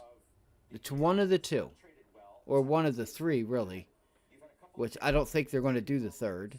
Okay? It's either they cut rates, right, to help these banks out. Or they don't cut rates and continue the Bank Term Funding Program.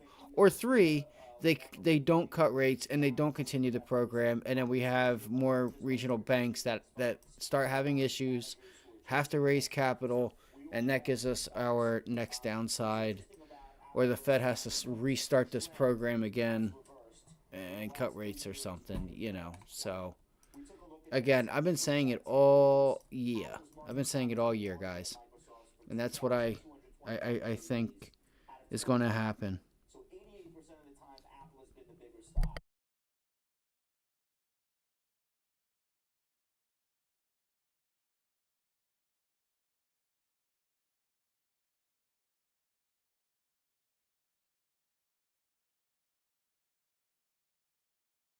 That sucks, because that looks like that's a nice short there. I just...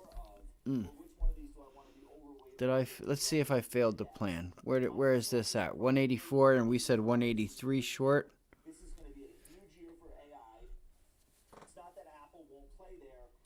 5 minutes. 15 minutes. Yep, that was previous support, broke it, we retested it. So what I would look to do, guys, is man, if we could get 183.50 again, or just get one of these levels again and get a bounce. So they take out Apple, and they take out Tesla, and they take out Meta, and they say, What is Meta doing? I haven't looked at Meta in a while, but I want to see if we start. So we made this support resistance now. Do we turn 183 into resistance? Or hell, VWAP, which VWAP looks like it's going to try to break. Huh. Looks like this is going to try and break now. Alright. That's pre-market lows, guys. Let's see what happens here.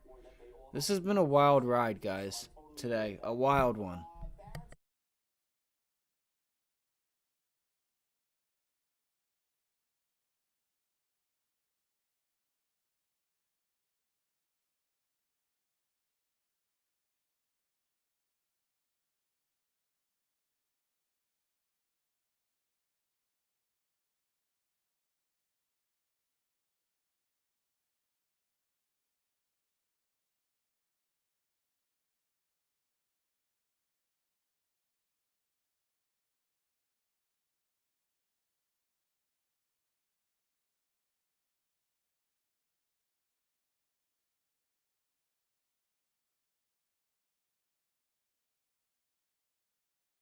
What I'm going to do is I'm going to go run to the store and I will be back. Alright, I'll leave the stream up. I'll be back in a few minutes.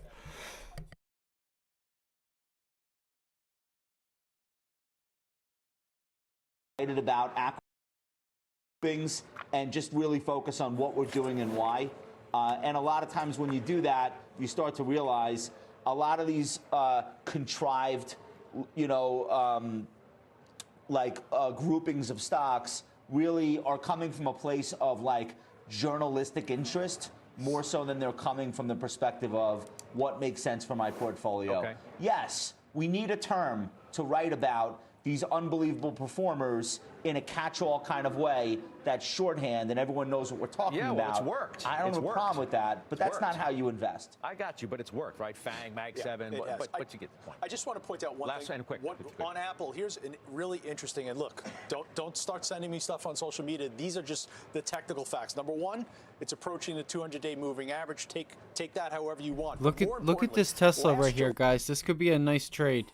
I'm looking at 220 right now, short. broke out in July.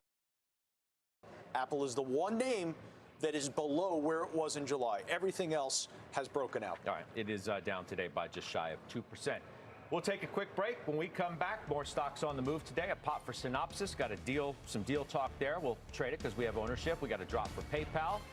Those trades and more just ahead. And later on, legendary energy trader Mark Fisher. He's going to join us live. We'll get his commodities playbook for 2024. And nat gas is an interesting play today. Oil's moving as well. We're back in 2.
We're back. Let's get to some stocks on the move now. Synopsys is higher today after announcing a $35 billion deal to buy graphics software maker Ansys.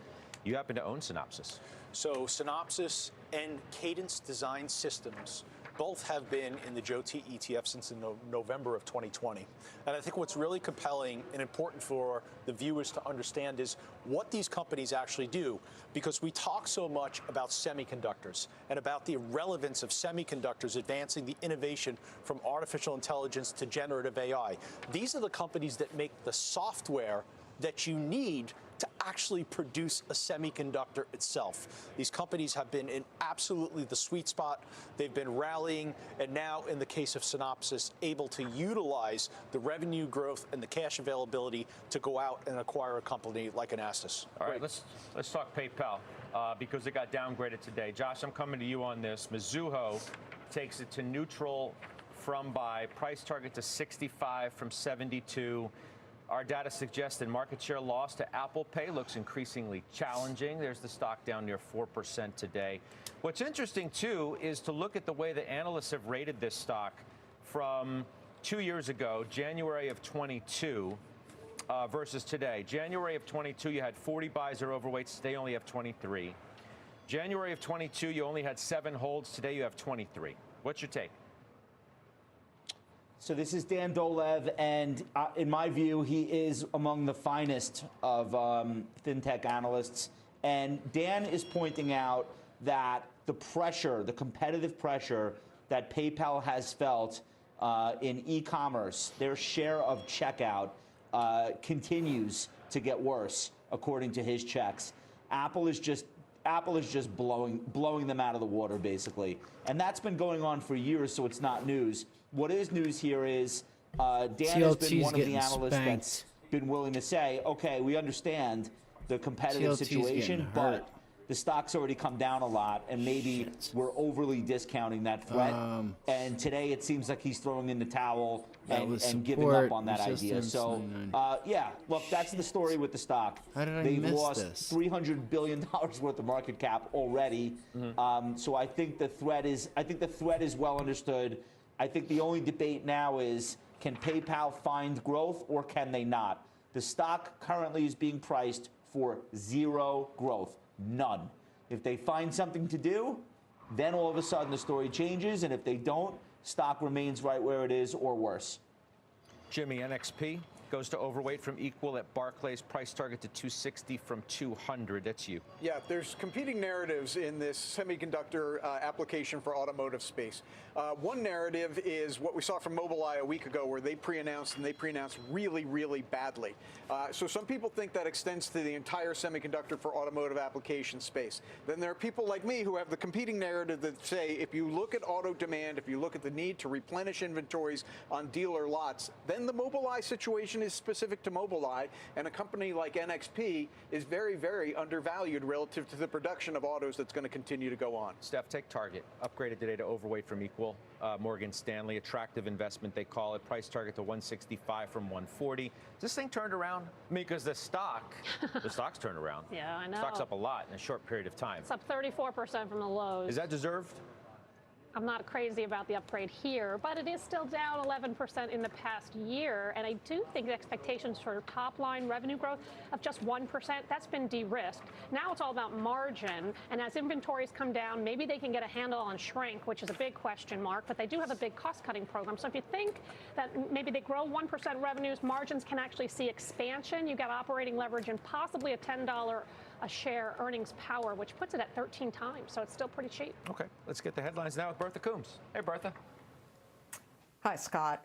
The search continues for 2 Navy SEALs who have gone overboard during a mission in the Gulf of Aden on Thursday. In a statement today, CENTCOM said the mission found Iranian missile parts bound for Houthi rebels in Yemen in a Somali boat, which are the same type of weapons the rebels have used to attack shipping vessels in the Red Sea. The U.S. Supreme Court said today that it will stay out of the fight over bathroom access for transgender students, rejecting an appeal from an Indiana school district. The rejection leaves in place a ruling that allowed a transgender boy to use the bathroom in accordance to his gender identity in a middle school. The decision keeps litigation in lower courts for now. And Philadelphia Eagles center Jason Kelce reportedly told his team he is retiring.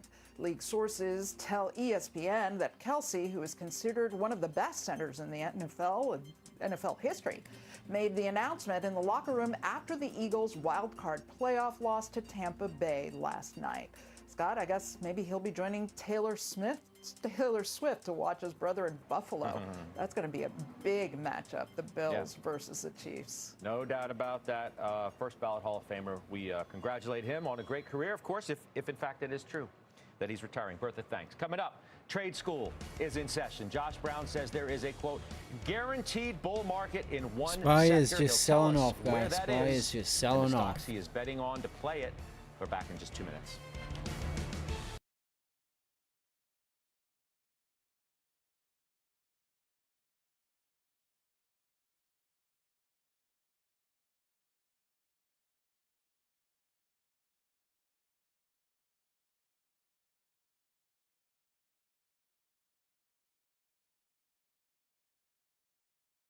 I think we got to look for 473. I think that's where we're going.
CNBC.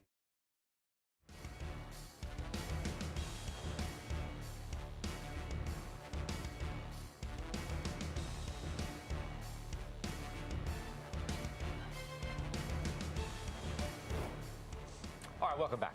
A guaranteed bull market. That is what Josh Brown is calling one particular sector. All right, Josh, give us the reveal. I think cybersecurity is guaranteed to grow much larger overall than it is right now. I'm looking at the whole list of forecasts from all of the research firms, from Gartner to McKinsey, and obviously the McKinsey study is probably the most outrageous. They're talking about a $150 billion industry growing to $1.5 to $2 trillion, which would be a 10x from what we're spending globally annually on cyber. And it's important to point out there are a lot of different areas within cyber, but like one of the more relevant pieces worth talking about, identity and access management.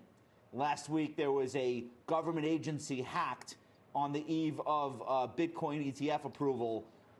That's simply companies making sure that the people who are accessing different systems are the right people. That's a huge business in and of itself, 50 to 100 billion. But when we're talking about all of cybersecurity and we're thinking about the publicly traded options to invest in the space, there are some incredible companies. I was talking to Dan Ives last week about it. He's really excited about CyberArk. We talked about CrowdStrike, which was the best performer last year. Fortinet is out there. Palo Alto, which Dan calls a double table pounder. These have been amazing stocks. The question is, like, can they go even higher? I think if you believe the McKinsey study and you believe 1.5 to 2 trillion, they don't put a time limit on it, then most of these stocks probably can continue to work. And so it's an area that I think more investors should be focused on. Steph, you are. Fortinet is the play of choice, correct? It is. It's been the weak link, if you will.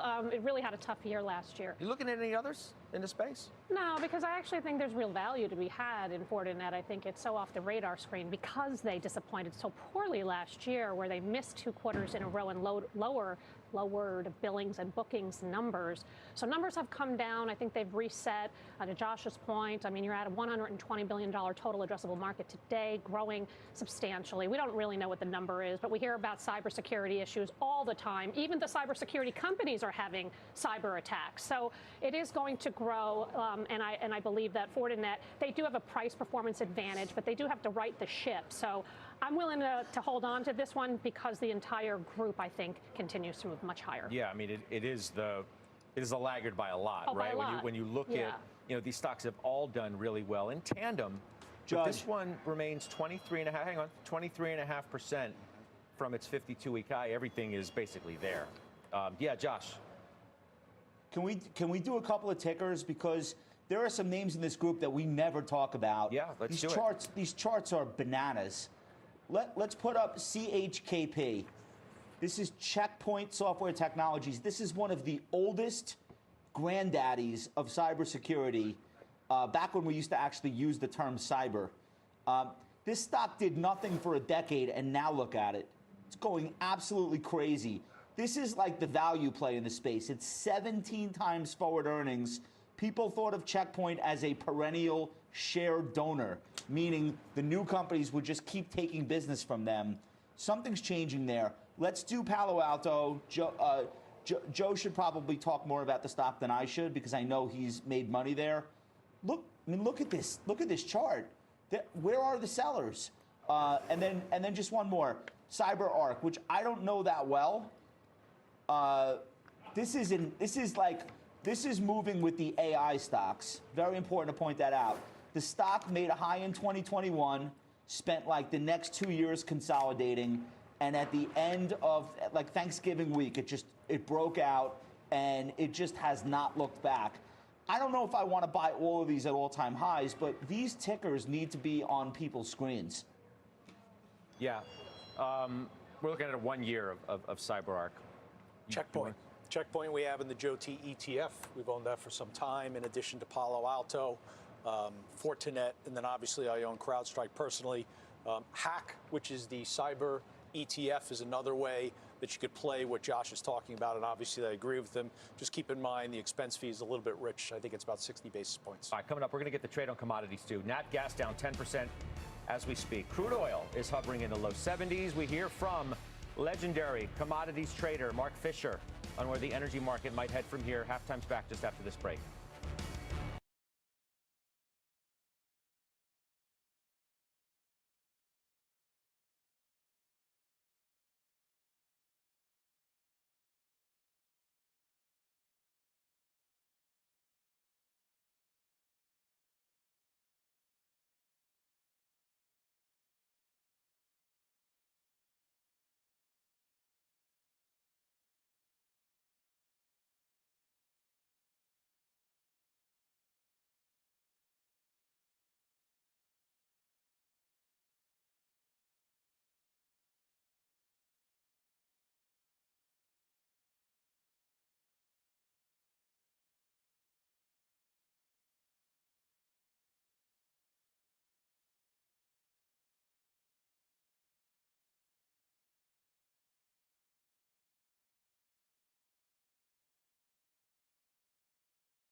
They got my guy on here today.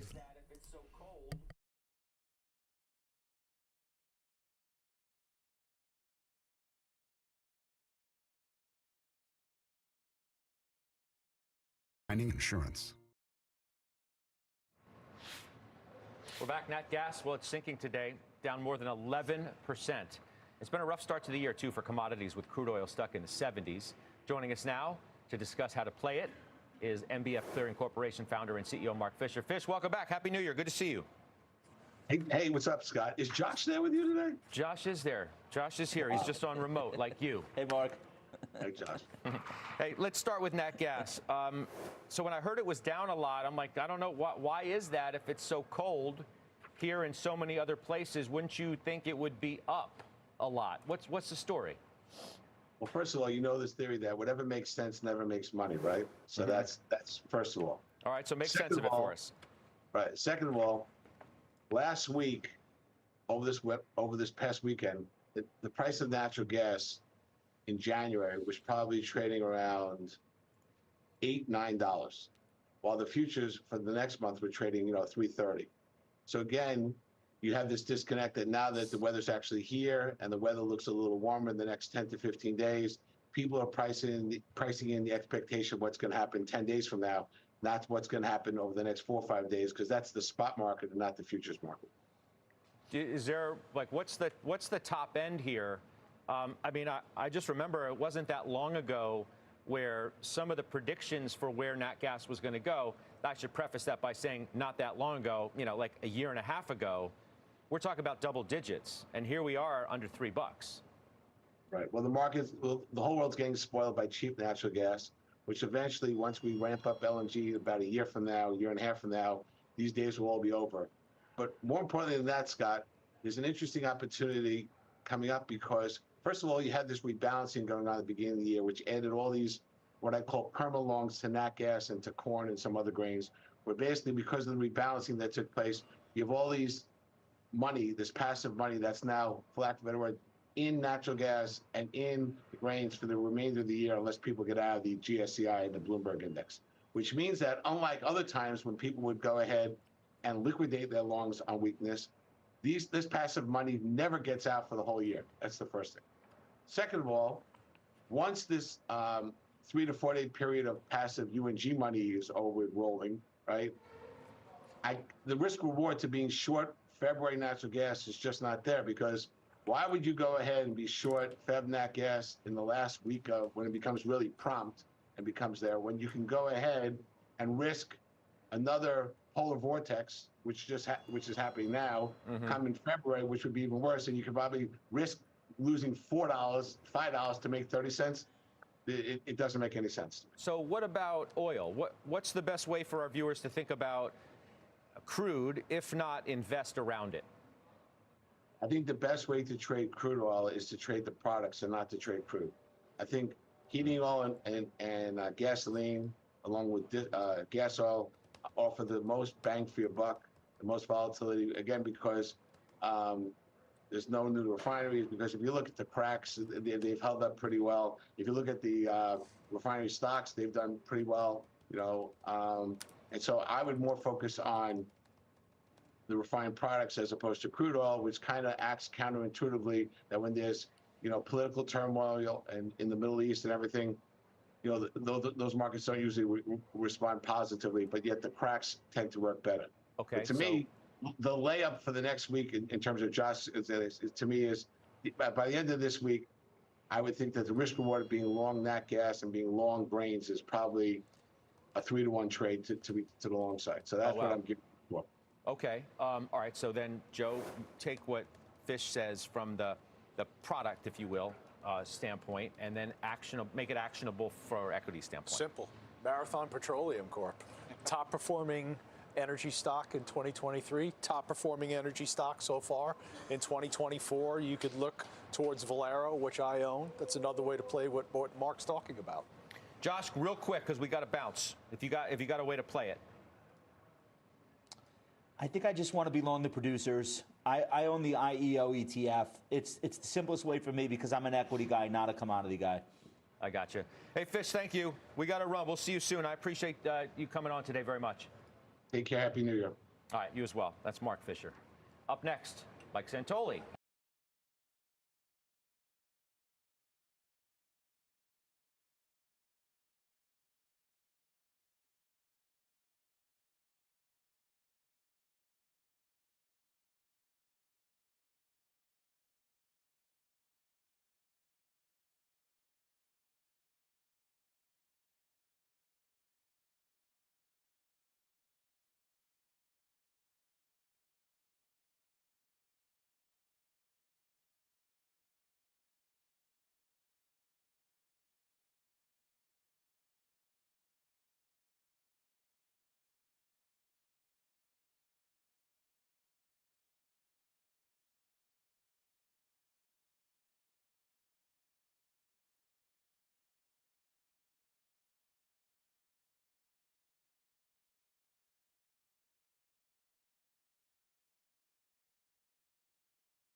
short term it is, where you come down, and there's this internal equity correction going on too, that the market's trying to keep at an internal level. Today, 85% of New York Stock Exchange volumes to the downside. Okay, this is a pullback day, but it's just not as closely reflected in the S&P because you got Microsoft and Nvidia. Do you think it's a building effort among the central bankers to talk the market off the idea that March is realistic?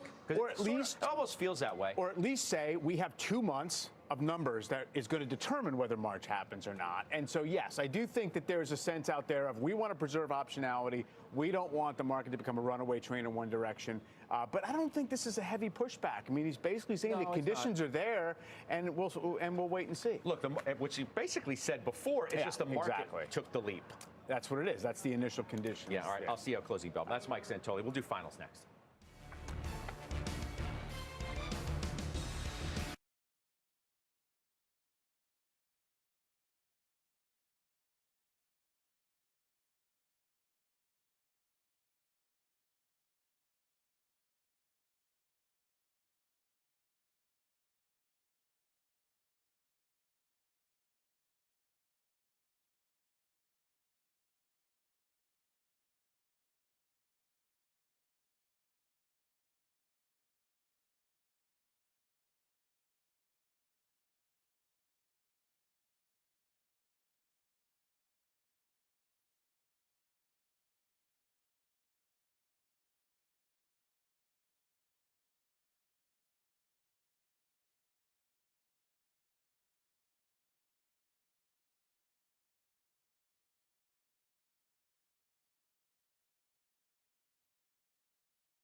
Com.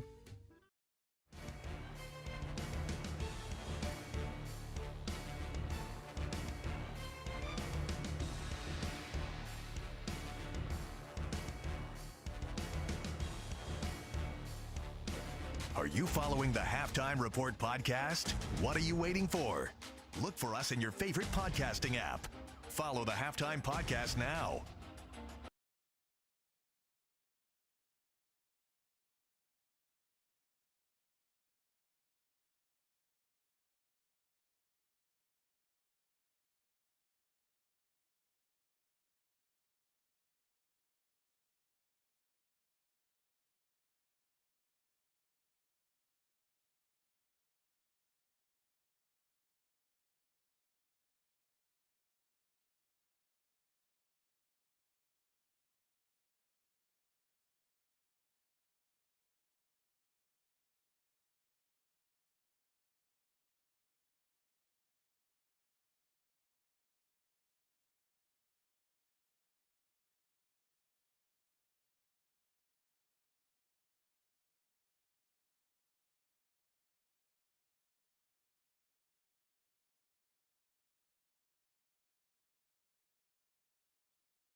confidence.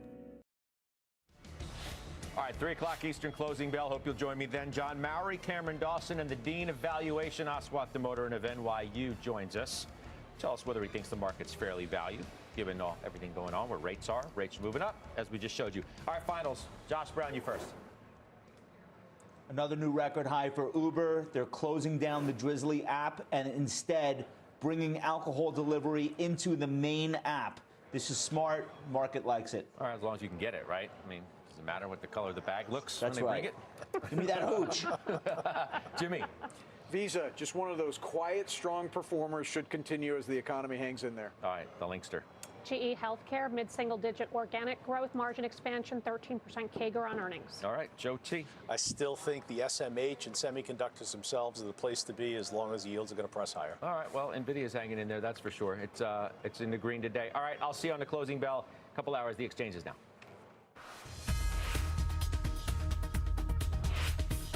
Scott, thank you very much. I'm Tyler Matheson in today for Kelly Evans. Here's what's ahead. A new Bank of America survey shows overwhelming optimism for a soft landing and record optimism on the prospect for rate cuts. But the Fed's Christopher Waller warning about cutting too quickly and too much. So how do you position against this backdrop? Our market guest sees 4 areas of opportunity. Plus a punch in the gut. That's how our trader describes what some of the bank earnings have felt like so far. But he's buying 3 of the banks, tells us which ones, and the one name he's avoiding right now. And some encouraging signs on housing. We'll check in at an open house and hear from buyers, and then we'll check in with a builder. The CEO of Taylor Morrison joins us live, but we begin with today's markets, and Dom Chu has all the numbers. Hey, Dom. All right, so Tyler, it's been a bit of a whipsaw movement in the markets overall. It started off as generally a down day. We saw some moves back towards the session highs, and we saw some peaks of green for the NASDAQ composite, only to kind of head back down again. So generally speaking, we're off about 0.5% from the day so far. The Dow Industrial is down about 283 points, 0.75% decline there, so fairly significant. 0.5% declines for the broader S&P 500, 47.57 is the last trade there.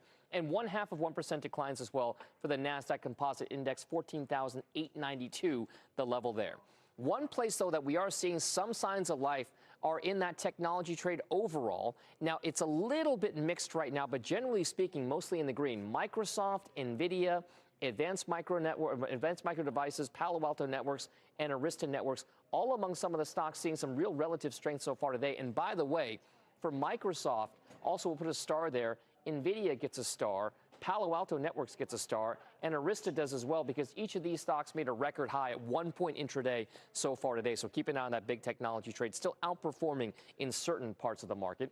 And then, speaking of that technology side of things, if you shift towards cryptocurrencies, we are seeing Bitcoin prices back above that 43,000 mark. Remember, we did make a run at 48, 49,000 at the highs on some of the optimism around Bitcoin ETFs coming to market, but still a little pullback since then, up about 1/3 today. But Bitcoin prices, Ty, still a very big focus for some investors out there, given the recent headlines we've seen on ETFs. It's 43,000 and change. I'll send things back over to you, Ty. All right, Dominic, thank you very much. A new Bank of America survey says 79% of investors are expecting a soft or no landing of the economy. However, cash levels are up, driven by a dip in optimism in bond yields.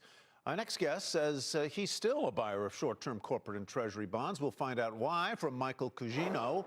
He's president and portfolio manager of the Permanent Portfolio family of funds. Michael, good to have you back. Among other things, you say you like so-called dollar-based assets in this market environment. What are they and why? Yeah, good afternoon, Tyler. Well, today, notwithstanding, as the dollar's gone up, I guess. But we tend to invest, most of our investors are U.S. based. So that's one reason. It takes away currency issues. It takes away the tax differential in foreign currency based assets versus U.S. assets.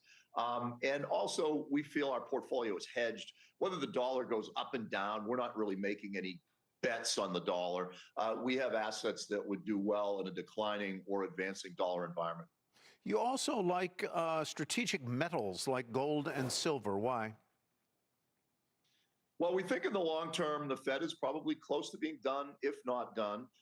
And that's bullish for the precious metals, gold and to some degree silver. And also we think that declining dollar, increasing global demand over the next few years, the the the economic activity relating to green assets, green energy, green general is really good for things like copper and other industrial metals. So we think there's a lot of tailwinds there, but you're going to have to be patient. So we like that. And so, yeah, I mean, so broad base. So we like the metals, whether they're precious or industrials. Michael, we're going to ask you to sit still for a moment as we have some breaking news that we're going to go to Phil LeBeau for. We'll be back to Michael in just a moment. Phil. Tyler, we are looking at a decision in the JetBlue Spirit merger case, and it is against JetBlue and Spirit merging. The DOJ victorious judge has decided this merger will not go through. Take a look at shares of JetBlue and Spirit, and that's why you see the reaction that you're seeing, especially with Spirit down, 47%? A judge, again, deciding that the DOJ has prevailed in proving that it would hurt competition if JetBlue and Spirit were to merge. So as a result, you will not see this merger between JetBlue and Spirit. Again, DOJ victorious in this case. Tyler, I'll send it back to you. Is there any route of appeal for Spirit and or JetBlue here? I would assume that there is, but I don't know for sure, Tyler. And then the question also becomes, if you are JetBlue and Spirit, do you want to try to pursue an appeal? This has been a long process, and even though people said from the beginning, look, with this, DOJ, that they were going to go against it, but they, remember, they had to outbid Frontier, JetBlue did, in order to get this Spirit deal announced, and Spirit agreed to it. So now the question becomes, do you want to go through that process if an appeal is possible? I wonder if there is any partner for Spirit that would not arouse the ire of the DOJ. Great question. In this environment, I have to wonder that too, Tyler. Look, the people at Frontier long believed that a combination between Frontier and Spirit would make sense because there was not as much overlap as there would be with JetBlue and Spirit. But at the end of the day, even with JetBlue saying, look, we will divest gates, we will pull back some of the exposure that would have been there, especially in Florida and parts of the tri-state area, that wasn't enough. The judge said, at the end of the day, this is going to hurt competition. I'm paraphrasing here. And as a result, the merger is not going through. Well, if you're a holder of Spirit Airlines and you're long, this is not a good day. You're down 60% on the session. All right, Phil, thank you very much. Phil LeBeau. But you knew it was a possibility, Tyler. Oh, yeah, you knew it was in there. So, I mean, what both airlines have to say. Yeah, you got your eyes open if you're a holder there. All right, Phil, thank you very much. Let's go back now to Michael Cugino. Michael, thank you for your indulgence there. Let's talk about equities, and we've talked about bonds, we talked about dollar-based assets, we talked about gold and silver. Let's talk about your view in the equity market. You like energy and natural resources, semiconductors, and defense. Yeah, it starts to go back to my previous point on the commodity metals, but I would also throw energy into that mix. We think fossil fuels are going to be around for a while. That transition to green is going to be slow. Global demand is going to pick up. The world needs oil and fossil fuels. And so, again, patient investor, these companies pay dividends. The total return, I think, in these stocks over the long term is really good. And that would include the industrial metals. We also like semiconductors, with AI going on. Specifically, we own, NVIDIA. And that trade we're generally involved in, Palantir Technology as well on the software side. But we like that area. That's the computing power that needs to happen to keep technology advancing. So we want to be in that space. We like defense because Lockheed Martin, for example, because the world is a dangerous place right now and getting more dangerous, and that company tends to benefit from that positive dividend, big dividend. Again, a total return play and a reasonable price. On the bond side, we didn't really touch on it, but the strong dollar situation helps lower duration bonds generally, and we like lower duration, high quality corporates. And treasuries as well. We believe there's going to be a little bit more interest rate volatility out there before we settle in on lengthening duration too long. All right, Michael, thank you very much. I appreciate your thoroughness and your holding on there while we had to break away. Michael Cugino with the Permanent Portfolio. Thank you again. Well, there's been pain and some gut punches. That's how our next guest sums up bank earnings so far. Goldman Sachs and Morgan Stanley, the latest names to report this morning. For more on his takes and trades, Let's bring in our friend Jeff Kilburg, KKM Financial founder and CEO and a CNBC contributor. He joins us for a special 3 buys and a bail bank edition. Let's start off with Goldman Sachs. Higher today after posting a revenue beat boosted by strength in asset and wealth management. Shares up more than 20% since November. You think it can keep going? I think it can, Ty. And Goldman Sachs, when you talk about them being one of the big banks, you have to remember that they do such a great job, and most of their revenue, nearly 45% of their revenue, is derived from trading. So they had a great year trading. Yes, they did lag, only being up 16% in 2023, but this is a name I think you can own, and I think the banks buy broad swath. In general, you're seeing the gut punch being assessed by the FDIC, this one-time assessment. They're still bailing out SVB, Silicon Valley Bank. $16.1 billion. So the overarching theme today of all these banks being in the red is due to the fact that they have to pony up.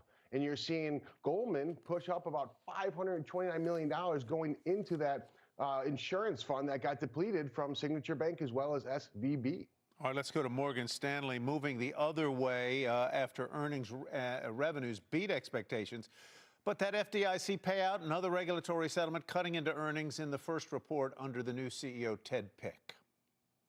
Yeah, and I like Morgan Stanley here. I think if you look technically, Ty, it's right up against its 50-day moving average, potentially offering some support. But you have to remember, they paid $286 million into that insurance depletion. So you're seeing all these big banks, about $5 billion, really get a haircut today, or a 2x4 to the back of the legs, it feels like. And I think there's an opportunity, though, as you continue to see the wealth management side of Morgan Stanley grow and provide revenue. I think Morgan Stanley is another aim I want to own. And the third buy on your list is J.P. Morgan, the sort of granddaddy of American banks.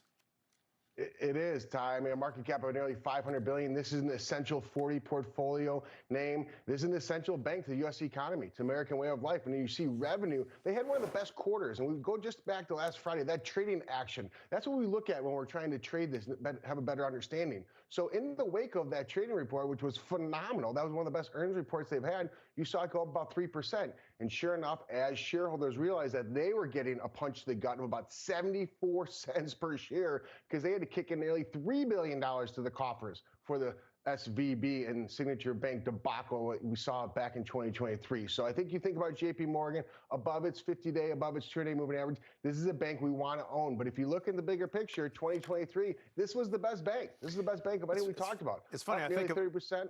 I think of being a shareholder in some of these banks, kind of like being a member of a condo association where you get hit with an assessment at the end of the year to repair the curbs or something. All right, now for the bail, and that would be Bank of America reported last week missing on revenues as loan growth slows down alongside economic activity more broadly. Why the bail here on this one? I'm bailing on Bank of America for a couple of reasons, but primarily, Ty, you saw last year when we saw interest rates move higher and the net interest margin, all these banks were doing the backstroke and swimming in cash in, you saw profits actually move lower in 2023. So that was a really hard pill to swallow as a shareholder of Bank of America. When you see that revenue drop the way it did, it was 50%. It was $7.1 billion. It went down to $3.1 billion in 2023. So I think Bank of America is a bail as they have a lot of hard months ahead to kind of react. But at the end of the day, they're coughing up $2.1 billion as well to put in this insurance fund that SVB and Signature Bank. And yes, I keep on saying SVB because I can't believe we're in 2024. We're still talking about that regional bank chaos. Let's talk a little bit about the markets more broadly and how you assess the year so far and whether you think where we are in this working through of what I'll say is a bit of a step back from an overbought situation that with which we closed the year. Yeah, you could argue that some of the earnings or some of the performance in 2024 was taken in December of 2023, but I actually think this is quite healthy. I'm actually cautiously optimistic. Yes, you're seeing the 10-year oscillate above and below 4% as we try and measure and gauge. Are we going to see a rate cut in March? Is it not going to be in March? But I think there's a lot of momentum, the trajectory. There's a lot of cash on the sidelines. So we still want to own the market here. I think it's an opportunity as we see some churning or some back and filling. This is actually healthy consolidation as we're about to make a move above 4,800 in the S&P 500, in my opinion. Lastly, look at the VIX. The VIX is kind of telling us those expectations are aligning with my view. We talked about the banks there quickly. Do you think the banks, relative to the market as a whole, are going to be something they definitely were not last year, and that is outperformers this year? I think they will outperform, but it's a really high hurdle to get over. You know, coughing up $16.1 billion for all these banks collectively, that really hurts. You're taking a bite out of profits, but I think this is going to be a one-time punch to the gut. So yes, I do think banks are what you want to own moving forward, but be selective. I don't think you can own XLF, the broad swath 71 holding ETF. I think you have to be very considerate, in particular in the names you own, like a JP Morgan, like a Morgan Stanley, as well as a Goldman Sachs. All right, Jeff, thank you very much. Good as always to see you. Happy New Year. Jeff Kilburg, Happy New Year, KKM pal. Financial. And coming up, this weekend's snowstorm couldn't keep people away from open houses. Our cameras were there, and we'll bring you the latest on how homebuyers are feeling about prices, rates, supply. And speaking of supply, we'll get the view from a builder as well. Taylor Morrison CEO Cheryl Palmer joins us next live. Plus, Houthi rebels ramping up attacks in the Red Sea following the American-led strikes in Yemen. We've got the fallout for oil and shipping prices ahead. The Exchange is back after this. This is The Exchange on CNBC.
Welcome back to The Exchange. I'm Phil LeBeau with some breaking news regarding Boeing. Take a look at shares of Boeing as the company has named an independent advisor to assess the quality of its commercial airplane manufacturing business. The independent advisor is Admiral Kirkland Donald. He is currently the chair of Huntington Ingalls Industries. He will report directly to Boeing CEO Dave Calhoun. And again, this is a comprehensive quality review.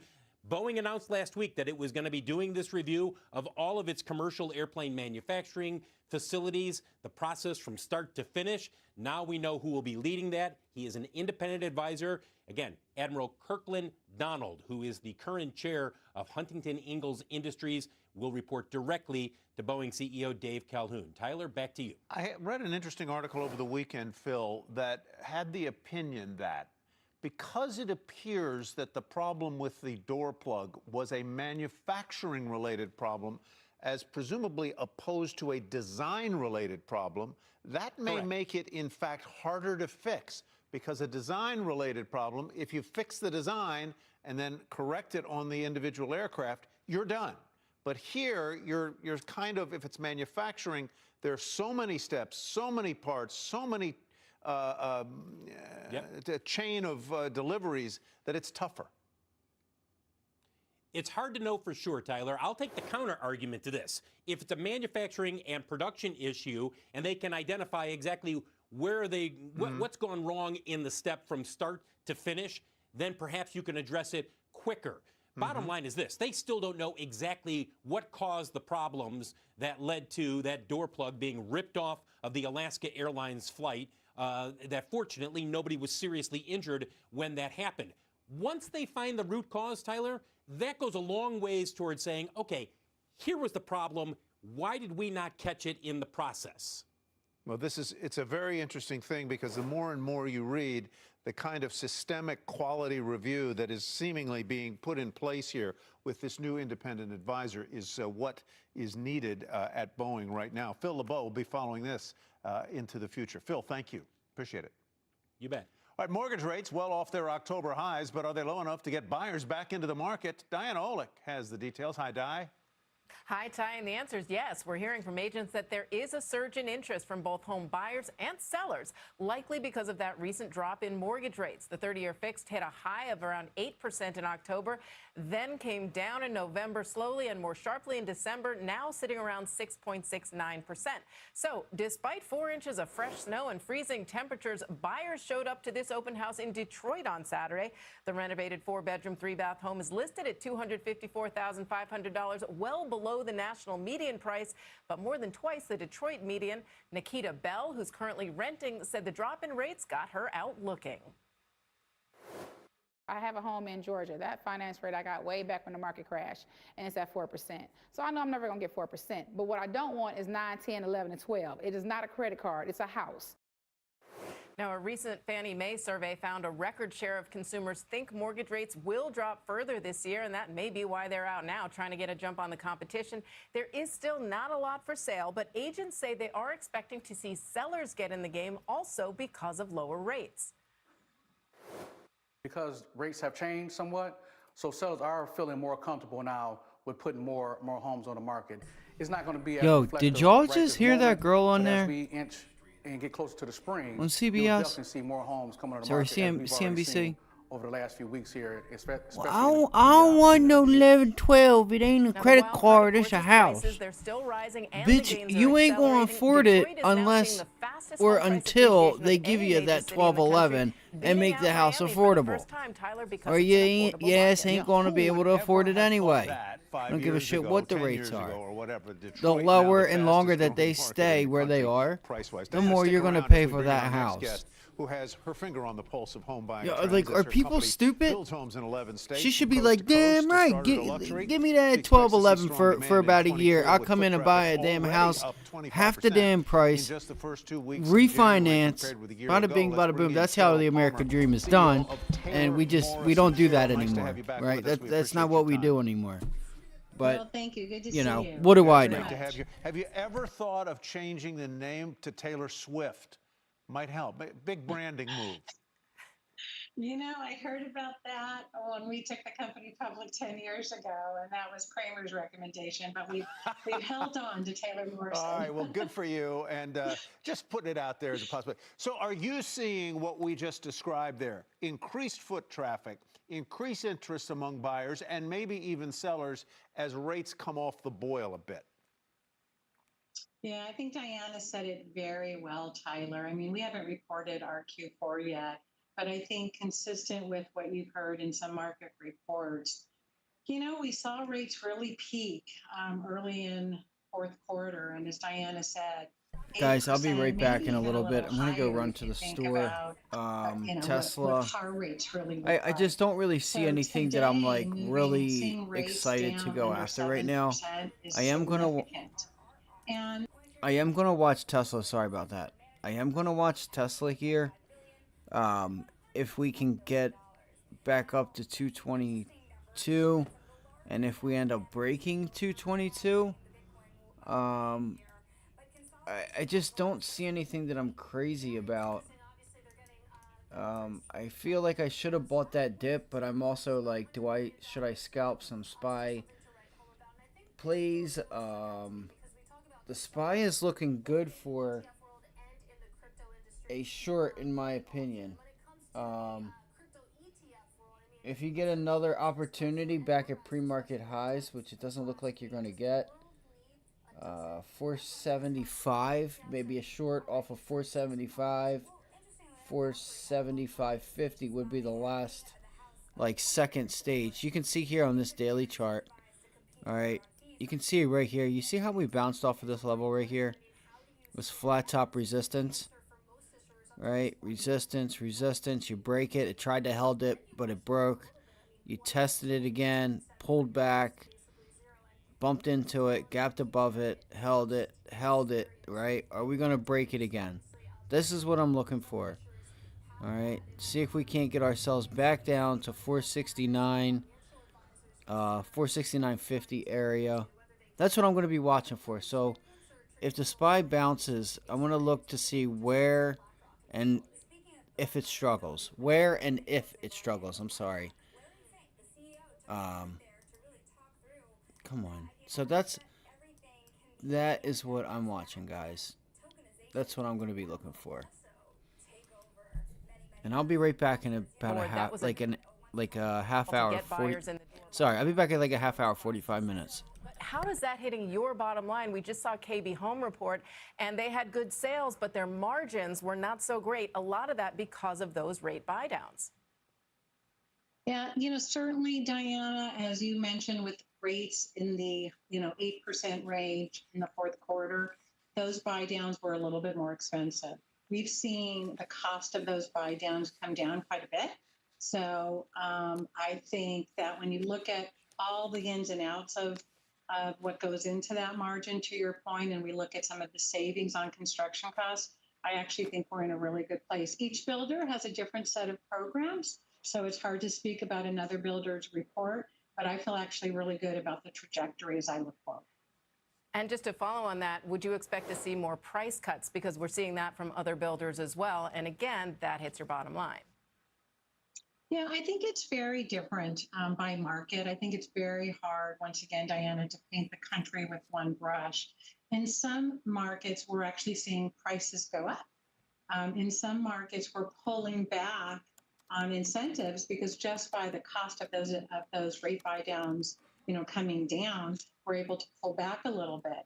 And we haven't really seen market price adjustments, I would tell you, for the most part, since middle of last year. There will always be certain circumstances, but all in all, I have a very constructive view on where we're going when I think about a positive momentum. And Diana, you know better than I do, when we think about rates dropping, I think it's, for every 100 basis points that we see rates drop, we see about 12% more consumers be able to afford a medium-priced home. So as I look forward, none of us know exactly what the Fed's going to do. We certainly saw, I think, some of that uncertainty today with the 10-year going up over 4. But all in all, I do think that we'll see, a steady rate environment in the 6s in 2024. Diana mentioned, Cheryl, that Detroit has now become an extremely, prices are going up faster in Detroit than elsewhere. In your sales area, are there markets that are particularly hot right now? Never mind, I'm not going anywhere, maybe guys. Surprisingly, are take less that back. So I'll be here. Just give me 1 minute to use the restroom. I ain't going anywhere. Reported, and I would say generally same, but markets like Florida, Texas, Arizona, we've seen just very healthy demand. We saw, in the third quarter, a little bit of a slowdown, and I would tell you parts of the Pacific Northwest. We've seen our active adult business across the country do very well. And one of the things I'm excited about with rates dropping is I think, you really see that kind of first, second move-up buyer back into the market, a little bit more sophisticated buyer that just didn't want to kind of hold on to the highest rate available back in the fourth quarter. But I would tell you it comes down to communities more than markets right now. If you have good product to meet consumer needs in the right locations at the right price, I'd say we're seeing strength across the business. Taylor Morrison, Taylor Swift, whatever. Cheryl, thank you very much. We appreciate it. Thank you so much. Thank you. All right, Take care. Diana, thank you as well. Appreciate it. All right, coming up, a rare sit-down interview with a regulator who has arguably taken the toughest stance against big tech. She's seeing results in new rules and multi-billion-dollar fines, so should Silicon Valley be worried that there's more to come? The exchange is back after this.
All right, welcome back to the exchange. The market's right now in the red as we begin this shortened week. The Dow's low today was a negative 299.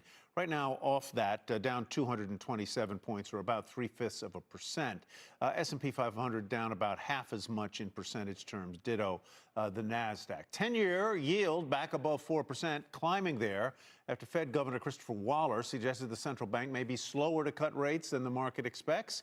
And that having the predictable effect of sending rates back a little higher, above 4% in the case of the 10-year note. We go to Pippa Stevens now for a CNBC News update. Pippa. Hey, Tyler. The GOP candidate debate on Thursday in New Hampshire is looking pretty empty, as Nikki Haley announced today that she won't be there unless Donald Trump takes part. Only Florida Governor Ron DeSantis is confirmed for the event. In a post on X, DeSantis wrote that Haley was afraid to answer the tough questions and that she was really running to be Trump's VP. Thousands of flights across the U.S. were canceled or delayed today as the winter weather continued to punish travel. According to FlightAware, storms in the Northeast delayed about 4,000 flights this morning. But that is an improvement on Monday, when more than 10,000 flights were delayed. And Sean Diddy Combs will part ways with Spirit's giant Diageo. In a joint statement released today, Combs dismissed his lawsuit against Diageo, and Diageo retained full ownership of Ciroc and De Leon Tequila. Combs filed the lawsuit against the distiller in May, accusing the company of treating his two brands as inferior product. Tyler, back to you. All right, thank you very much, Pippa. And still ahead, 32 attacks in the Red Sea by Houthi rebels. The latest coming just hours ago and targeting a Greek cargo vessel. Up next, we will bring you the administration's response and the fallout for oil and shipping prices. The Exchange is back after this.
NBC. Welcome back to The Exchange, everybody. Crossing the wires just moments ago, the U.S. has launched a new attack against Yemen-based Houthi rebels. It is the third round of retaliatory strikes in recent days, but those strikes have apparently done little to dissuade the Iran-backed group so far. They've now attacked 32 cargo ships, and the hostilities have companies that operate in the Middle East on high alert. Here's what Chevron's CEO Mike Wirth told Squawk Box about how they're handling their interests in the region. The risks are very real, and so much of the world's oil flows through that region that were it to be cut off, you could see, I think, things change very rapidly. Thus far, we've been able to maintain our movements through the region, and I think others have as well. But this is an evolving situation that we really have to watch very carefully. Secretary of State Anthony Blinken also telling Squawk Box there will be further repercussions if the attacks continue, particularly because they're impacting the global supply chain. So what will it stop to take the Houthi missiles? Joining us now to discuss is Greg Brew, Iran and energy analyst at the Eurasia Group. Greg, welcome. Good to have you with us. Thanks so much for having me on. You know, I'm going to start with sort of the economic effects of these attacks, which are down near a pinch point in the Red Sea. Generally, you've got container and shipping prices. What's happening with them? What's happening with oil prices? And then what's happening to the supply chain? We read of companies like Tesla in Europe having to suspend production because they can't get parts as quickly as they need to. So start with container shipping prices, if you wouldn't mind. Absolutely. So this is still largely a container shipping story. Well, we've seen a considerable increase in the costs that container shipping companies have to incur if they want to go through the Red Sea. This includes rising insurance costs, rising risk premiums, and that's a big reason why so many of them have opted for the last several weeks to to send their ships around Africa. It's longer, it's slower, but it's safer. And this has led to increased costs to consumers. You mentioned the impact that this has had on companies like Tesla. This is also largely a Europe story, a North Atlantic story. Those are the markets that are being affected here. So the impact on container shipping has been significant. Thus far, we're still looking to see what kind of impact this could have on oil and gas. Obviously, this is the Middle East. Oil and gas is a huge factor as far as regional traffic is concerned. And the CEO of Chevron summed it up pretty well, I think. We're seeing an increase in risk, but so far, a lot of oil and gas is still moving through the region. So if I don't mean to catch you on the wrong foot here, but if you can put numbers on the difference in cost of sending a container from the Middle East into Europe using one route as opposed to the other, if it cost X 4 months ago, what multiple of X is it costing today? Well, as far as the insurance, what I've seen recently suggests that companies have to pay as much as 1% insurance costs on what they're putting through in order to take on the additional risk. And 1% on a $100 million cargo is $1 million. So is a company willing to pay $1 million to cut a few weeks off of its transit route to incur that cost? You'd have to talk to the companies. As far as what they were paying a couple months ago, it was surely considerably less. I would say at least an increase of factor of 3 or 4 as far as where the situation was a few months ago. So this is an increasing cost to container ships. Yep. I got the worst indigestion. It sucks. It's that fucking candy that I should have never ate. I was starting to get bored and falling asleep. And now I gotta deal with that. CNBC.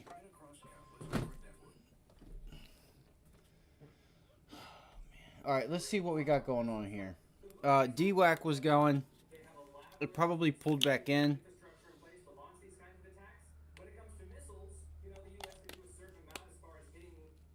That water tastes like poop. Holy cow, that water tastes like poop. Let's scan. Alright, so this is the SPY. Let's see what we're gonna do today. What we finna do today. Let's go over this real quick. Right? We've seen it strikes over the last several days. They're trying to hit the Houthis. The strikes that happened today were preempted. The U.S. caught several Houthi launch sites off guards and were able to hit them before they were able to fire off missiles. But the Houthis are well dug in. They have elaborate and sophisticated infrastructure in place to launch these kinds of attacks. When it comes to missiles, the U.S. can do a certain amount as far as hitting the launch sites, hitting the storage sites, but most of the Houthi attacks have used drones, which are very easy to store, very easy to launch in large numbers. Sure, they're easier to intercept. So the Houthis might have a harder time hitting passing ships, but I don't think these strikes will significantly reduce their capacity to launch these attacks. If anything, they may provoke even more attacks by the Houthis on passing shipping. And they're clearly well equipped by Iran. They are veteran fighters, having been hardened through what has basically been a civil war and the intervention of Saudis on the Just on give the me other 1 side second, to try guys. and counterweight Iran's influence there. Talk to me about what you know, if anything, about the missing Navy SEALs who were involved in an attempt to board a dhow last week and disable it, which I think they were able to do, but at the cost, apparently, of a couple of missing. Just from the looks of it, it looks like 270.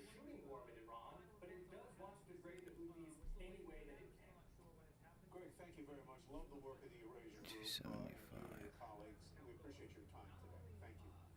Thank you so much. All right, meantime, analysts at Redburn Atlantic. Meantime, tween time. Benefit from the shipping turmoil in the Red Sea. That is the railroad Canadian Pacific Kansas City.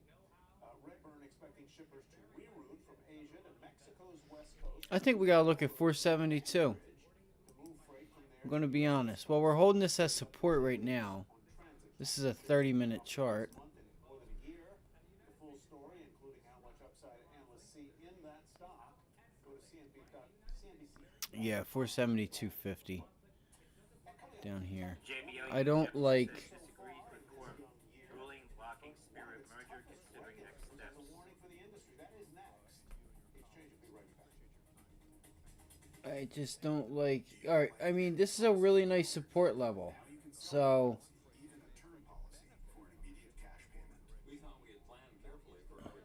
Okay. Okay.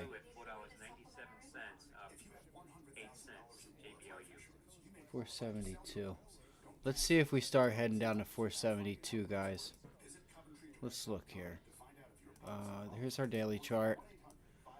Let's problem solve. That's what we're going to do. We're going to problem solve.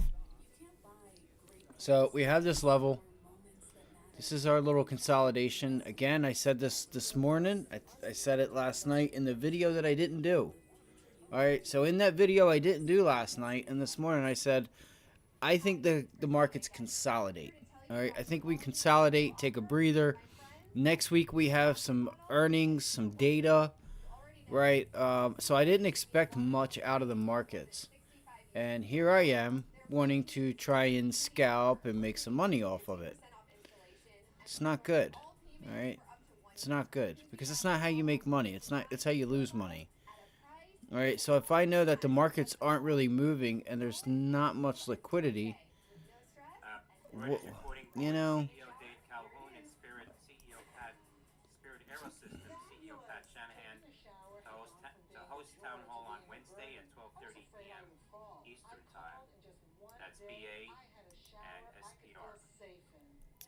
let's see here. Let's take this off. Let's take the top off real quick. Take the top off real quick. Get a look up and under the hood.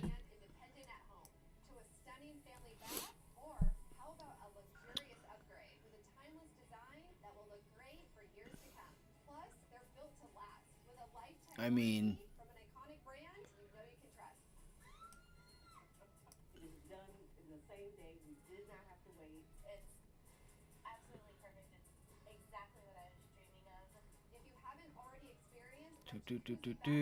rally, rally, rally, turning it around. Yeah, we're not really moving in the SPY. It's just one of those days, guys. And I'm sorry if anybody got their heads blown off or if they've lost money. Just anything, right? And I haven't made a trade today. I haven't taken anything. All right. I did almost get into a Tesla long. It would have worked out beautifully. And an Apple long, but I missed them.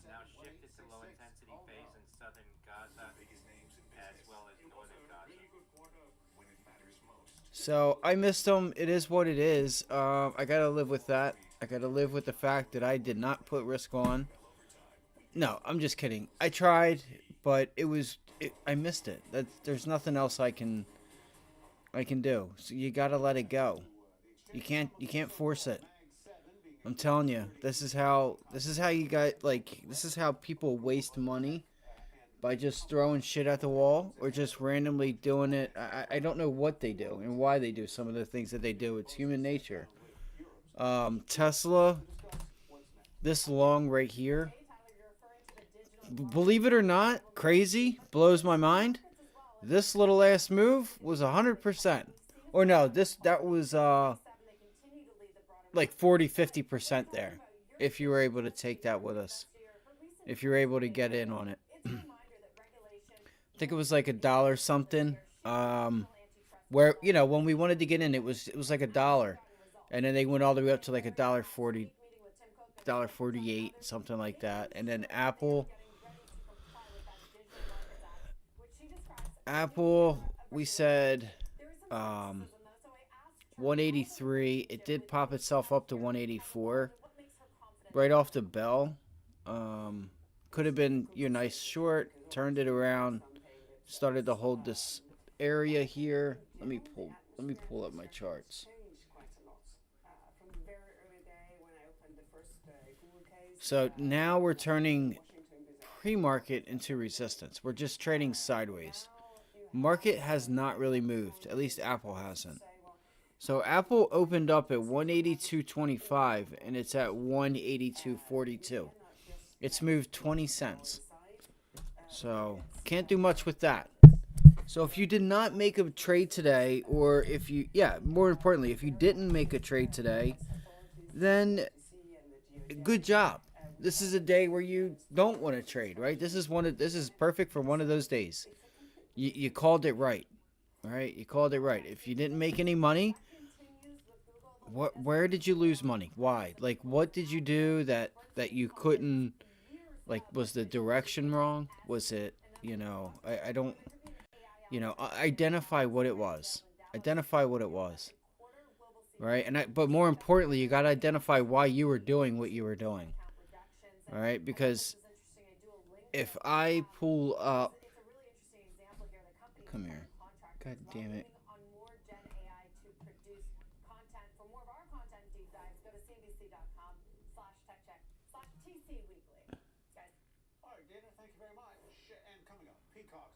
Can't tell if it's still raining or snowing or not.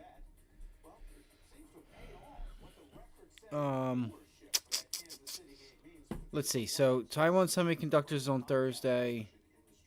This isn't really moving. Microsoft. I can't believe the rally Microsoft had. That was insane. But it's pulling back, and we said this area, if you wanted to take a long, it's there now. So that's the choice you got to make. Are you going to buy the highs because you think it's going higher, or stay away from it? My opinion would be to stay away. Stay farther away. I know somebody's doing it. Oh, look, guys. It broke, right? It broke out. It's pulling back into the level. I'm getting long, baby. And then they get long, and what happens? It either moves in the direction, but not in the manner that it should, that they think it should, and they lose money.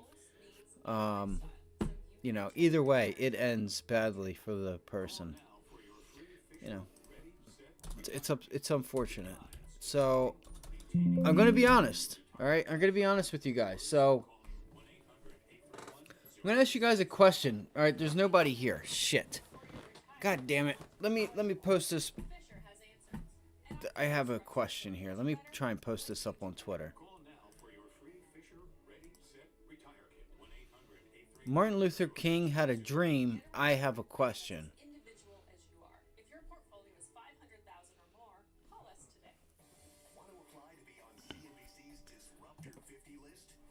It's all good. I'm not even going to worry about it. We'll worry about it on the watch list.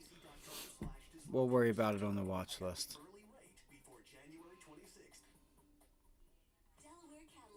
White House said additional U.S. strikes on Tuesday took out ballistic missiles. Houthis were ready. Houthis in the blowfish. Retaliito strikes. He's talking Mexican. Look at City. Oh no, that's AMC. What? God damn. This thing getting trashed. Damn. AMC about to not be a company anymore, guys.